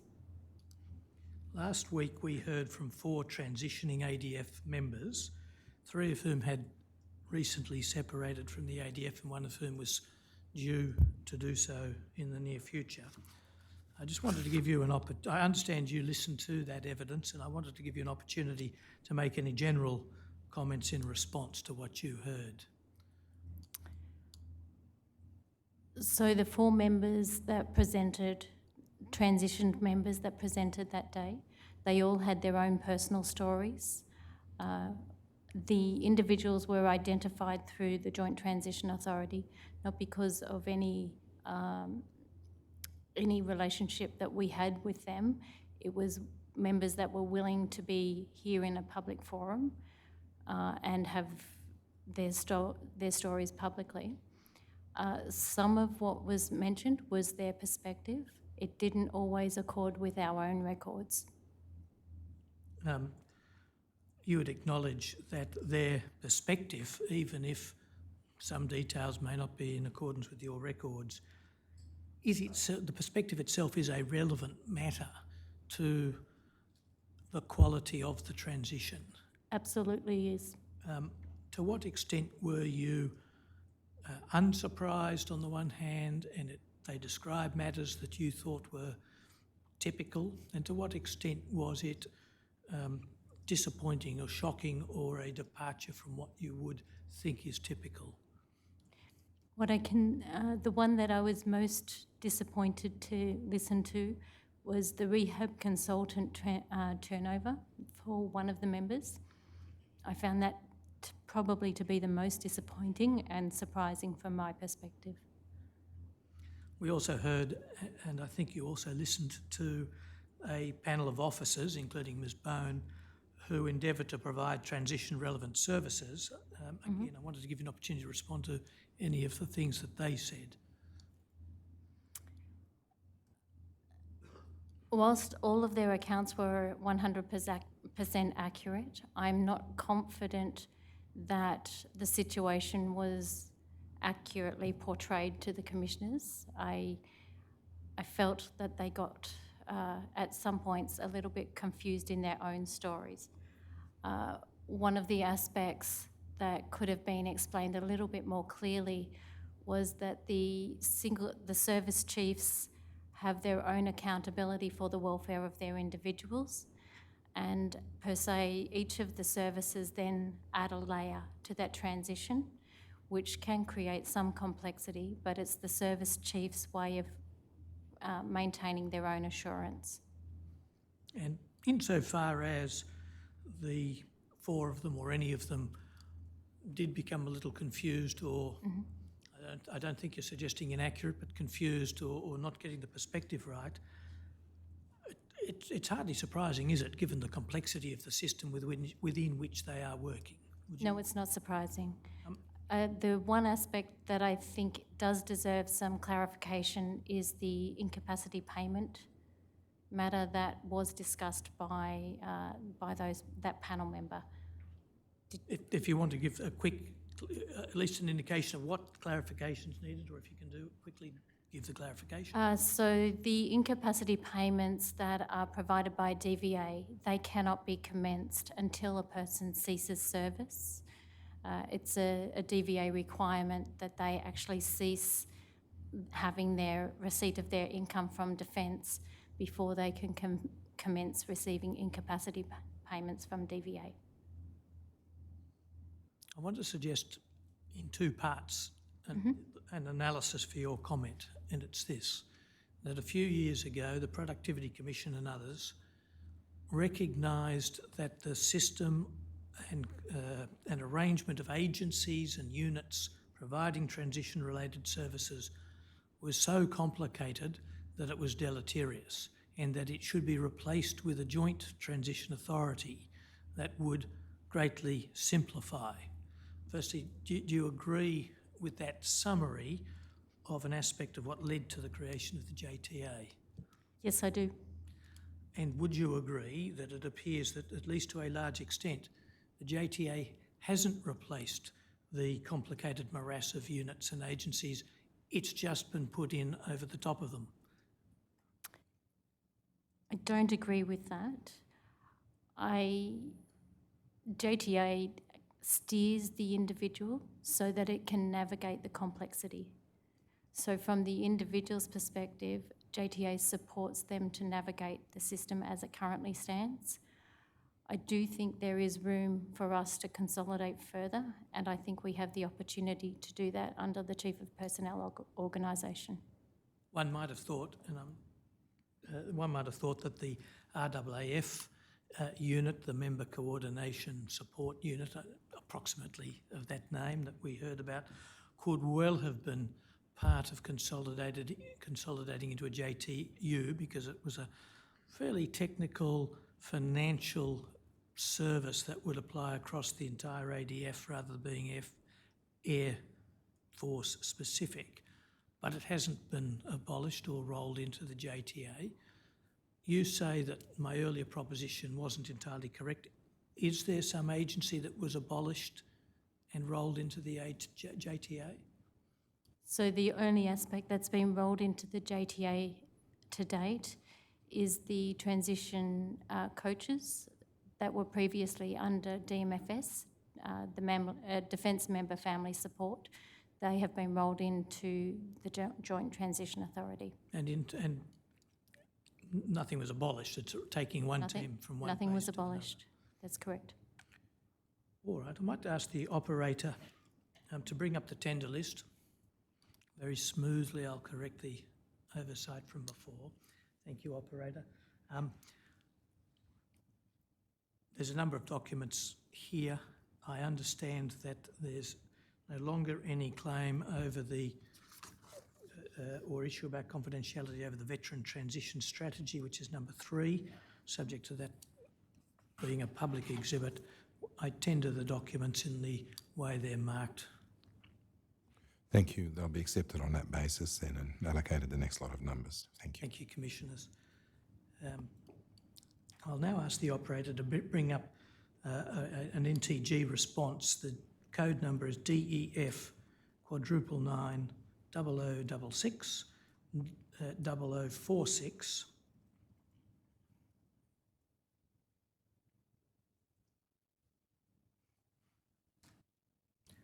Air Commodore, do you recognise this to be a response that the Defence Organisation put in response to one of our notices?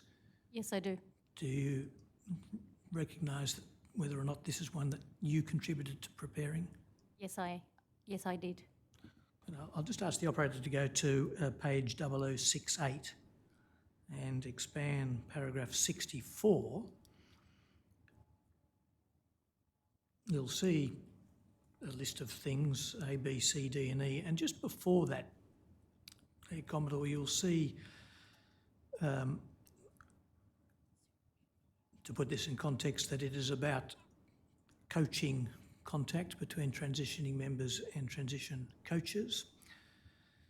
And it says just before point A that there are routine emails and phone calls that happen on occurrence.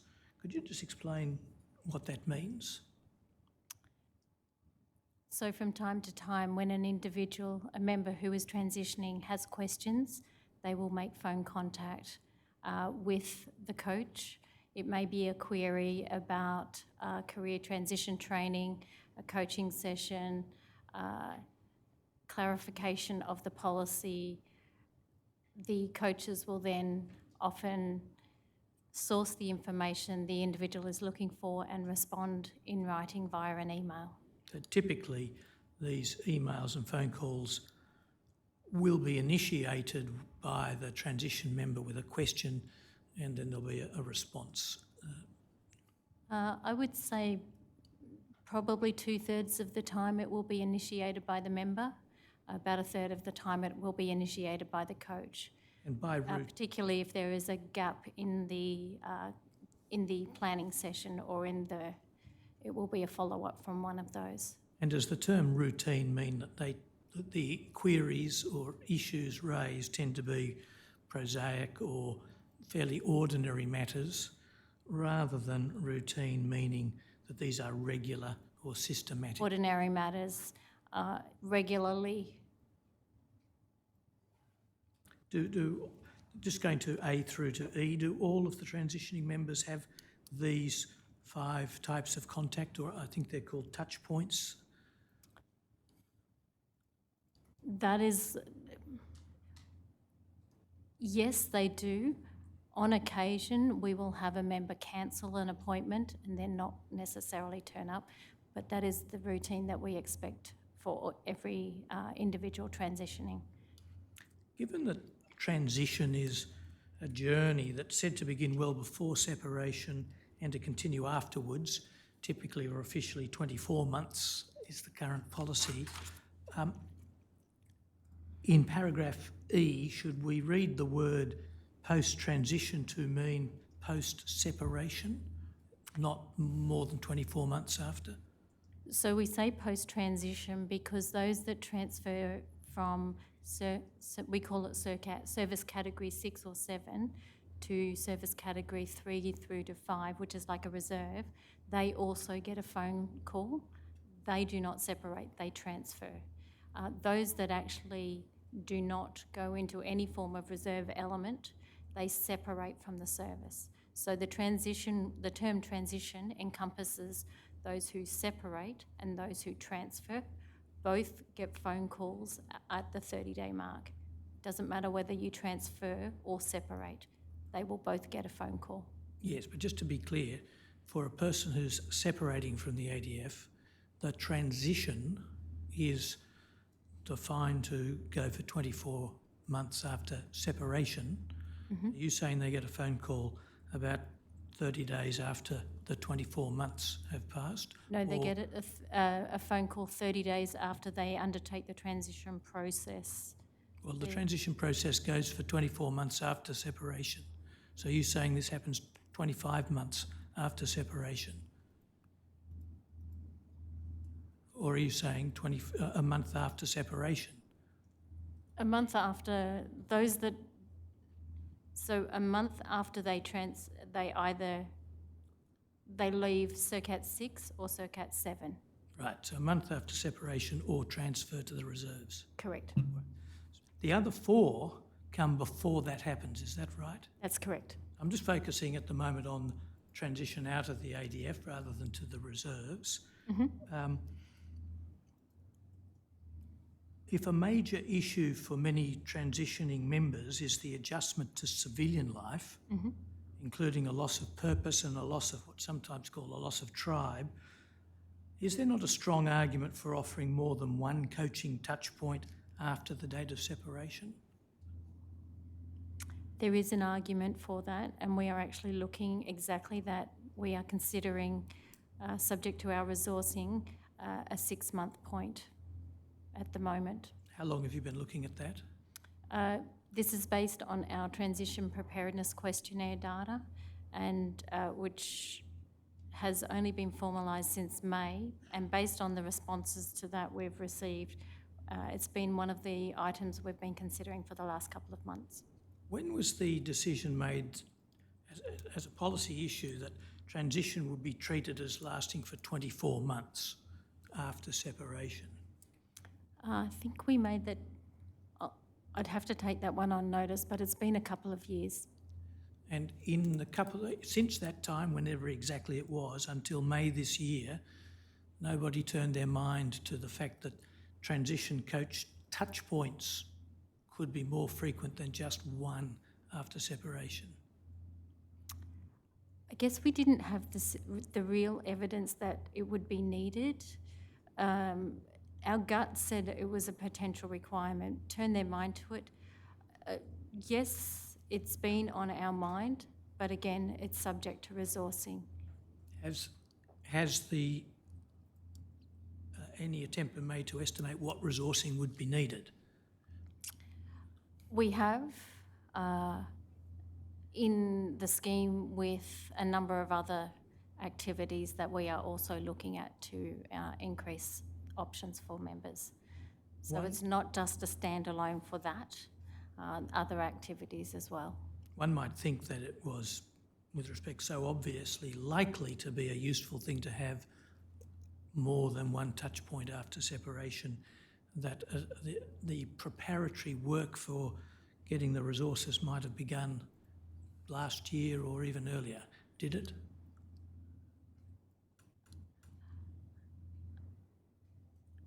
Not in the way you've just asked, no. Well, I don't want to box you in. Last year or earlier, was any work being done to prepare a submission for the resourcing that would be needed if this was a good idea? Yes, some work was done for resourcing, but it was for resourcing which encompassed additional touch points throughout the journey, not just 6 months post. And was the resourcing sought and obtained? At the moment, was it sourced? Sought. Sought. Did you end up... So you did some preparatory work to get resourcing for these touch points, but did you ask for the resources? So submissions were made internally for an ASL, what we call average staffing level. That is still subject to staffing across the entire group and defence. So it's in the mix for consideration, or still as at this day. When was the application made for the ASL increase? By the JTA to whomever was next in the process? It was at the beginning of this year. I can't give you an exact date. It was early on this year. Anyway, may I turn now to the meaning of coach? I want to suggest that the classic example of a coach is a sports coach, and that concept has expanded somewhat into other areas like tutoring of students, giving individual physical training, giving life coaching and business coaching.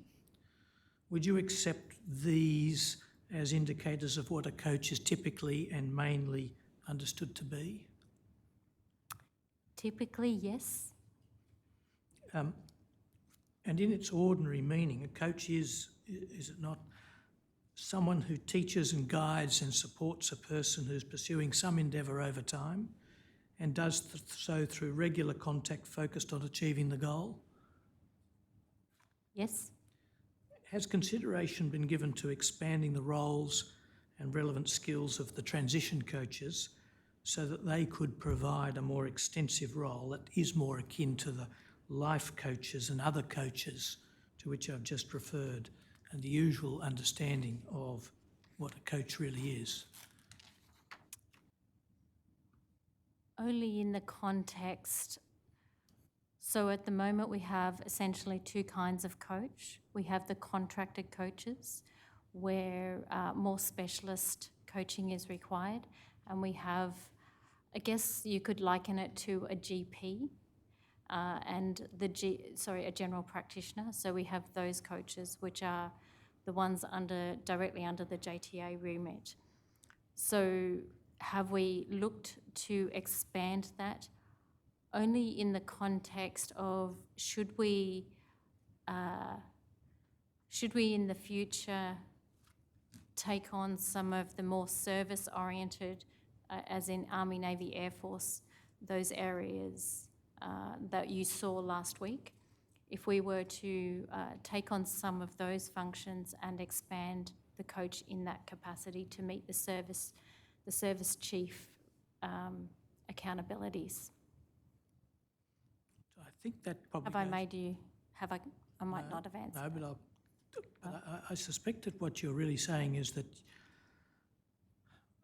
you are looking to expand the role of the coach to pick up the role that other people are currently doing and in effect try and create something closer to the one point of contact instead of multiple points of contact. That is a potential. It's still up for consideration in terms of the design phase under that organisation. But yes, it is a consideration. Yes. So that's one way of reforming things, to try and get a coach who does it all, to put it bluntly. But what I'm focused on is increasing the size of all. That is to say, I'm suggesting that at the moment there's nobody who's providing life coaching type services on that sustained basis over time, right? Not just 5 calls of 20 minutes or whatever, but someone who goes right through the process for at least months, if not longer. I would disagree with you on that. Just before you answer that. For a number of reasons, the question is very lengthy, but also, unless my friend actually wants to put some parameters on what a life coach is, the question's unfair. On the basis that it's too much of a compound question, or you can break it up, can't you, Mr. Sinclair? Yes, I can. I think what the council is asking is we do have 2 programs that are provided by our contracted provider where those that have a greater need have that life coach for up to 2 years. So we call that a transition for employment segment. And the other one is the PSEP, which is personal coaching employment program. So that goes for 3 months rather than the full, and that's intensive life coaching, as you call it. Both of those have employment in the title. Are Yes, they they do. particularly employment focused? So we expanded it to include meaningful engagement. We made that expansion about 18 months ago. We've kept the titles for a couple of reasons. One, because it became known as, it's almost a brand-like situation, but it's expanded to include meaningful engagement. And in effect, the meaning of employment has expanded rather than change the name of the program, just change the meaning of employment. Correct. So that, and if I may say legitimately so, it means engagement, occupation, not necessarily income earning. That is correct. Why is it that, firstly, what proportion of transitioning members get the support of the GP-style coach through the PCEP, and what proportion through the T4E? So everybody gets the GP coach. Yep. Those that get the PCEP are those that are generally under the age of 30, have less than 4 years of service and don't have a job to go to. I can't tell you the exact numbers.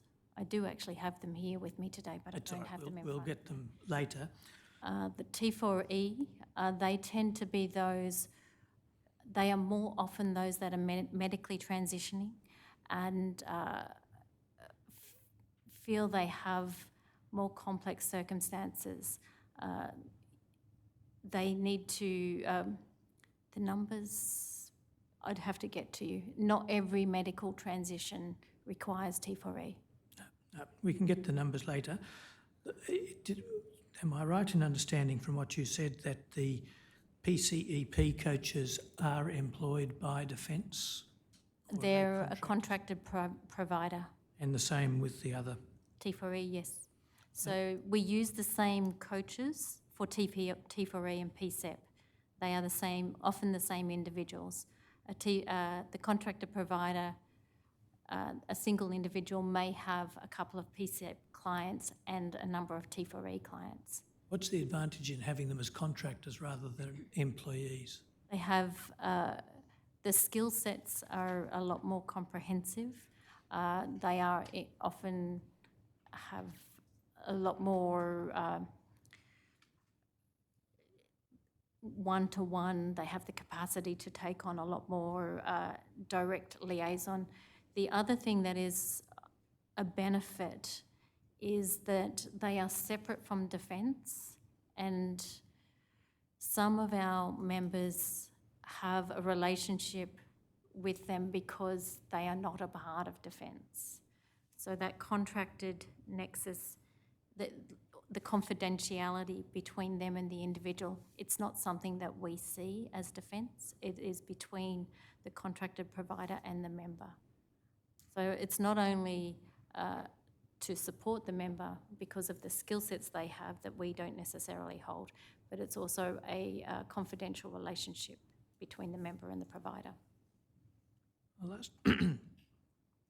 probably come back to a little bit of coaching later, but I'll ask the operator to display AWW quadruple 0 0001 0697.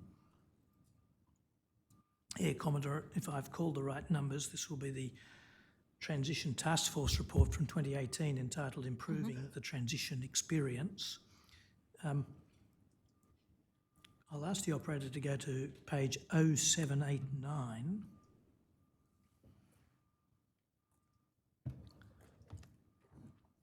And if we could expand the top half to get a sense of what this is in spite of its tiny font. Thank you, operator.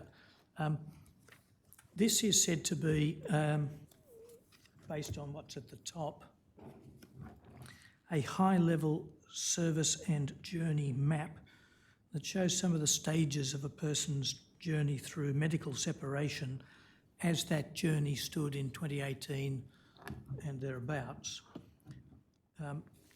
you can see from the blue boxes with white writing that the journey is broken into some different stages. The first ones relate to the medical separation process, but translating this into the modern system, would the role of the JTA cover the steps underneath the label separation process, sort of the second row, the second blue box? And you can see in the first, that the upper part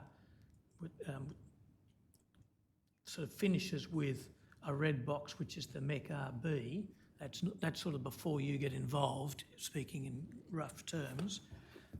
But then you can see the next step in a green box underneath. Predominantly, I would argue though, if a member is going to MEC-RB, which is, so a member is classified as J40, that is an indication that they are about to proceed to MEC-RB. We find a lot of members who approach J40 come to us of their own volition prior to the CMEC-R process commences. Right, so you'll start engaging with them when that So happens. we often engage with them at the CMEC-R box. We don't get formally notified of that until the MEC-RB sits. So when the MEC-RB sits and makes a recommendation, that now is the point we are notified. It's also the point where DVA is notified. All right, And CSE. you'll see the box on the far right of the second row of boxes. It's green and it says member attends transition interview at ADFTC. Firstly, is that a reference to an ADF transition centre? That's correct. Does that step still occur? Yes, it does. It's in 2018. I don't think it was mandatory. It is now. And I'm not disregarding what you just said about early engagement, because people often do approach you before the MEC-RB, but is there any new step that has been introduced into the process that occurs these days before that, the attendance at the ADF Transition Centre, other than what you've mentioned about informal engagement?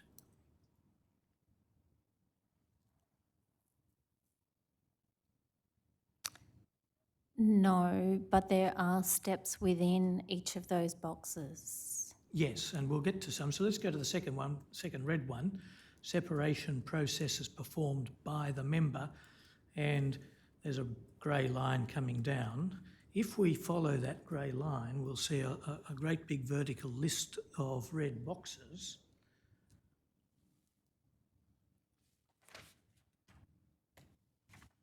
And I just want to go through them. So it's the bottom half of the page. Yes, that's it. So the first one is to book and attend SHE/SDE. Firstly, I'll ask whether that's still something that has to be done today. Yes, it is. For reference, that is the separation health exam, also known as the transition health assessment, and the separation dental exam. And who organises the relevant appointments to get that done? The individual does, if they are capable. Otherwise, it is often organised or facilitated with the rehab coord assisting. As occasionally, you will find via the individual welfare board process, you might find unit personnel support them as well. So whereabouts in this process, and this is a medical separation, there are of course other kinds, whereabouts in the process would the rehab coordinator get appointed? So the rehab coordinator will have been appointed several, likely years prior, when a member is downgraded to J3 medically, and it looks like it's a long-term condition. So if they're J3 for, say, more than 12 months, then they will have a rehab coordinator appointed. So, I think it follows from what you've said, the rehab coordinator will continue his or her role through at least as far as we've got on this table. The rehab coordinator stays with them until their point of transition. Meaning separation? And separation, if if it's a medical separation. And transition to the reserves if it's that kind of transition. If it's a transfer, so it will because Defence don't, the rehab coordinator service support will cease when a member becomes a reservist. The next thing on this table is transfer military licences to civilian equivalent. Mm-hmm. Could you just indicate what that means and who has to do it in today's system? So a member might receive a forklift licence, or they might have a licence to drive a particular kind of vehicle. This is effectively a reminder for the individual to make sure they get those transferred to their current licences. It doesn't apply to every member. I'm surprised it has its own box, frankly. But yes, well, It's there. It's there. And sorry, when you say this is a reminder, this is a report from 2018. Yes. Who reminds the members who are in The this? transition coach does that. It's on the individual transition plan. And I'll go to the next one, which is apply for a Medicare card. Again, correct me if I'm wrong, I'll just try and be quick here. Does the transition coach remind the member? Yes, they do. And then the member has to go and apply for a Medicare card? Yes, they do. Although I would suggest every member has a Medicare card now. The next one is negotiate removal with toll. Is that a reference to moving house? That's correct. And does the coach remind the member if he or she is in ADF accommodation to go and see toll? Yes, they do. However, I would suggest that almost every member knows that that is a requirement just by the nature of service. Is there a... Well, let's go to the next one first. Negotiate march out from accommodation with the Defence Housing Authority. Is it still the case that the coach reminds the member and the member then has to go and do the negotiating? Yes, they do. That's usually like booking a pre-vacation inspection from your rental property. So it's like negotiating with your real estate agent to come and do an inspection prior to leaving the accommodation.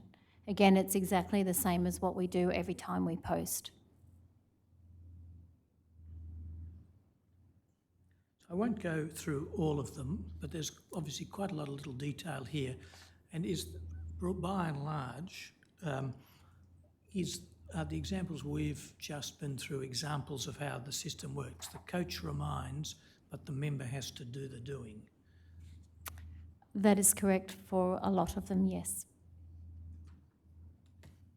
Now, I did notice that you said Medicare cards are mostly issued now, but let me suggest maybe a few don't have a Medicare card. Why, just to use that example, it could apply to toll or others, why can't Defence in effect send a batch of names to the relevant authority and say this person is separating, start the process? To all of those organisations? Let's pick a couple. Let's just say send toll and Defence Housing and the Medicare authorities. One could imagine, and I'll roll it up subject to if there is an objection, but to get a broad answer, one could imagine Defence just notifies the Medical Insurance Commission that this person needs a Medicare card and it just issues, the person really doesn't need to do anything. That DHA are notified this person's going to be separating. DHA should take the initiative to organise an inspection. I should mention this. So we do, toll do get that, and so does DHA, and they do forward the member. So it's a bit like a posting order. When we are posted, we get an email sent to us from DHA and toll that asks us to complete the paperwork. Exactly the same happens. Our reminder to the individual is exactly that, a reminder in case they haven't yet received that advice from Toll or DHA. In the case of Medicare, why don't we, I'll be frank, it's a government process, so it has never occurred to us to initiate a Medicare submission. I take it the role of Toll here is to go and collect the members' furniture from defence housing accommodation, defence housing, and take it to the new address. That is correct, which is why they need to talk to the member to find out where it's to go. Why couldn't the coach tell Toll and DHA date of departure, estimated if necessary, destination?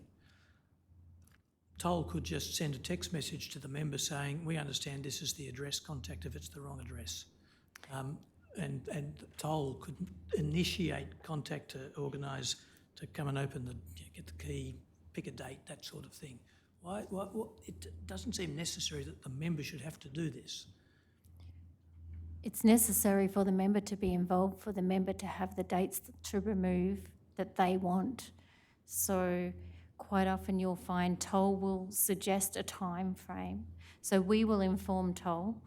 The individual needs to tell Toll how much stuff they have. So they can obviously, the coach doesn't necessarily know how much stuff, for example, to identify the contractors. Sure. I think for a lot of us, we do this by phone if we're moving house. Mm-hmm. You refer to the fact the member has to fill out the paperwork. That's paperwork correct. With the DHA, paperwork with the Toll. Mm-hmm. Why couldn't this just be done by phone and text messages in a fairly informal way, with the coach providing essential details to those two service providers? So you're getting outside of my remit in terms of the Toll and the DHA contracts that we have, but the intent is always to make sure the individual has the adequate insurance coverage, they have the dates that they want to remove their furniture and effects, and they are going into a location and they have the housing that meets their needs. If they have pets, if they have other things, if they need, for example, somewhere to put their pets, if they have a specialist hobby vehicle, for example, like they have a Model T Ford or something. So there needs to be an arrangement where Toll and the member need to communicate in order to make sure the member's personal circumstances and type of effects and type of accommodation requirements are taken into consideration. Yeah, and I'm not disputing that, and I'm suggesting that it seems to be more bureaucratic than it needs to be. Possibly. All right. Yeah, well, let's move on because we're on the edge of your bailiwick. We did touch a little earlier on the idea of a single point of contact.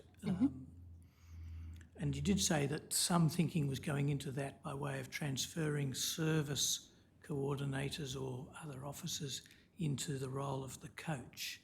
Potentially. Potentially. Just where is that thinking up to? So they are in the design phase for the Chief of Personnel organisation at the moment. I believe there is actually a meeting in this regard today, to some extent. There is a date of 1st of November for some of the design elements. Whether they will go to the level of transition, I don't know. But I would suggest that we are in the early stages of design, but obviously it is a priority for the Chief of Personnel. Seeing you've mentioned her, do you see any dangers for the transition process from the new arrangements with the Chief of Defence Personnel having now been appointed and assuming some responsibilities in the coming months? No dangers, only opportunity. All right. I'll just get the operator to bring back that NTG response. It was DEF 999 0066 0046, and we were at page 60, 0068, looking at paragraph 64, where there was a list of 5 touch points. Only one of them is longer than 30 minutes. It's the second one, an hour and 45 minutes. Is that the session in which the transition plan is completed? Yes, it is. Is it right to say that the coaches identify services that may be applicable to the member, but by and large doesn't provide the referrals or make contact on the member's behalf, just provides the member the advice to go and deal with it? It's case-by-case basis. Where we can, we try to promote a level of self-agency so that the individual does most of the work themselves. However, there will be times where the coach does the legwork for the individuals. And do you keep data on how often the coaches find it necessary to do these administrative tasks instead of merely recommending them? No, I would have to look in at each individual case to see that.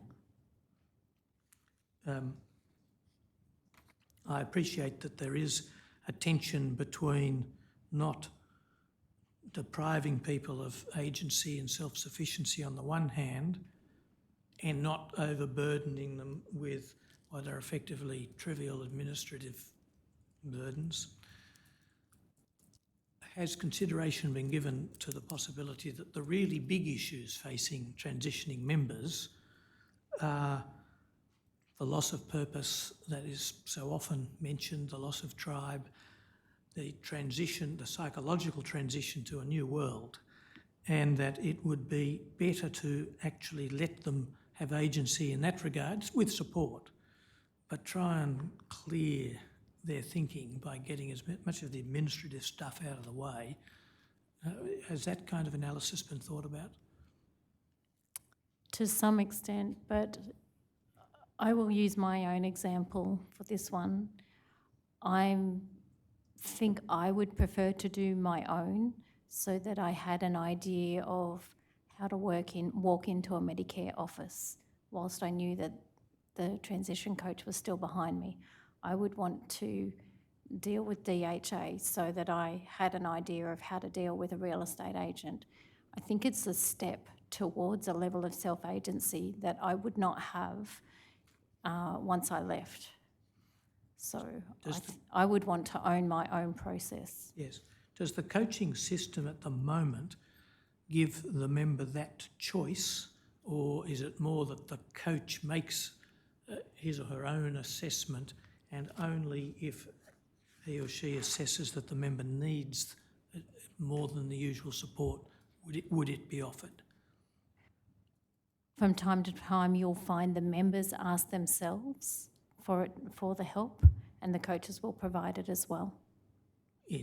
But just coming back, I understand that, and thank you for the clarification, but is it the case that it's not a standard option that's just presented to all members? No, it's not a standard option. Are the transition coaches required to have, or do they receive training in mental health first aid or anything similar to that? No, they don't at the moment. Do they get training of any kind to try and help the members understand the challenge of loss of purpose, loss of tribe and so on? So, yes, they do in the form of continuation training. One of the aspects I mentioned to you before, the Transition Preparedness Questionnaire, which goes through the wellbeing factors. That loss of tribe pertains to one of those wellbeing factors.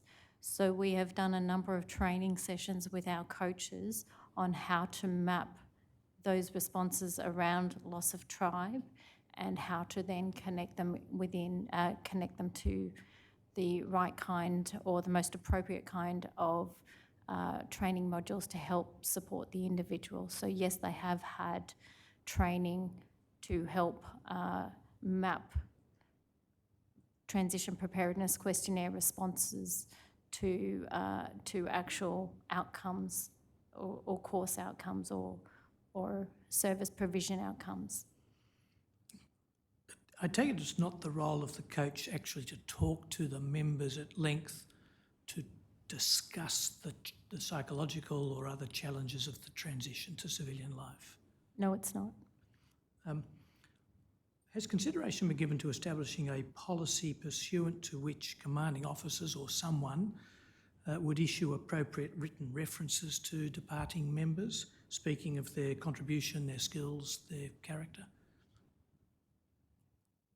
For commanding officers, It might be someone else, but one might think that the unit commander or the squadron commander in the Air Force might be the right level of seniority and also proximity to most members, and might be in a position, in coordination no doubt with personnel agencies or the JTA, to issue a written reference, probably in a standard format, probably according to certain rules of language and content, but nevertheless so that the member had a piece of paper to take to the next potential employer.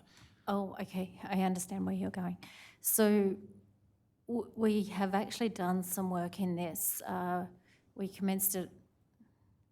I was here last week when you raised the same with the member panel here. So it was fortunate. As you know, I was aware of each of those 4 people that were on that panel, and I had a relation, or I was aware they had conversed with me prior. So I was able to pull up some of the work that we had in process and show them what we were working towards in terms of developing references in that space. So yes, I do see value in it, and we had already commenced that. When did you commence work? I can tell you the actual date because I looked it up, as it turns out, on the 4th of July. This year? This year, yes. So, and just to clarify, the people on that panel were contacted for the first time by someone from Defence, and I don't know who, last week. Is it your evidence that after that first contact was made, you met with them and then they came here? Is that the sequence? So I didn't actually meet... Or engage with them, perhaps? Oh, it was one of the JTA team who did most of the coordination with them to ensure that they were comfortable to be here. I then communicated with them to let them know that I was here if they needed some support in any way. And how did the issue of references come up in your discussion with one? It didn't. It was only after your conversation or your questioning for them, and I met with them afterwards just to check that they were okay. Oh, I see. And in the course of that conversation, because they had all indicated that they were interested in a reference, one in particular, so I was able to show what I had planned, and I asked literally, would this work? Would this meet what you would expect? So I asked that of them here at this venue last week. And without naming individuals, but as a broad response, was it affirmative or negative? It was affirmative. Is there any prospect then that former members might get references issued if this new scheme goes into place? I haven't turned my mind to that. I think it would only be on request. Yes. All right. Let's have a look at another document on screen, maybe the same one. Operator, if we could see DEF 999 0066 0046. That's the same NTG response, but a different paragraph. We'll go to page 0060, and if we could expand 26. It says here that the transition plan is designed to guide the member and their coach through their transition. Transition plan is a series of questions which act like a checklist to ensure the member has considered the administrative aspects associated with transition. Does that capture the essence of what a transition plan is at the moment? It has the administrative aspects, but it also has their goals that they want to achieve. So the plan covers both the administrative aspects and their transition goals.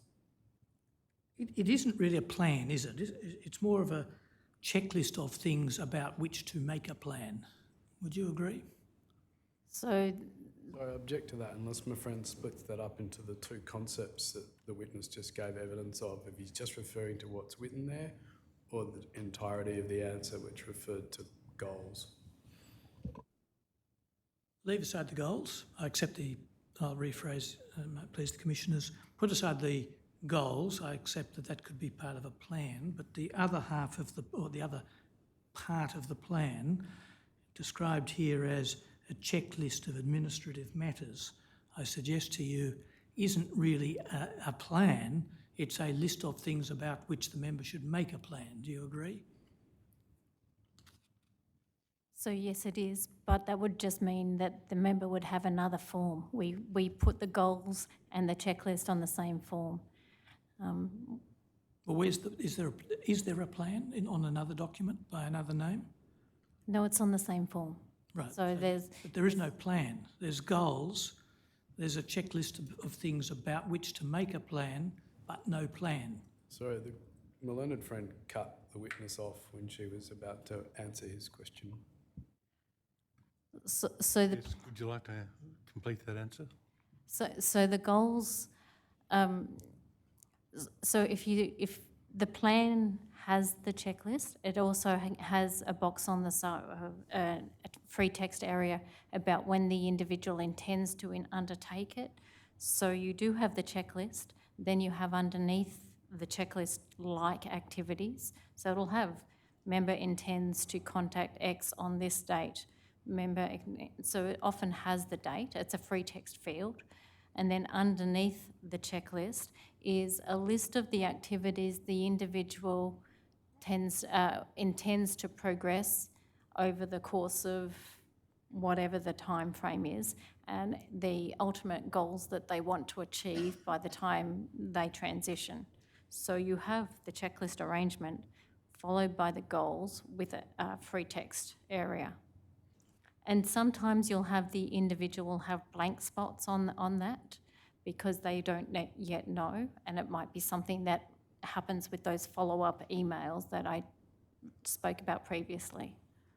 And sometimes, not instead of a blank, there might be a to be advised or information to be obtained. So they are those routine calls that we spoke about earlier.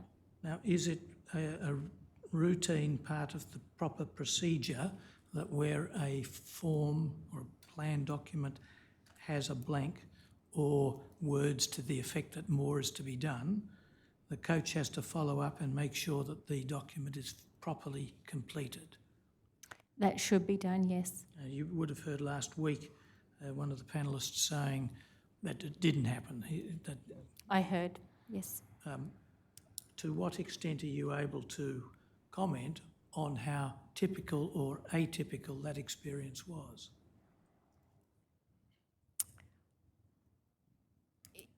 I would hope that it is not typical. I'm sure mistakes happen, and I'm sure there are times where coaches or members have trouble maintaining contact. What, if any, audits or studies or other checks are done to ascertain whether transition plans are useful for people and are being prepared in the way that they should be prepared, and that people are following up when they should follow up?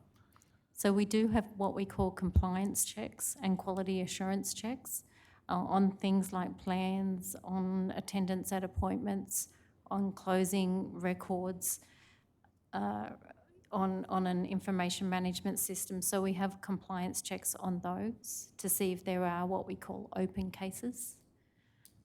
That is a routine part of our business. Does that mean somebody's checking every plan or a certain sample of plans to see whether they're filled out properly? Everything that is on our information management system. So all of the elements from a data perspective. So there are parts on that plan where there may be no answer because it's not applicable to that member. Sure, but are the plans on paper or are they electronic? They're all electronic now, but they don't all, not every part of the plan feeds into a data management system. And one can imagine that there'll be parts of the template that are legitimately blank because they're just not applicable given the members' goals. So merely asking the computer whether there are blank spots is not going to achieve anything. Not necessarily, yes. You need, do you not, a human being to review samples of completed plans and intelligently look at them and see whether they are being completed appropriately, and do it coach by coach to see whether there's a coach that's underperforming, for example. Is that happening, that kind of audit? It may be, and I can't tell you unequivocally. I would expect the supervisors of coaches do some checks in that space. Is it a systemic audit across all coaches done by our assurance team? Not at the moment, no. And I take it then that you don't get reports that aggregate the results of any quality assurance process of that kind? Of the transition plan itself? Yes. No, I don't. Of other quality assurance activities, yes, I do. All right. I'll go back to another document, AWW, quadruple 0001 0697. We saw this before. This is the Transition Task Force report. Firstly, 5 years on, how relevant and useful do you find this document today, if at all? I don't find it useful at all. I think we've moved on. The areas that were raised in the Transition Task Force report, there were, obviously we have the BOSS report, the PCR, which have all been subsumed into those reports, and I'm more likely to use the more recent ones as my reference point than one from 5 years ago. Well, I hope to get to the BOSS report and so on, more recent, but I will stick with this for a few moments. If the operator could go to page 0777, we see, I anticipate, if I got the number right, we'll see some results from a survey of former ADF members, which it appears that those involved in the task force undertook back in perhaps 2017 or early 2018. If we expand figure 3, the bottom half of this picture, if you look at this is a table of things that people enjoyed the most and their top 3 options. And if you look at those first 3, I suggest it demonstrates the huge importance of purpose and belonging to the ADF community and team. In your assessment, are the risks of loss of purpose and loss of tribe still very significant today? Yes. If we just, operator can just slowly scroll to the next page and pause at figure 4 for a moment. Looking at the pink chart, you can see that there are 3 quite outstanding or prominent statistical returns here. 2 of them are about family disruption, separation and family disruption. I just mentioned that as context, and I'll ask the operator to go to the next page, which is 0779, and expand figure 6. And figure 6 actually has 2 charts within it. Do you see that the transition experience for families and friends, the lower coloured bar, was measured as far worse than that of the members themselves? And just maybe to explain it, the blue colours are positive responses, red and orange are poor, or to be accurate, dissatisfied and very dissatisfied. 29% of the surveyed members reported a positive experience, sometimes very positive, and 0% of the surveyed family and friends did. In respect of transition, what has changed for the families and relevant friends of transitioning members that might have improved these results if a similar survey were done today? So when that was done, I don't think the families were involved in the transition seminars. I don't think we had our transition guide on an open web, open source. And I don't think we had our transition material on any form of open document, internet, media, social media, or otherwise. I think most of that work has happened in the last 4 years. And that work, all of that work that you've just mentioned involves the provision, I won't even say the better of provision, the provision of information, guidance, Correct. Insights. There has been a few other entitlements as well with the partner employment assistance as well, which happens for particularly for those that are medically transitioning. All right. Anything that, no, that's more than just information, that's a tangible That's benefit. actually a tangible product. Any other new tangible innovations of that kind for partners, families and relevant friends? Only in initial discussions at the moment. No additional ones that are available at the moment. All right. What engagement as of today does a coach or any other agent of the ADF have with the transitioning member's family in the transition process? It comes down to the consent of the member. They are invited. We let the members know that they are invited. It is on all the public-facing material. So we've just, from the 1st of July, we've opened up our coaching sessions to be in the evenings to better allow family access, so until 7 p.m. each weeknight.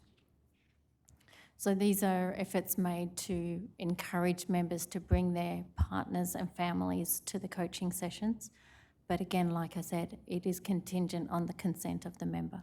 I think you mentioned that the additional services for families are under consideration. Do they, whatever's being considered, and I'm afraid we won't have time to canvass it at length, but is whatever is under consideration something that includes offering things directly to families regardless of the member's consent? Not at this stage. Consent is essential. Right. As a matter of policy, or do you think there's some other... As a matter of policy. For us to engage with families, we don't have a relationship directly with families, we have a relationship with the member. If a member's family approaches, we've heard evidence, anecdotal evidence, that members' families would contact the unit commanding officer to report that the member was struggling with whatever it may be.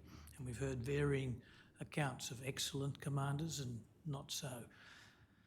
Of course, it's perfectly open to a family to seek help from the ADF, but am I right in thinking that any such help that is afforded is entirely ad hoc and at the, in effect, the personal generosity of a commanding officer or some other person going outside his or her own normal duties? At least in the transition space. So again, I think I will talk from my own experience rather than, so I've been a commander. When I have received those calls and contact from the family, I will generally speak to the individual and say, your family has contacted me and they're concerned. Let's have an individual welfare board that brings the family in with you. And I will encourage the member to bring their family into the individual welfare board process. That's how I've managed it in the past. Again, as a commander, I haven't been able to talk about the individual to the family, but if I bring them into the IWB process, then I can do that. And that's generally how I've managed it. I can't speak for every commander though. No, I understand that. Of course, a family might come forward not to report concerns about the family's member, but about themselves. They have a need, they're dislocated, they've just been transferred to Tyndall, Catherine, and they just need some help. Yes. There's no, I want to in some way make that a transition question, translate that into transition. At the moment, there is no door open to families other than getting information through websites, books, and so on. They have what we call the DMFS helpline, so the Defence Member Family Support Helpline, which is manned 24/7. Or actually, I think it's manned 24/7, and they will generally provide support to the families directly. And I know they've done that because I've seen evidence of that. Yes, nothing in the transition space except insofar as it may overlap. Correct. And there are times where it has overlapped, and DMFS has informed me so that I can ensure that the transition coach picks up on the matter. Thank you. I'll ask the operator to display a new document, DVS 0011 0001 0268. Commodore, I anticipate we're going to get the veteran strategy, transition strategy.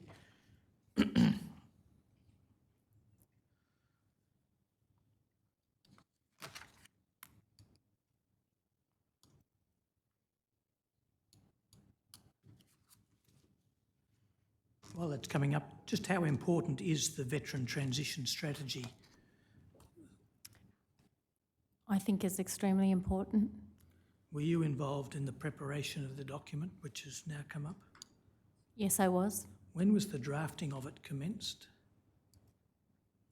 It was commenced before I actually commenced in the Joint Transition Authority. So it was commenced in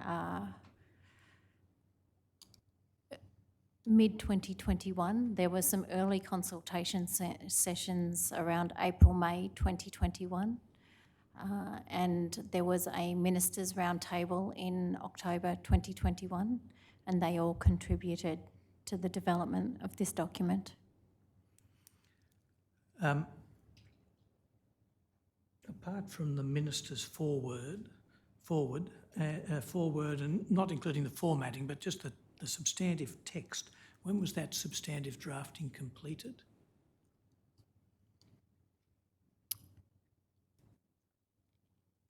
Mid-2022, I would say. It was provided to the Commonwealth States and Territories, the what we call the ESORT, so the DVA ESORT committee and the major committees in, I think it was June 22 for feedback. Was there a deadline for feedback? Yes, there was. What was that? I can't recall the exact date, but it was about a month afterwards. Was it? I had feedback received. I was still receiving feedback in July, so it must have been around mid-July, late July. And was there a lot of feedback that made a big difference to the document, or was it a matter of minor tweaks? Relatively minor. It then went through each of the government departments as well, after the states and territories and the ESORT. So I went through another series of feedback after that. Who was the most senior ADF officer or Defence Department official who approved the content before it went to the Minister for Defence Personnel? CDF was aware of it. It was cleared, the entire document was cleared through Justine Gregg. CDF also had a covering brief. I'm not sure the attached, I wouldn't say he cleared it, he was certainly aware of the content. And when, as best you can recall, was that clearance a process? Whether it was cleared by the Deputy Secretary you just mentioned or someone else, but when did that occur?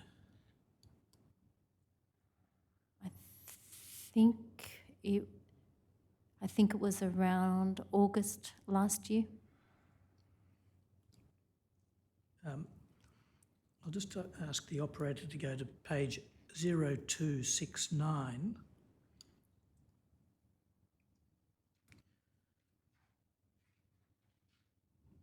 You can see here that the document itself is dated June 2023.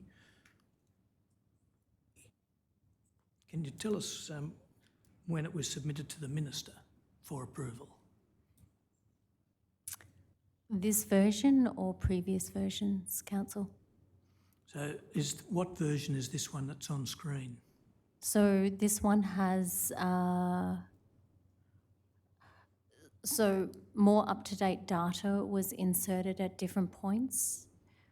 So the document came back to and from the Minister's office a couple of times after Justine cleared the first version. So it went from Justine, it also then went through Department of Veterans Affairs. It was cleared through the previous secretary. It was then cleared through the later secretary, and then it came backwards and forwards from the Minister a couple of times. So this particular version would have been, I think would have gone across to the Minister's office in around March, April. I can't tell you the exact date. I would have to check our records. So is this right? After it was cleared around about a year ago, it was amended with new data? New data. If you go to other parts of the document, you will see some of the graphs were updated. And did it then have to be cleared again? Yes. And was the version that was cleared a year ago ever published? No. And ultimately it's dated June 2023. Why didn't it actually get published or released to the public until a couple of weeks ago?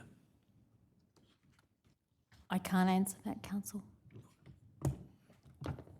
Commissioners, we're scheduled for a break at 3:20.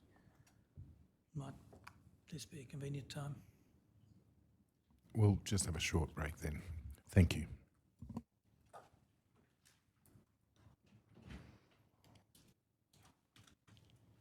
All rise. The Royal Commission into Defence and Veteran Suicide will adjourn.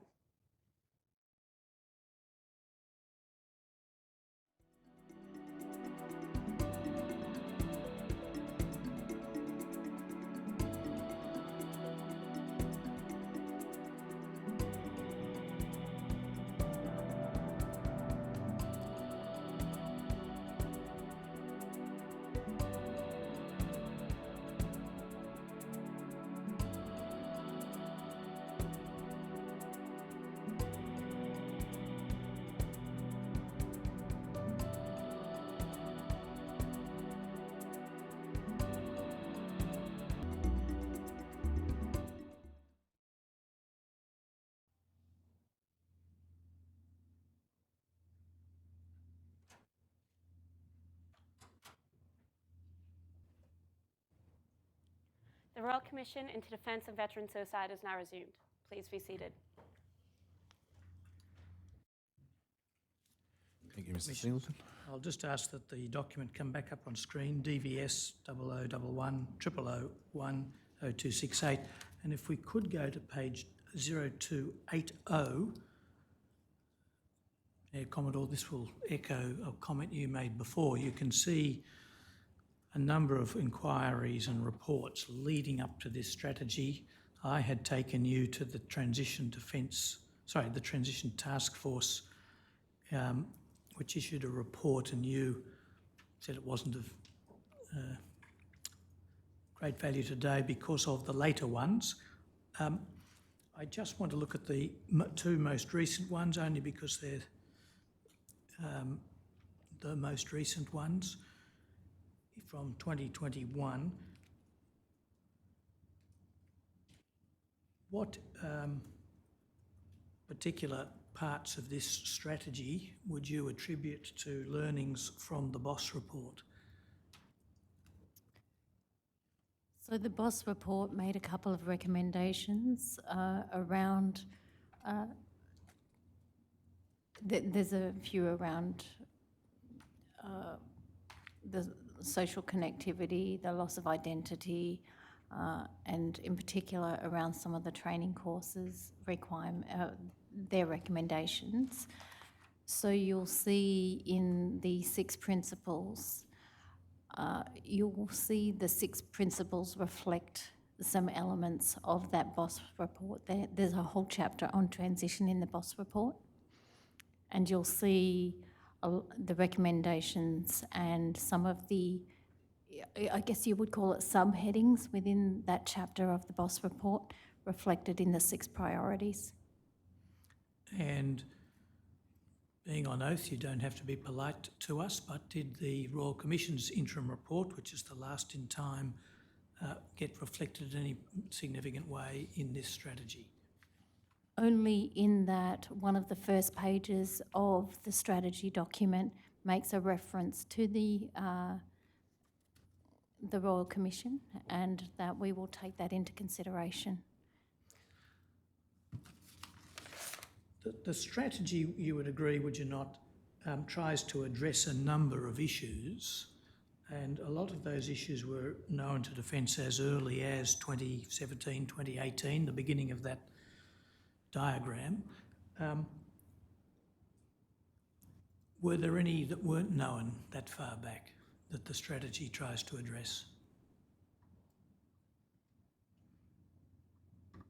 I would argue that some of them might not have been as comprehensively known, but the 6 factors, I think, are reflected in some way in all of those documents,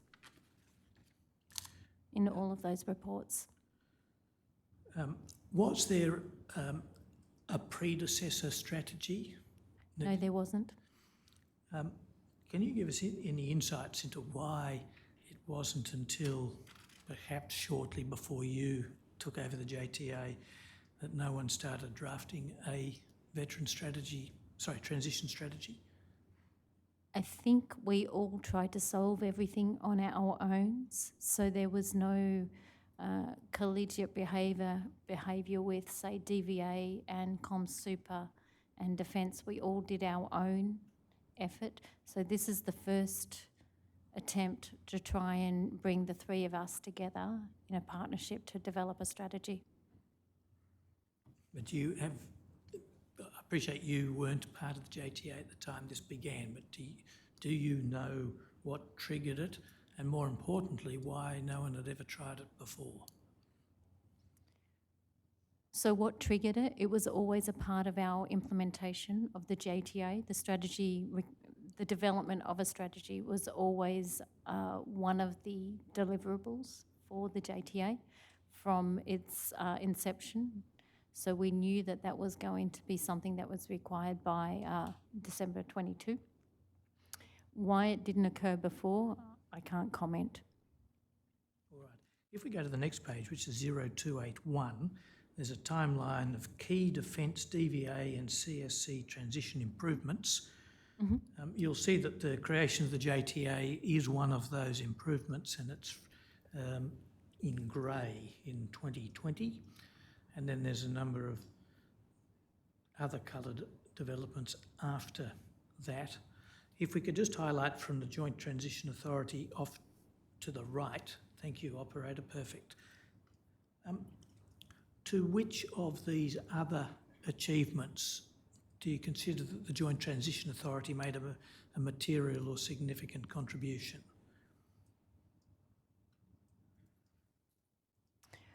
So the JTA has been involved in all of them. So I would say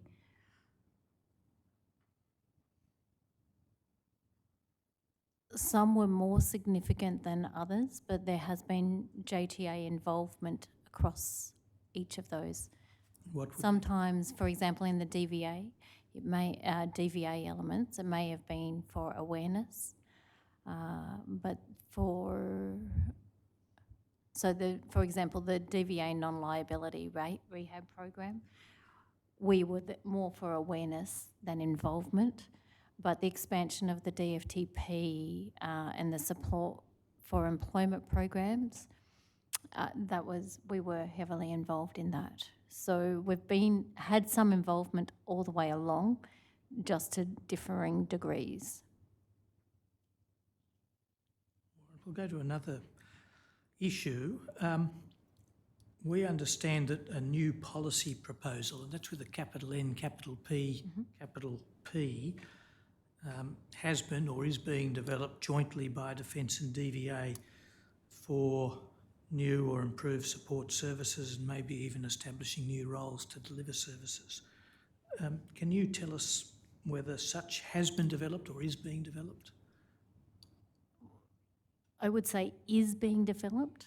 The process for an NPP is, it's a government process, so you need the budget authority first. I object to this. I'm not entirely sure where this is going, but I've got a sneaking suspicion it's going to be cabinet in confidence. Because the development of a policy proposal is usually the first step. At the moment, the question was it being developed or has it been? The answer was it is being developed. The witness is now elaborating with a description of the process. I haven't breached cabinet in confidence. No, I don't think she has. So, not yet. Reflective of something that's on the interweb. But I apprehend that the witness Doesn't seem to have gone that far yet, does it, Mr. Fordham? The closest is the witness saying, so you need a budget process, isn't it? Correct. My point is, I don't know, but I'm being careful. Okay. Well, I think the witness is alerted, and she sounded like she was alerted to the issue anyway. I am. I'll leave it at that. You were giving a description of the process. I might just cut you off as politely as possible. My next question is, when did the development work begin? So I've been in consultation with DVA on potential options for budget consideration since it would be April, I think it was. So we have had higher level discussions of where we might take some things in different parts of the system. So I object to this. My instructions are that this is in fact cabinet in confidence, whether the witness thinks it is or isn't. Okay. Mr. Singleton? Well, I'm aware of a range of cabinet-related public interest immunity claims that the law recognises. One is, and the highest one, is the content of the discussions in the cabinet room by the cabinet ministers. Plainly, that's not involved. Another is the content of advice that is prepared for the purpose of submitting it to the cabinet. Plainly, that is not involved. The question, which has been answered now, was simply, when did this process begin? The answer was April. And you're not asking for the content of any... I'm not asking for the content. I am going to ask a content question, but it'll be seeking a brief answer. And perhaps I should... Which answer? A brief answer. Let me flag what the question will be. I'm going to ask whether this policy has a name, and if so, what it is, or some other name or label or similar. No, it does not have a name. At the moment, Mr. Fordham, I propose to overrule the objection. You can renew it, no doubt, on any ground you wish, but it seems to me that so far there's no attempt to give evidence of what advice is to be given to Cabinet, mainly about the process leading up to it. Well, my friend's just identified the one question he was going to ask that goes to content, which could be related to advice, and it's been answered, which was there is no name. And I'd ask my friend not to ask any more questions that would go to content and therefore possible advice. You don't know how it would with that, assist you. Mr. Singleton? Having said that I had only one question, I can give my friend the assurance that there isn't a second one on content. I will flag now the only other question I have, and that is when it is anticipated the interdepartmental work will be completed.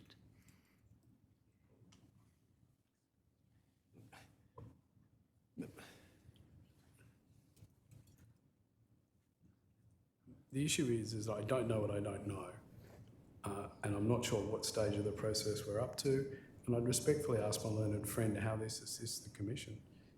There's a process in place. You've now been told that it's in place.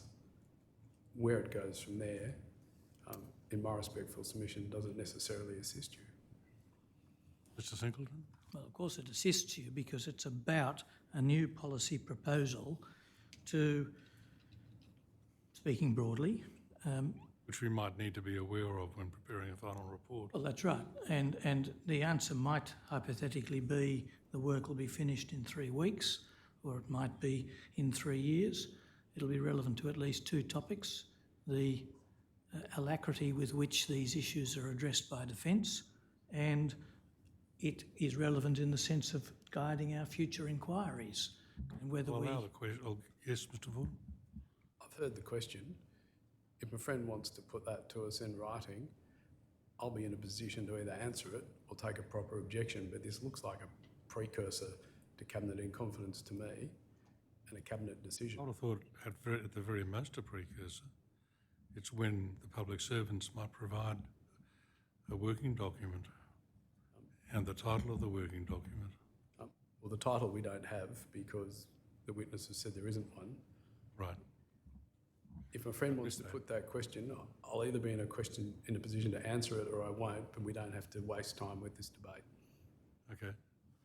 Well, I'll allow you to ask the question about when the work will be done, if my colleagues agree with me. I don't have an answer for the when.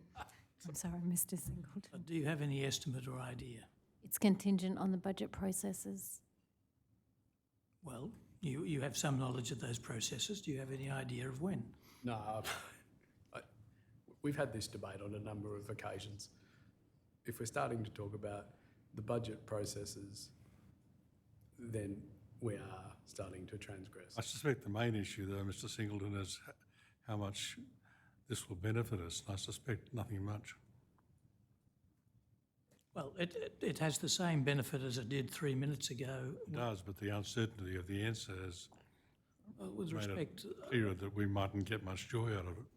well, we might not, but I'm suggesting that the witness would be able to give a more precise answer than she has. She's actually given an answer that it depends on the budget process. A lot of us know the outlines of the budget process. She's the only one in the witness box, and has some idea of the dependency to which she refers. But as I Well, I'll let indicated you ask that next round and see how far we get. just taking into account the way in which it depends on the budget process, taking into account the ordinary march of a budget process leading to a budget which is usually delivered at the same time each year, and taking into account the issues that you are grappling with, whatever they may be, when do you estimate that the interdepartmental policy development work by bureaucrats, and I use that as a good term, might be completed? Normally we are required...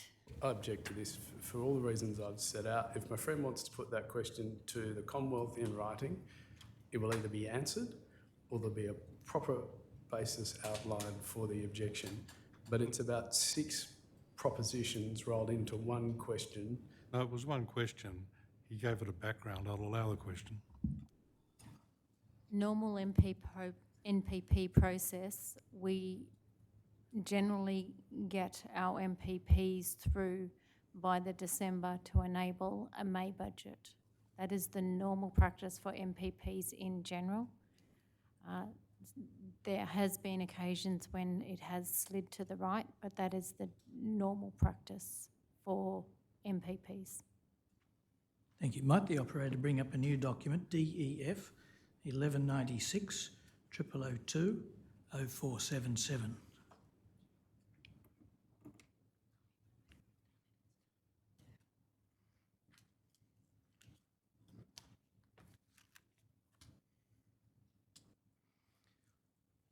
Is this a memorandum, Air Commodore, that you cleared in May 2023 and submitted to the JTA steering group? Yes, it is. At paragraph 3, you note that the government approved an implementation plan. Who exactly approved it and when? It was approved by CDF, Chief of Defence Force. I'm not sure the Secretary might have also been on that. I think it was both CDF and Secretary. When was it approved? I think it would have been early 2021, the implementation plan, that is. All right. If we highlight, operator, if we can just expand the bottom half from the heading achievements down to the bottom. Air Commodore, I appreciate that a lot of foundational and background work is necessary if practical improvements are to be achieved for transitioning members. And I note the apparent candour of, for example, the evaluation of transition across defence bases report to which we may get. But I want to focus on the tangible benefits conferred on transitioning members by the items in the list. If operator, we could just expand the bottom half as a group, and we don't need paragraph 3, but Air Commodore, you can see there's a series of achievements listed here. Veteran Transition Strategy is the first one. That was only released a couple of weeks ago. Are we in a position to properly assume that no tangible benefit has yet flowed to members from the publication of the strategy? That would be fair. Yeah, I'm not saying that the strategy is not an achievement, but I'm just looking at what's flowed to the members. Operator, if we could just slowly, we can see the first 3 there, and if we could slowly scroll through the next page, or just show the next page, we can see that there's transition seminars, transition program, data assurance and evaluation, and a couple more on the next page. Perhaps the next page could just be shown to the Commodore. Process singularity, system improvement and liaison with transition partners. I've read out the main headings there, Commodore. Which of those headings would be a good one? I don't want to go through all 2.5 pages. Which one would you choose as the one most likely to involve the best tangible benefits for transitioning members, so we can take a quick look at what members are getting? I'm going to ask the operator to put... I think possibly for a medical separating person, the held in abeyance system process is possibly one of the... All right, well, let's go to, tangible. if that one could be brought up, please, operator, which is on the next page. Is it number G, or letter G, process singular? G6, yes. So the DM042 form rationalisation, I take it is an improvement to a form. Is that a form filled out by the member? No, it is not. It's filled out by the medical officer through the individual's transition health assessment. It's a form that goes from the medical officer direct to ComSuper. All right. The second one, the manual has been updated and published, and I appreciate that it can be beneficial, but I suggest it's a means to an end. That is correct. It doesn't by itself do anything tangible for the member. Which of these would be the best example of actual tangible benefit to a member? Either subpara 3 or subpara 6 I would go to. All right, well, let me look at 6. Currently developing principle-based policy and processes for requests to extend separation date. Does that not mean that you're actually developing the principle at that time and the policy's not... No, it's completed. And it was at the time of this document? Yes, it was. All right. So what was happening, the actual process had been created. All 3 services had created it. So we were involved in the creation of it.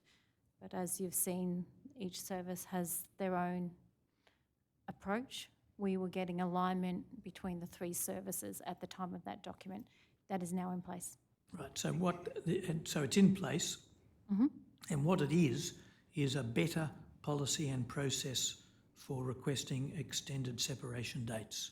That is correct. Indirectly, I suppose it means that, well, I'll withdraw that. Does it actually mean that separation dates are extended more easily, or is it just easier to ask, but you still get the same answer? Both. So there's a process in place that enables an escalation process in place from the member's perspective, but also from DVA or ComSuper to inform the career management agency that an individual's circumstances are not yet resolved, such that income security can be assured.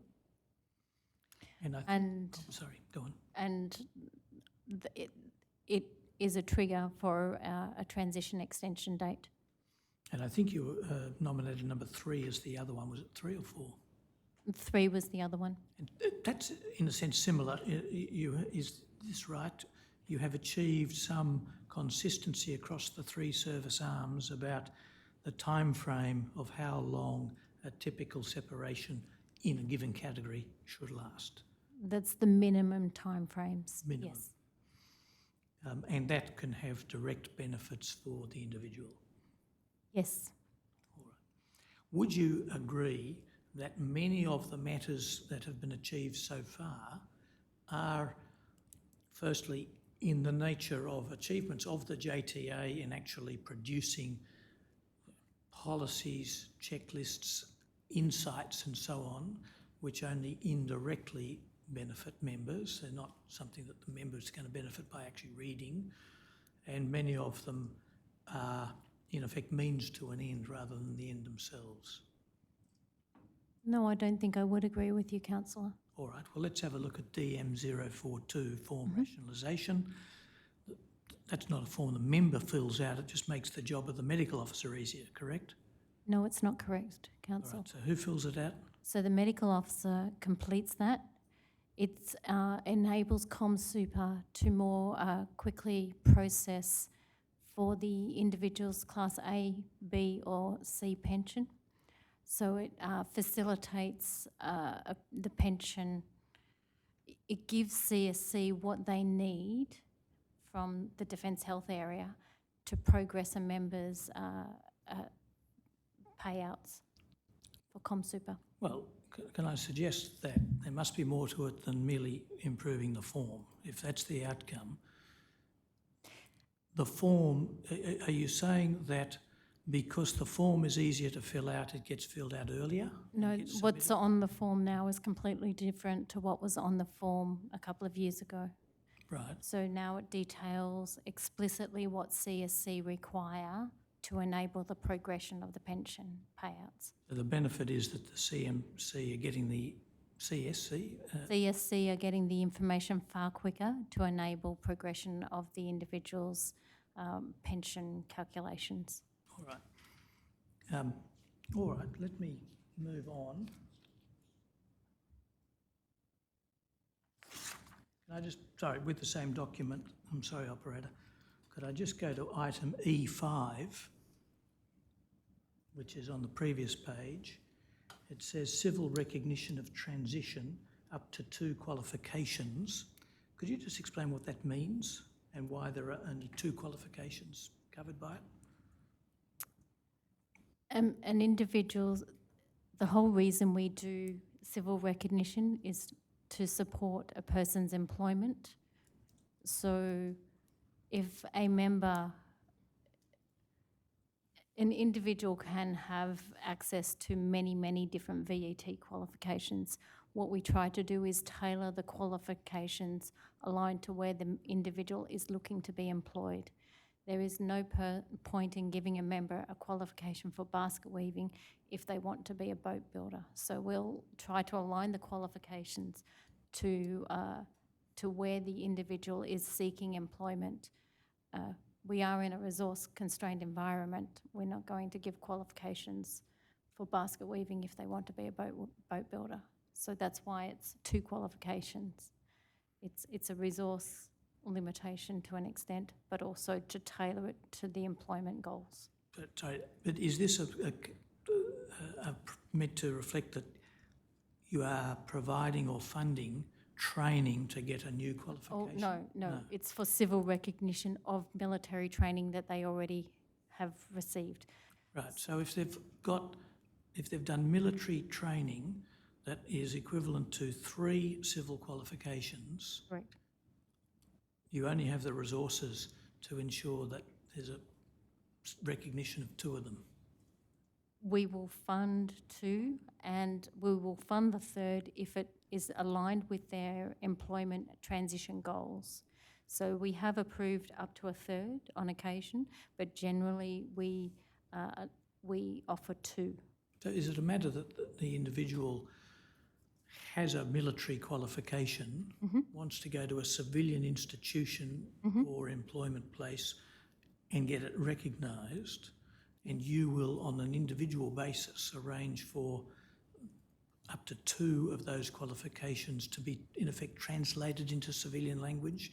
We will do that ourselves, Councillor. Where Defence is a registered training organisation itself, so we will manage that accreditation requirement.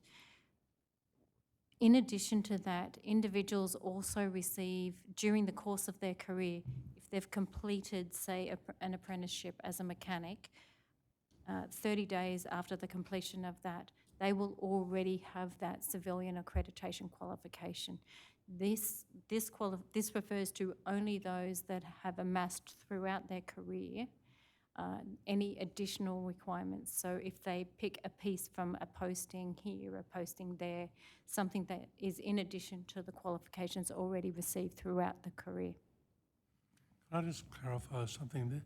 Is that a certification that you will help fund, or is it actually the training to bring it up to? This is a certification, Commissioner. And do you issue that certification in your capacity as a registered training organisation? That's correct, Councillor. And is this right? Because I have to say, I may be being obtuse, but this isn't clear to me yet. A member who's transitioning would come to you or somebody and say, look, I've got all these different bits of training and experience over the last 20 years. Will you now issue me with a certificate of a civil nature that I'm qualified to receive because I've done all this? That's correct. Why can't that be automated? Why shouldn't the defence organisation actually be recording all of these things? Oh, because everybody's in individual experience. So we have a defence college. The individual will take their posting history. It will take all of their courses, because sometimes it's not just straight training, sometimes it's experience. So they will take their posting history, their performance reports, their training history as well, and the Australian Defence College will map those to a VET qualification. Well, sometimes it's a graduate diploma, a qualification that most fits what that person is looking to be employed as. So their skills and frame might be available across a dozen different qualifications. But if they're going to be, say, a boat builder, we will try to align their qualifications with a boat building certification. I understand. I'll have to move on, but just one more question. VET is vocational education and training? Yes, sorry, Councillor. Not at all. I'll ask the operator to bring up a new document, or at least an old favourite one, DEF quadruple 90066 0046, the response to NTG DEF 085. Thank you, operator. If we could go to page 0060 and expand paragraph 26A. Thank you. Could you quickly indicate the nature and purpose of these transition preparedness questionnaires and how they're administered? So transition TPQ1 and TPQ2 are very similar in nature, they're the same. The third one, which is a post-transition questionnaire that is quite different in nature, and that occurs 6 months after. The TPQ 1 and 2 are a series of questions around the, it was originally designed on against the human security framework, but is very much aligned with the defence and DVA wellbeing factors, which includes income, employment, social connectivity, safety, which includes housing, respect and recognition, and I'm sure I've missed one or two.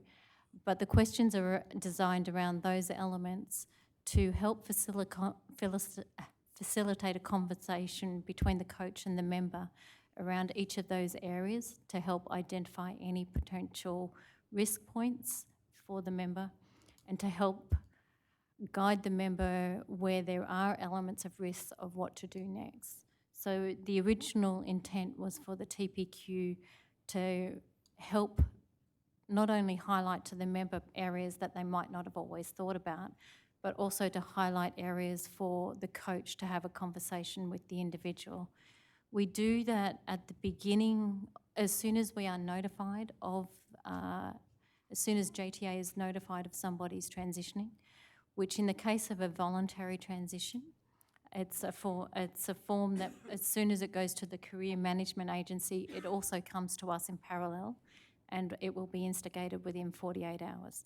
In the case of an involuntary, so a medical separation or an involuntary, the Career Management Agency informs us, and we will, at the point that the medical separation recommendation is made, or at the point the separation decision is made, and we will instigate it with the member at that point. So it happens within 48 hours of notification. If the majority of those are currently submitted, so around, I think it's about 85% are submitted back to us before the member's first appointment. If it's not, then it's undertaken with the member at that planning session. But like I said, the original design is for it to try to identify those areas against the wellbeing framework. Insofar as it's meant to facilitate a conversation with the coach, the third one happens 6 months after separation. Just remind us when the final contact point with the coach is. It's 30 days after, and this is why I was referring to before. We've noticed in the responses to this third questionnaire, we've noticed in that we think that 6-month mark is a smarter time to have that phone conversation. We only have about 500 responses at the 6-month mark. We have about 5,500 at the TPQ1 so far. Could you just explain to us how a survey conducted 5 months after the conversation can have the purpose of facilitating that conversation? No, the first two are for the facilitation, and the third is more like a quality check that the person's still doing okay. What are the participation rates for these surveys? So for the first two, for the TPQ1, it's currently at about 88%. I think my intent is to have this integrated into the processes for the voluntary and the involuntary process, so it's automatic and 100%. At the moment, it's not integrated. It requires a manual, not a manual, it requires the coach to forward it to the member. So the intent is, like I was saying, to integrate it into each of those 3 transition processes. What's the participation rate for the third one? I will have to get back to you on that, Councillor.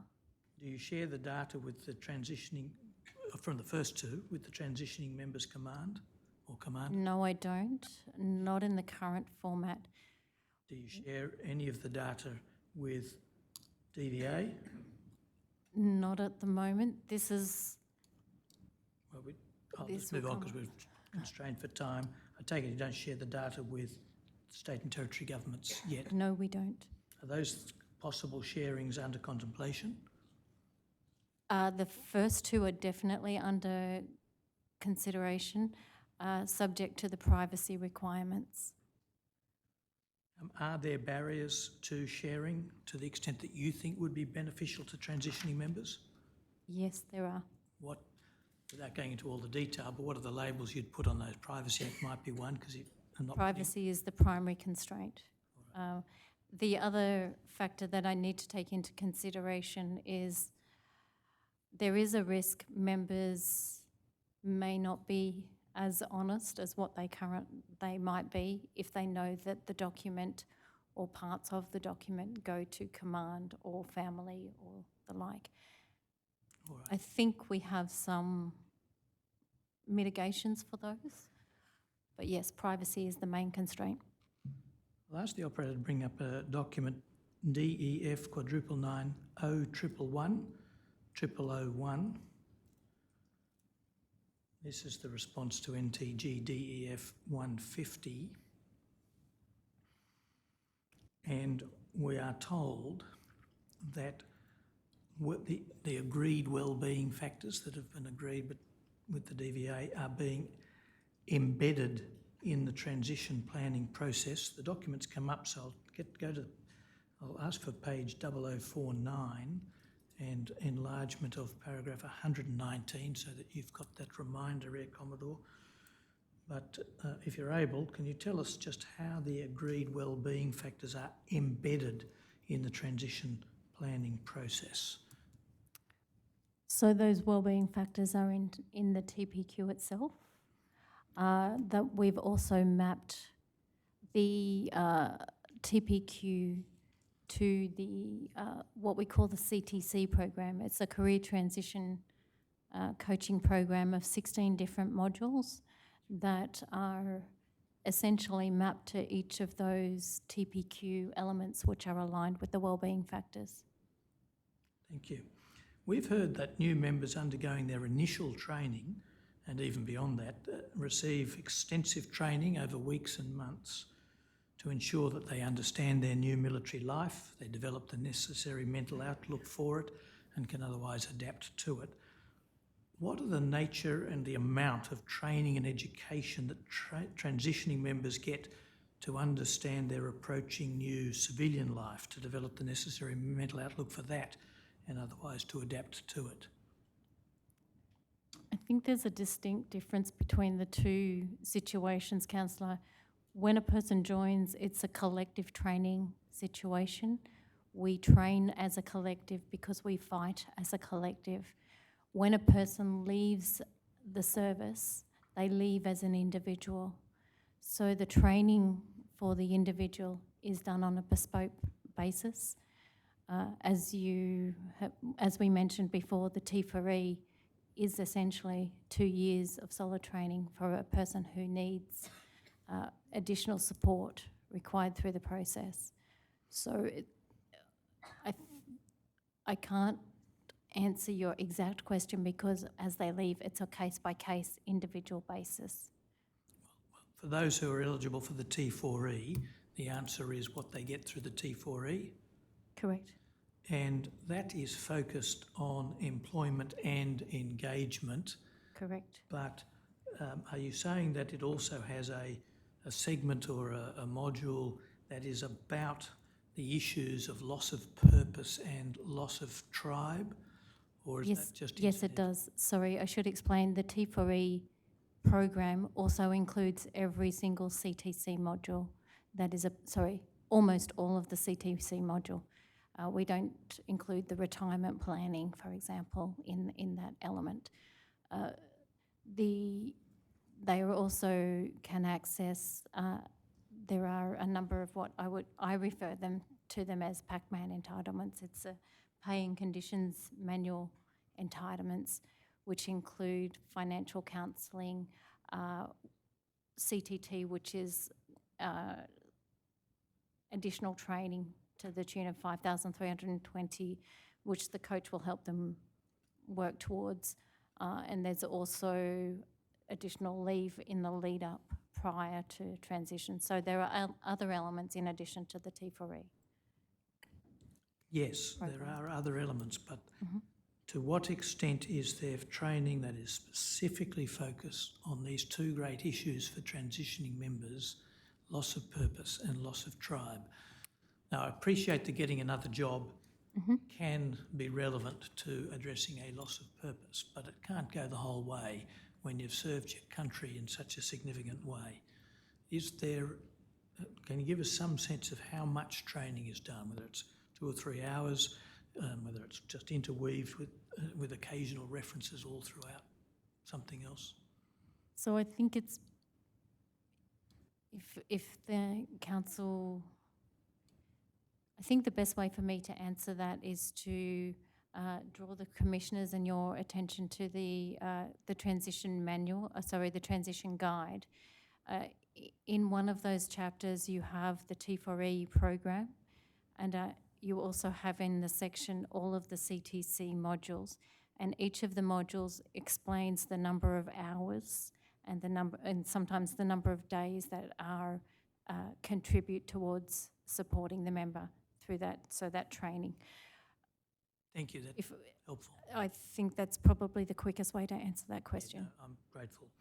I'll ask the operator to display DEF 1196 0002 0638 to prepare you, Commodore. This, I believe, will be a report written by PwC that synthesised or summarised 4 or 5 other reports written by another consultant, at least some of them were.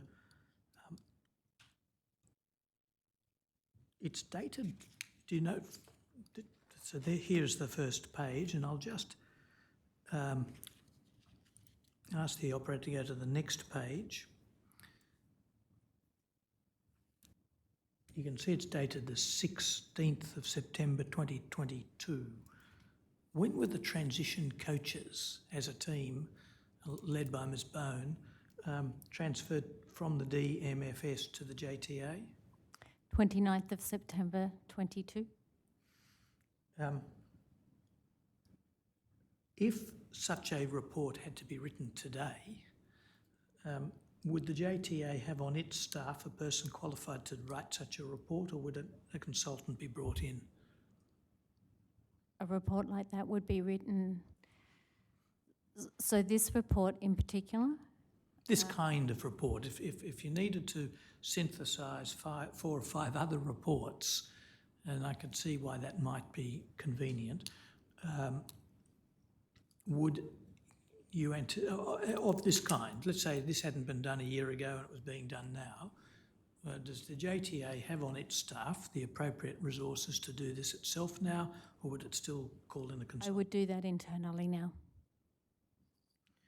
I'll ask the operator to go to page 0642.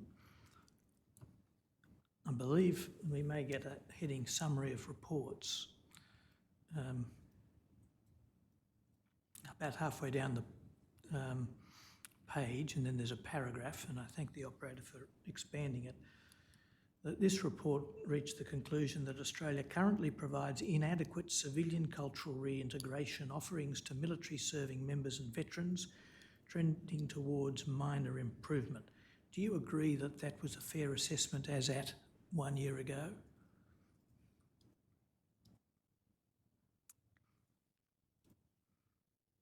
I'm not sure I would use the word inadequate. It certainly wasn't optimal. Well, what's your objective? Optimal or something less than optimal?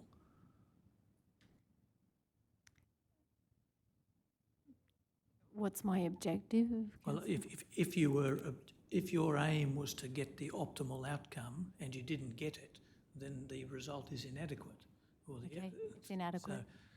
So, what, if anything, has been done since to address this suboptimality or inadequacy?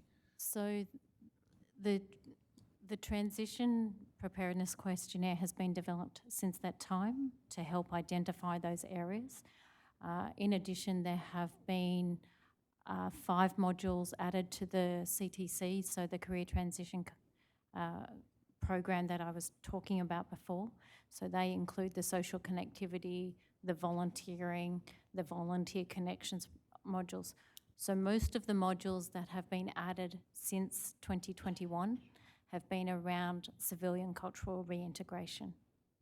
Yes, but what about the ones added since August 2022, which is when this report was written? So they were all added 1 January 2023. Thank you. It took 2022 to develop them. I understand.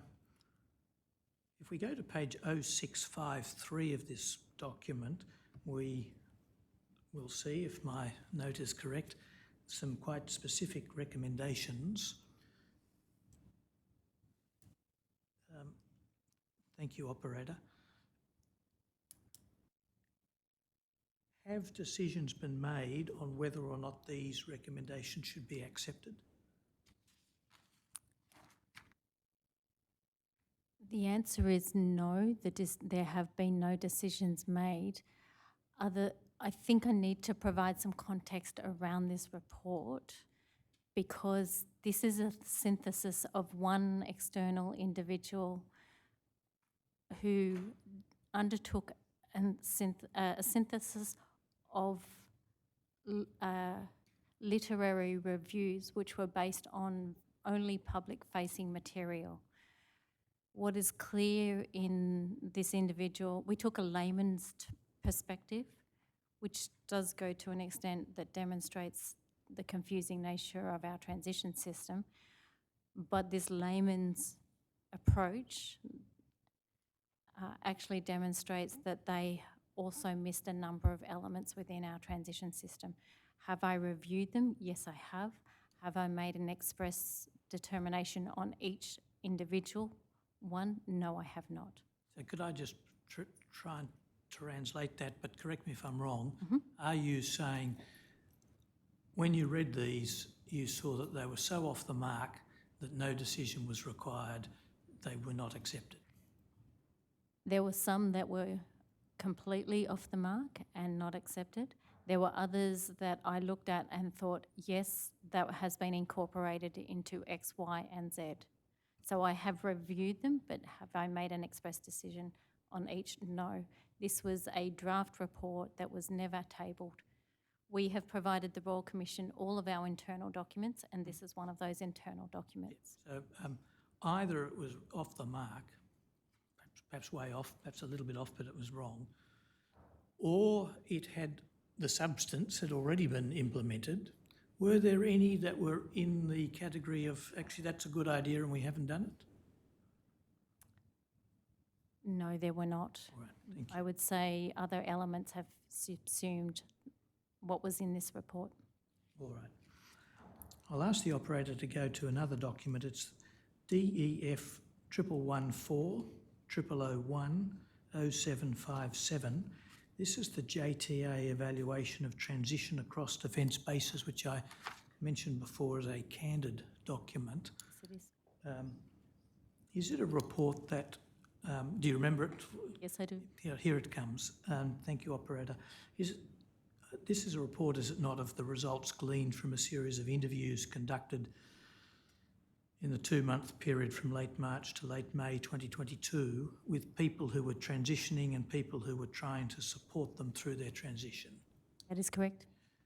If, operator, we go to page 0759 and expand the middle paragraph, which reads, if I've typed it right, and I'll add a couple of words, the only real consistency proved to be a lack of consistency, which was also difficult to validate, as responses routinely contradicted or varied from one another in the same location. The original intent to develop a spreadsheet of all transition-related activities to identify areas of duplication became untenable due to the incapacity to validate data. Against that background, we'll just go to, if we may, operator, go to 0768. Where we'll find a recommendation. Recommendation number 3. Thank you, operator, that's good. We find 3 recommendations, and if I could just draw your attention to recommendation 3, it seems to point to the issue of inconsistent outcomes even when the same policy requirements are supposedly being applied. But to be frank, I don't quite understand what the recommendation means. can you assist us as to what is actually being recommended here?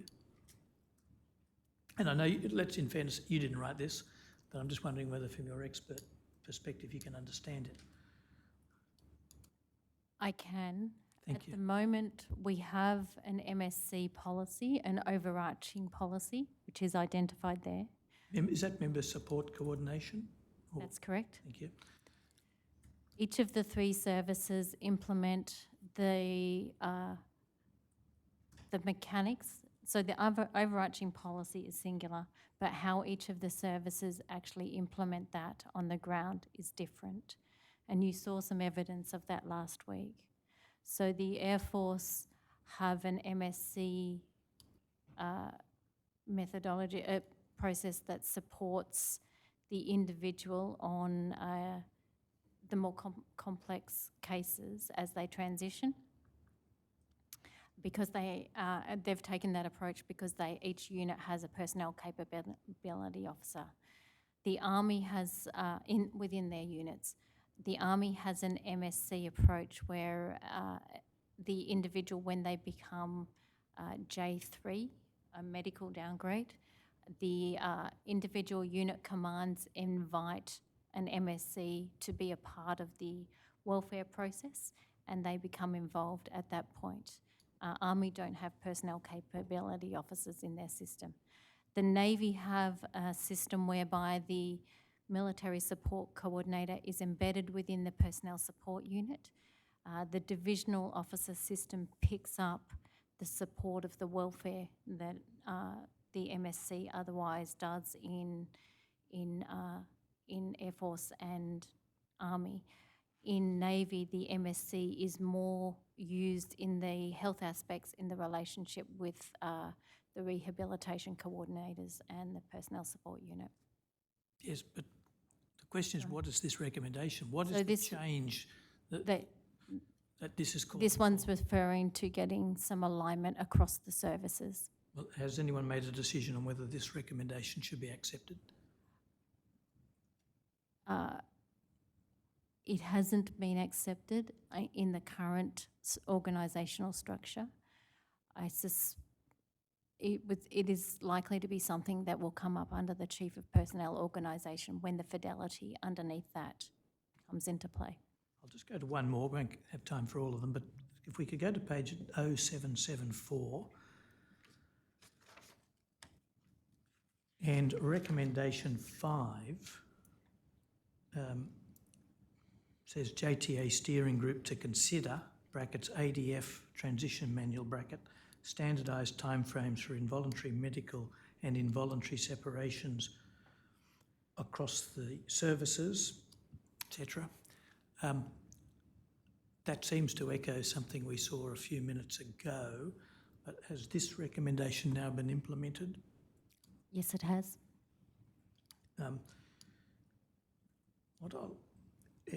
Was it implemented because of this report and this recommendation being accepted, or through a different process? This report, as well as feedback from surveys that we had received. Right, but I'll bring up another document, which is DEF 1114 0001 0211. I anticipate this will be a briefing note from you to Major General Stothard, which brought to his attention the report we were just looking at.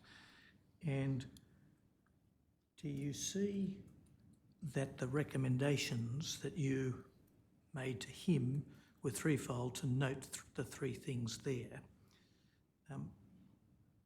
Why was there no recommendation to give effect to the recommendations in the transition evaluation report, or to reject them? I can't recall explicitly. Okay. In that case, I'll go to a different document. Could we display DEF 1114 0004 0001? This is a monthly data pack. And if we just if we could just scroll slowly through the next few pages just to see the nature of the document. It does appear that the JTA is collecting quite a bit of data, many data relevant to transition and transition outcomes. But I'll just ask the operator now to go to page 0014 so that we can have a look at some data about the personalised career employment program.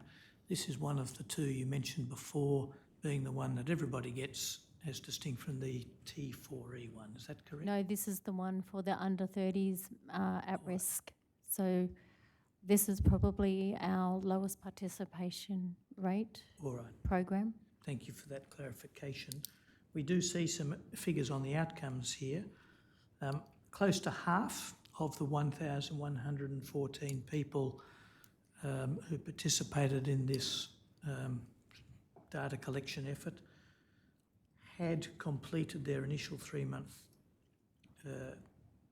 I'm sorry, I'll just start that again. They landed meaningful employment or other engagement.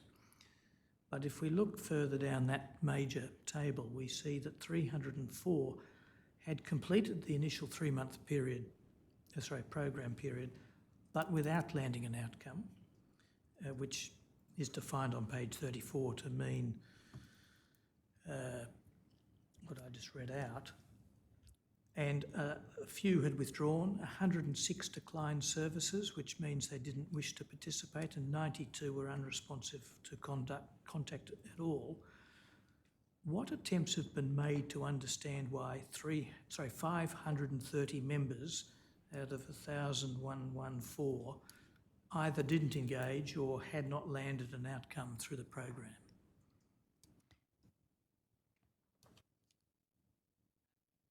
I need to check, but I think the employed, meaningful, engaged means that they actually achieved the employment or meaningful engagement prior to the end of the 3-month period.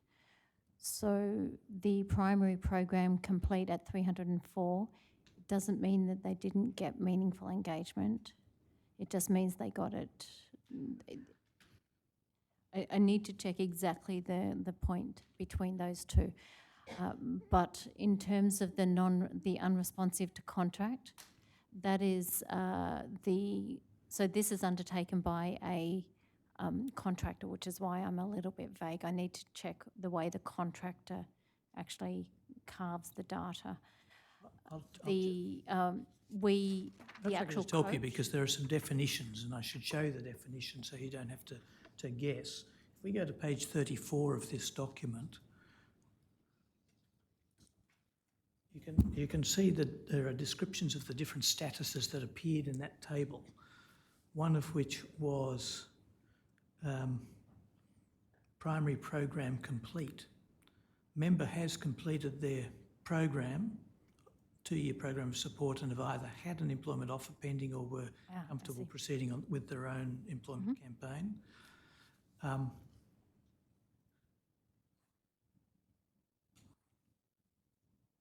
The one above it, primary program complete, member has completed their initial 3-month program period, including any extensions granted, completed without member landing an outcome. So that's the one for which there was 304. Understood. So true it is that maybe after the data were collected, after the report was submitted to you and others, they did go and get a job, they got an outcome. But as at the date of the data collection, there were 304 people, about a third of participants, had completed the course and hadn't got an outcome as defined, plus 100 declining services and nearly 100 not responding. In other words, this is a program with about just over half success and getting close to half not really a success, at least yet. And the question was, what attempts have been made to understand why nearly half were either not engaging or not succeeding? There is one of the gaps that we have identified, and I know that is an impediment to the success. We have identified to have access to incapacity payments with DVA at the full cap. An individual can't be involved in study or form of employment because it will jeopardise their incapacity payments. So we are currently looking at an option that will, and we know this is impacting the success of some of these programs. So we are looking at an alternative that fits somewhere in between someone who wants to be fully engaged or employed and somebody who is wants to push that to the right so that it doesn't jeopardise their DVA entitlements. So we know that's impacting some of those results. As to the question around the attempts to get in contact with the individuals, I know the team do. To what extent, I would have to take on notice. Finally, you might remember Major Venables from the Army gave evidence Yes. a week ago. He oversees several transition and transfer detachments. He does.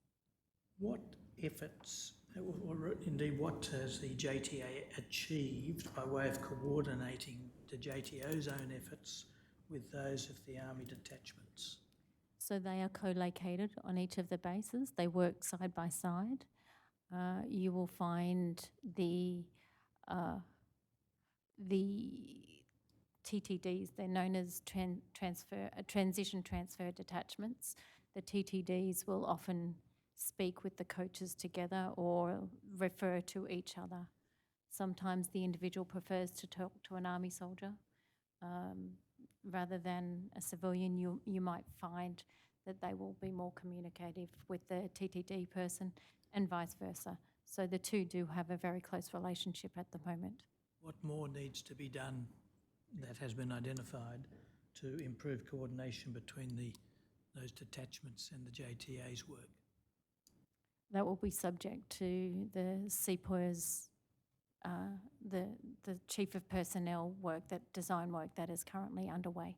I take it the same applies to the Navy and the Air Force equivalents. That is correct. Good. Commissioners, I note the time and yield to you for some questions. Thank you, Mr. Singleton. Commissioner Brown. I do have a few things that I'm not sure if I have the opportunity, but I figure I won't get the floor again. So I thought I would take the opportunity to offer what I think you might be able to do to help us help our people. We're happy to hear it, Commodore. Do you mind if I... So I did...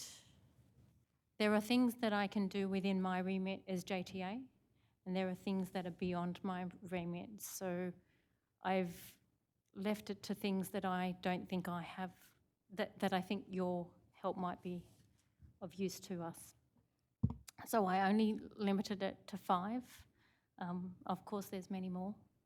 But I would like an opportunity for us to involve the ex-service organisations if possible. But right now, the way it currently stands, I can't put my hand on my heart and say an ex-service organisation will do no further harm or a level of coordination. So if there is some form of governance or registration mechanism so that if I undertook a referral, I'm not pitting one ex-service organisation against another, and I can do so with a level of confidence that I'll do no further harm, that would be appreciated. A second one is in the area of homelessness. At the moment, the way our government structure is undertaken, the federal funding goes down to a state level, and then the state levels then distribute funding to a number of different community organisations. To apply for community housing, application processes are done generally through individual community organisations. If there was some way that there could be a national housing referral mechanism that identifies veteran status, I think that would be a great way for our coaches and our people to have a centralised referral system that works across the nation rather than from the individual communities. I know real estate on military bases is always a challenge, and there are always security. Sorry, this is the third one. There are always security parameters that need to be considered. But I think if there was a way, the welfare elements of a base could be co-located in each of the major bases, so that an individual might see a chaplain in one area and they may see a welfare organisation, but they also have the transition area in the same. So the co-location of welfare elements, not unlike what is in a couple of the bases. The fourth one that I was going to mention is in the aspect of the privacy area. I know Defence is doing a lot of work in its amendments to the Defence Act at the moment, and I know they are considering the health aspects in changes to the Defence Act. I would like that to extend beyond just health data to include data that would assist in not only claim processing but claim escalation and claim prioritisation. So that would be data that pertains to the individual's wellbeing factors, so beyond just health. So if I have data on, say, a member's homelessness or a member's perceived risk of homelessness, I would like to be able to inform DVA of that, and I would like to be able to inform them if it wasn't a medically separating person.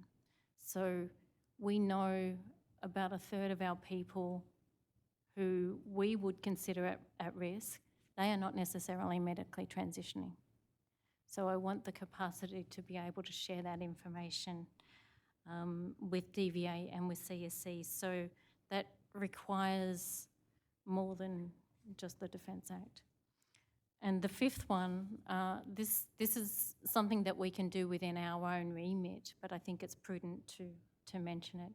In developing an operating model for transition, I think there are a number of principles in any operating model that need to be considered. And one, they go to an effect what the Council was talking about today, but I've listed what I think the principles should be. And they are promote self-agency. I'd like to see some form of a triaged system that creates a tiered level of support. I'd like to see some sort of a case allocation system which allows the individual, a case allocation and management system which allows the individual to have a single point of contact, but also a degree of influence over, and subject to geographic and staffing limitations, of course, but a degree of agency over who they have as their coach or as their main point of contact. Some military people won't want to talk to an APS person or a contractor, but by the same token, some military people won't want to talk to another uniform. So a system where the individual has an influence. I would like to see the system to also have a function that supports some form of a command function. One of the things at the moment we have is that the three services, you will have people who want to stay with their units. It's their family and it's their brother and their sister, and they will want to stay with them until the very end. But there are a small number who are, for whatever reason, disenfranchised, or somebody who's on a ship and they need somewhere to go. So I think there needs to be a command element at some point considered, whether that's with JTA or somewhere else is a matter up for discussion. I think ultimately, and this is something CDF is already looking at, is having a singular process for the administrative elements under the policy where possible. There will always be service culture and service nuances, but where possible, the singular processes and practices underneath the policy.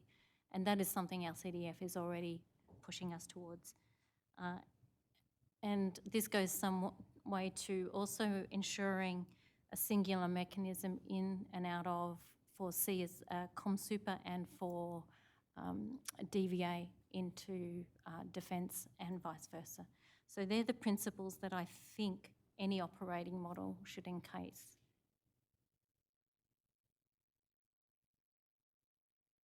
Thank you, Commodore. This is very helpful and we appreciate it.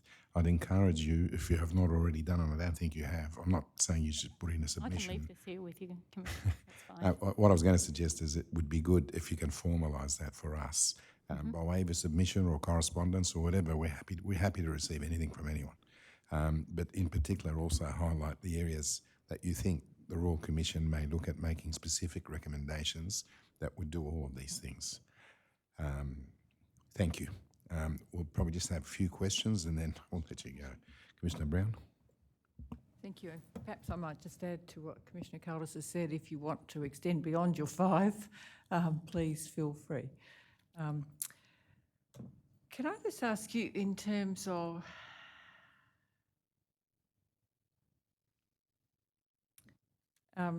sorry, I can't recall my own questions here.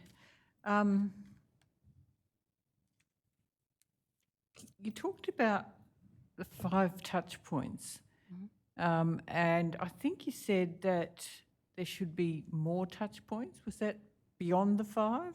Only if the individual wants it, Commissioner. So how many do you think might be better than 5? So for some, only 3 is required, and you'll find the members are happy to move on and they don't feel they need even those 5 touch points. But that is what we push for. As for beyond the 5, obviously if a person is T4E, that could be, it's a case-by-case, individual basis. So a T4E person, a person in that program, we might have a lot more than 5. So I can't tell you an exact number. It really does come down to the individual circumstances. 5 is what we have as our minimum. Right. Okay. And you said, sorry, I'm just going through the questions I kind of noted. Some of them were an hour or 2 back. You said all service members, you think, pretty much now have a Medicare card. Clearly that wasn't necessarily the case previously, but what's the difference? When we receive free medical and dental, so we had to all have COVID vaccinations. For them to end up on the National Register, we needed a Medicare card for that. So COVID vaccination enforced the requirement for Medicare cards. Okay, that's an interesting side effect of COVID. It sure is.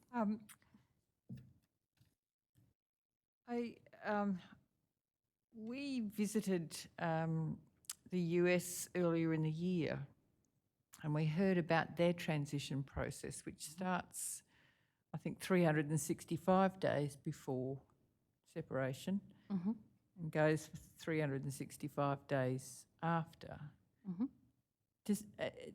I mean, from what you're saying today, does our process, sorry, the Australian Defence Force process, does it start 365 days ahead or simply just at the point of?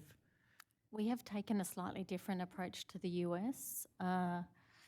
Having said that, I think there are a couple of things, and I was only speaking to the US transition area last week. I think there is parts we can learn from them. The approach we've taken is we've opened up a lot of the transition modules to people throughout their service career. So a lot of those employment type modules, I think 14 of the 16 modules are open throughout the career now. So we've suggested that people undertake a transition, or recommended they do a transition seminar every 4 years, and inform them that they can take those modules whenever they like.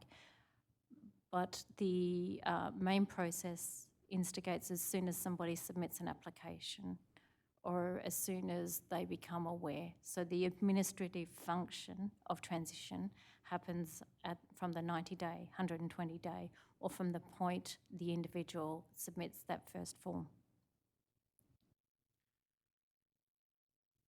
Okay, so one of the other elements in the US system that seemed, to me at least, it struck me as being potentially beneficial, was that not only does the discharging member have to do their TPQ kind of assessment and their training module, complete their training modules, but there actually is a point, and I think it's about 90 days before the separation date from memory, I could be wrong, where, and I think they called it a capstone review, but I might have that terminology incorrect as well. But essentially, there is a point relatively close to the separation date where the commanding officer or their delegate has to sit with the member and assess their readiness, their state of readiness for discharge. Mm-hmm. And if they're deemed to not be ready, they get referred off then to whatever's required to ensure they are ready. So that's a distinct responsibility for the commanding officer, which I didn't hear in our process. It doesn't exist at the moment. That is one of the things I spoke to you earlier about, the challenge of the privacy piece. What I have in process at the moment, and I think I made an inference to this in Notice to Give 150, I think. What we're working towards is extracting elements of the TPQ into what I'm calling a transition readiness summary. What I'm working towards is having that we have what we call an individual welfare board policy. There is work underway to have that individual welfare board policy amended to integrate this transition readiness requirement. If everything works the way I'm hoping it will, the transition readiness element, it doesn't include the exact, because of the privacy reasons. What it says against each of the wellbeing factors is, so let's say it's health, this member would benefit from support in this area. Or it might say this member meets this member, I've forgotten the exact words, but essentially the member is competent in that particular element. So my intent is for that to go back to the commanding officer. It's taken a little while to adjust it in such a way that it meets our legal people's satisfaction that I haven't breached privacy, to feed that back into command so that as part of, if I can change the IWB policy, if the person has so many of X boxes, then the individual welfare policy will direct the member to instigate that command conversation to enable the person to transition or extend their date if that's required. So I'm trying to achieve the same thing through our systems, and that's what I'm hoping to have implemented this year. Forgive me if that... It sounds convoluted, I know.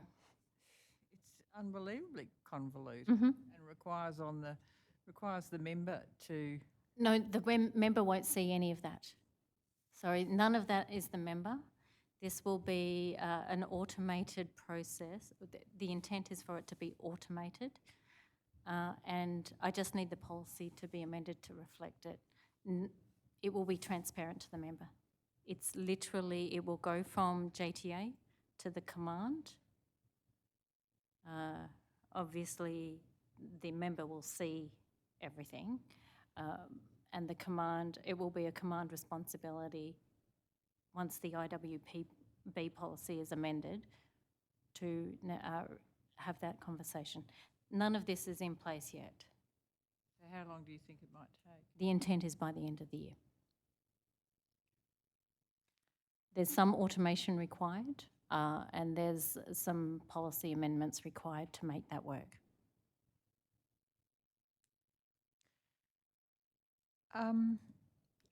You said, I think, that DMFS provides support to the families, Yes. and that that they may well inform the JTA I'm assuming, any issues with the family, so that the transition coach can be aware. Is that What normally happens is the DMFS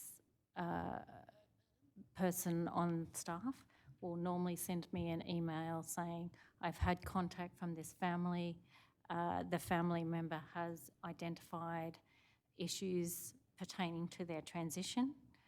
Sometimes it's something really simple, like their husband or their spouse's application for training hasn't been processed. And I will just I will direct that the process is fixed. Sometimes it might be a little bit more significant, and it might require the coach to actually reach out to the individual to bring them in and ask the member to bring their family involved in X, Y, or Z. It really comes down to what has been raised through the helpline. I'll be honest, in my time as DGJTA, I think it's only happened 4, maybe 5 times where it's pertained to transition. I mean, I'm surprised in some ways that it's so low. Do families know that's an option for them? Pertaining to transition, I don't think it's advertised. It's just advertised as a DMFS family helpline. It's not DMFS family helpline for transition, it's just a helpline. So they get queries, everything from transition through to, in fact, I don't know the breadth, but I know the people that, we're in the same building in Canberra, the helpline. So I've seen them deal with family tragedies to a person being posted to a location, or a family being posted to a location that they're not comfortable with. So transition is probably one of the lesser ones that gets raised. Are the families able to access any of the CPC modules? Not at this stage, no.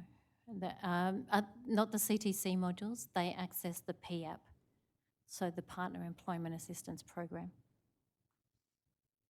But that's specifically aimed at the partners.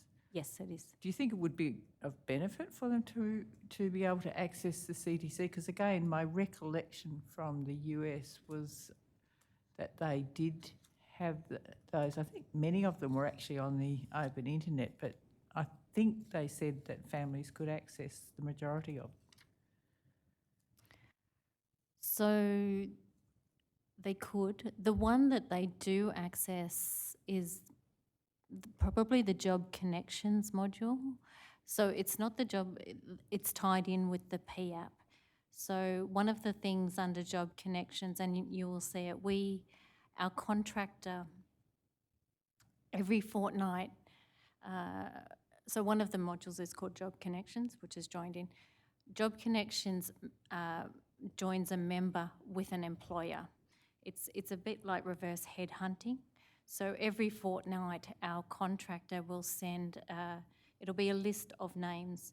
There will generally be maybe, it's got 60 to 80 names on there. It doesn't have names, it's all de-identified for privacy reasons, but it has the location of the individual, the desired employment, it's termed market ready, or when they will be market ready, and their skills. And that list goes from our contractor to about 1,000 employers, which includes state governments and local councils. And if an employer wants to employ that individual or look at that person for a job, they will write to it's got a code. They will write the code to a generic email address, and then the contractor will advise the partner, if it's a member's family, or the individual, so if it's a member, and it gives the partner or the member the opportunity to reach back into the employer. So it's a bit like reverse headhunting. So they have access to the job connections piece, but not the other CTCs, no. And do you think there might be benefit? Yes, there would. It would be subject to resource constraints, of course. I did wonder also about the CDC training modules, particularly if we're talking about people who are being medically separated. We've heard quite a bit of evidence around particularly people with mental health conditions, depression, anxiety, PTSD, etc., and how that impacts on their cognitive capacity at the time. Many of them will have described that they just aren't able to take things in, aren't able to process information, etc. How are the training modules, how do they accommodate those who have limitations like that secondary to their medical conditions for which they're discharging? I can't answer that exact question because I don't know. We have, so like you had one of the members last week, I think it was the Air Force gentleman. He wasn't in the right space to undertake the modules, and he indicated that he had reached back in to undertake those CTC, well, some of those modules now. So we have, when the individual hasn't been in the right headspace, we have advised them, come back to us, and we will do it within the 24-month timeframe. And that clearly has happened with that gentleman. So I don't know how the actual individuals accommodate, how the program or the modules accommodate at that point in time. I don't know that answer. I mean, given the percentage of people who are medically discharging, I would suggest to you that it's not an insignificant issue that perhaps needs to be thought about. Okay. I'll move on just in the interest of time. Just the National Transition Strategy. You said, I think, that it had been provided to the states and territories for feedback. But I have two questions. One is, does it refer to the states and territories in the strategy itself? I apologise, I haven't read it in full.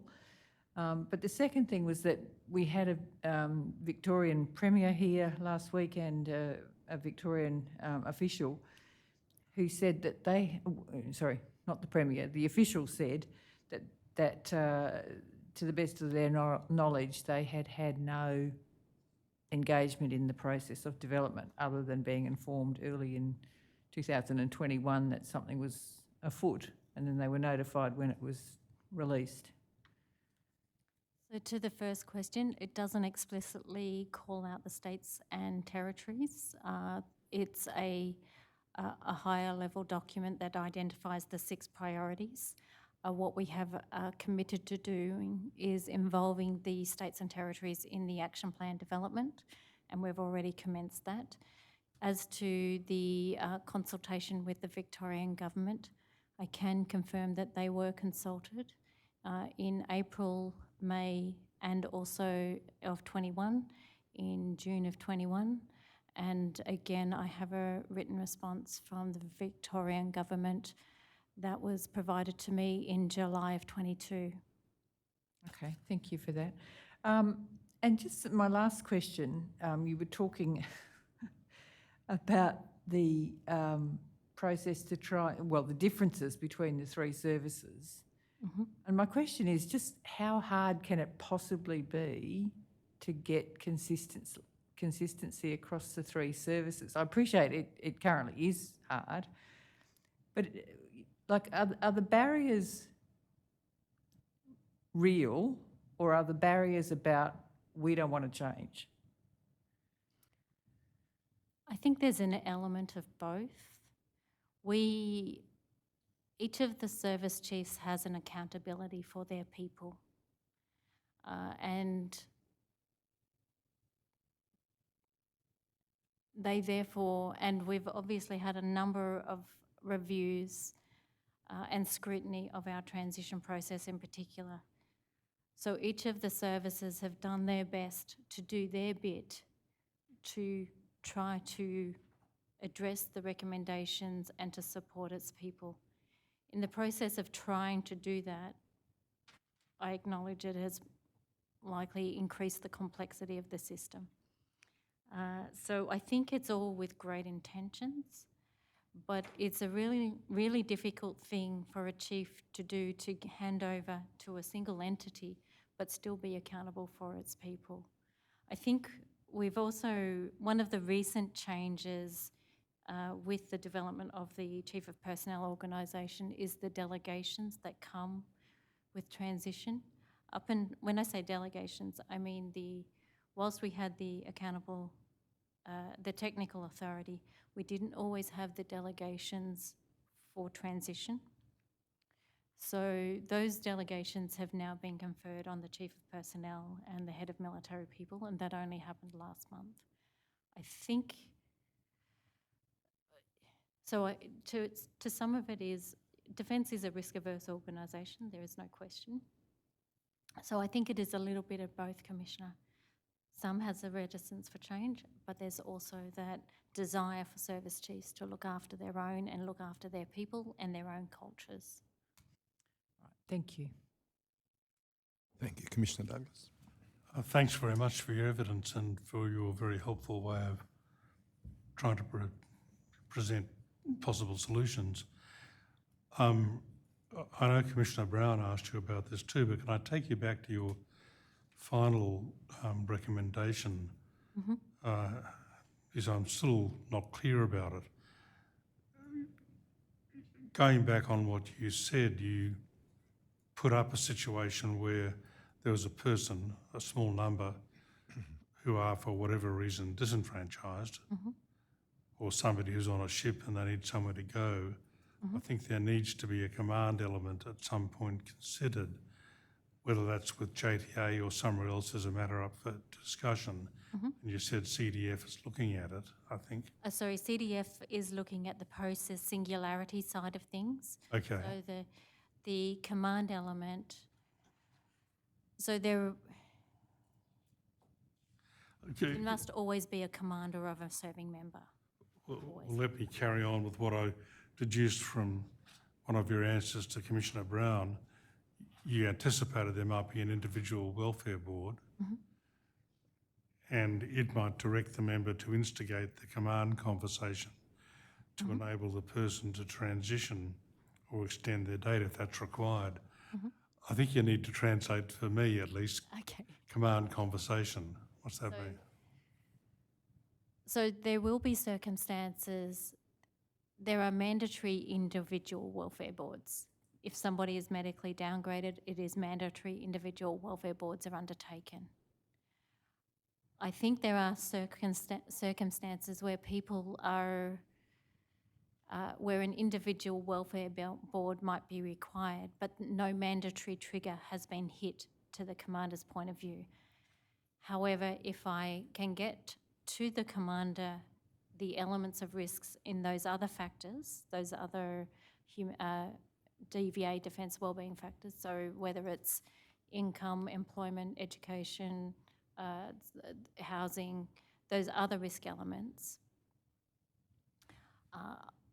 I would like the command to have the tools at their disposal to instigate an individual welfare board if I've informed them of a requirement to do so.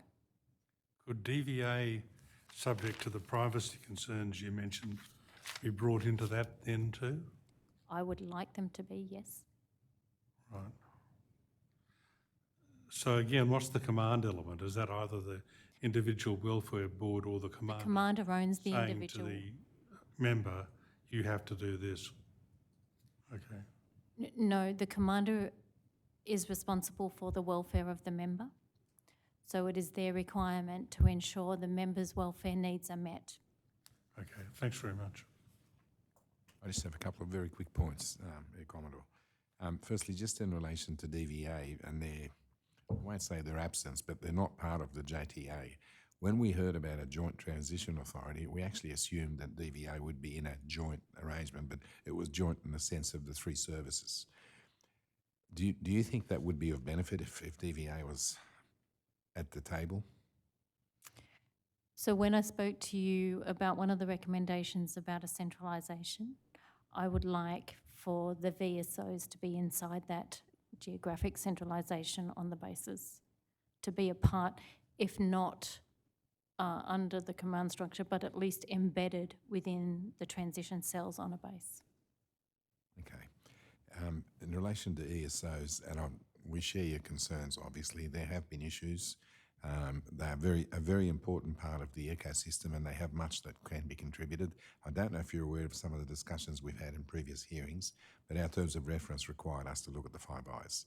We looked at the UK. They have a thing called COPSIO. You're aware of that? Yes, I am. You'd be happy to know there's been 2 meetings with as many ESOs that they could fit in the room, and I think they've taken the initiative and they're heading towards that umbrella group, if you like, that's going to be genuinely consultative, not competing for funds, not providing services, but directing traffic.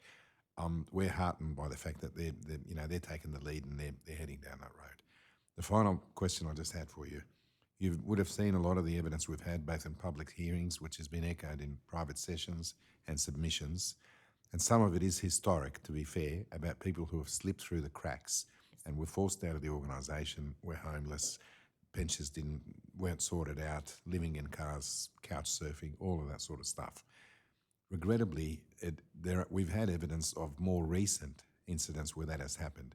Can you give an opinion whether you think today, right now, what are the odds of someone slipping through the cracks and basically finding themselves either homeless or without an income? Would you have confidence? So for medically separating, I'd say the odds are very low.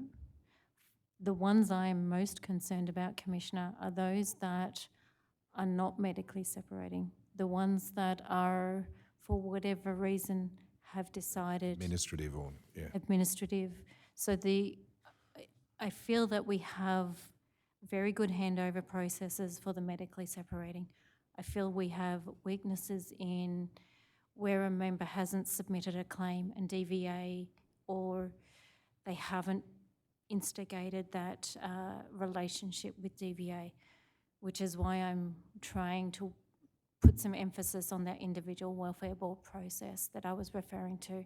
So there are currently, yes, there are definitely situations at the moment where I think people will fall through the cracks, just not the medical ones as per se. Thank you.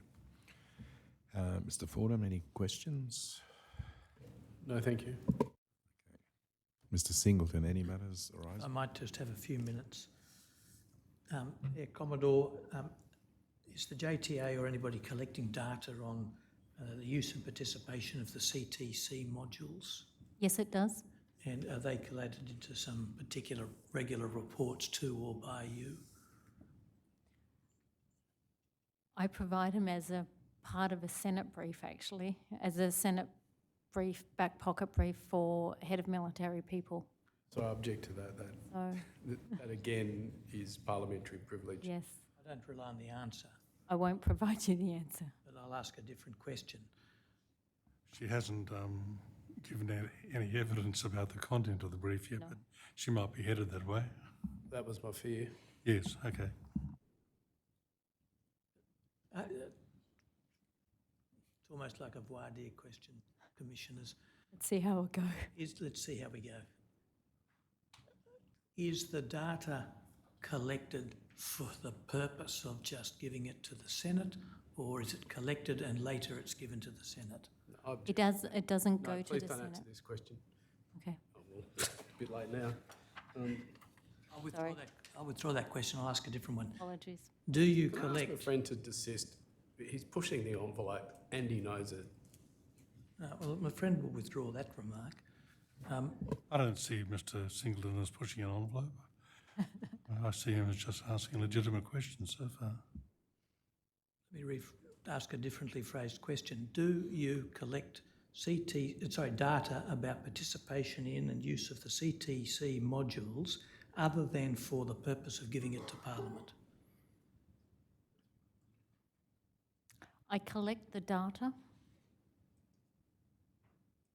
I'm just thinking about where it goes. I'm just asking about the purpose for which you collect it. Do you collect it for any purpose other than submitting it to Parliament? I collect it for my own purpose so that I know which ones are being used and are of most value to individuals. At the end of the day, if one isn't going to be used, it's not a cost-efficient thing for me to make a contract and maintain a module on. So I do it for them from that perspective, but I don't pass that to any of my I don't pass that data to CSC or DVA or even other parts of the transition ecosystem. Next, a different topic. This may have been covered, but so forgive me if I'm duplicating. You mentioned that IWB policy would need to be amended in order to allow information sharing, and maybe it needs. No, it's not for the purposes of information sharing. What's the amendment that you think is needed? And So the what's current problem? individual welfare board policy is around the conduct of the individual welfare board, and it's very centred around a medical scenario. I want to include in the individual welfare board policy a transition scenario. I see. And finally, you said that the ADF was risk averse. I'm not challenging that specifically, but is it not just as much the case that, or even more so, that what it is change averse? I think military people are actually relatively good at change, Councillor. Well, is it not the case then that the risk that they are averse to is the risk to the organisation, and it is leading to risks for the individual members as the flip side of being risk averse for the organisation? I think we're nervous about doing more harm. You know. So we like to ensure something is validated, definite, guaranteed before something is actually implemented. There are times, are there not, when there is a presenting an obvious problem where the solution is not validated yet, it hasn't been tested yet, but it's the best available guess, and it would be better to do an interim solution rather than do nothing at all while waiting for validation. There are always times for that, Councillor. And is it not the case that, in this sense at least, the ADF is rather more change averse than it should be?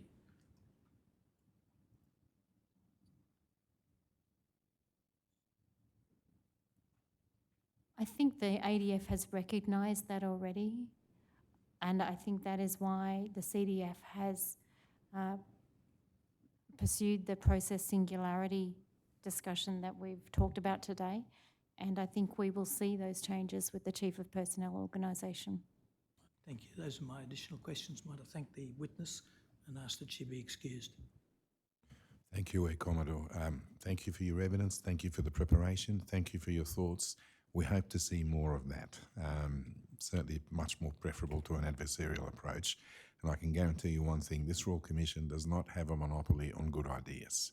So we're very happy to hear from anyone who has solutions that they can suggest, and we'll consider them and we'll decide what to say. But thank you for your evidence and your excuse from your summons to appear. Thank you. Thank you, Commissioner. If there's no other issues, we'll adjourn till 8:30, I think, tomorrow morning. Sorry, 45. All rise. The Royal Commission into Defence and Veteran Suicide will adjourn to 10:45 a.m. Wednesday the 6th of September.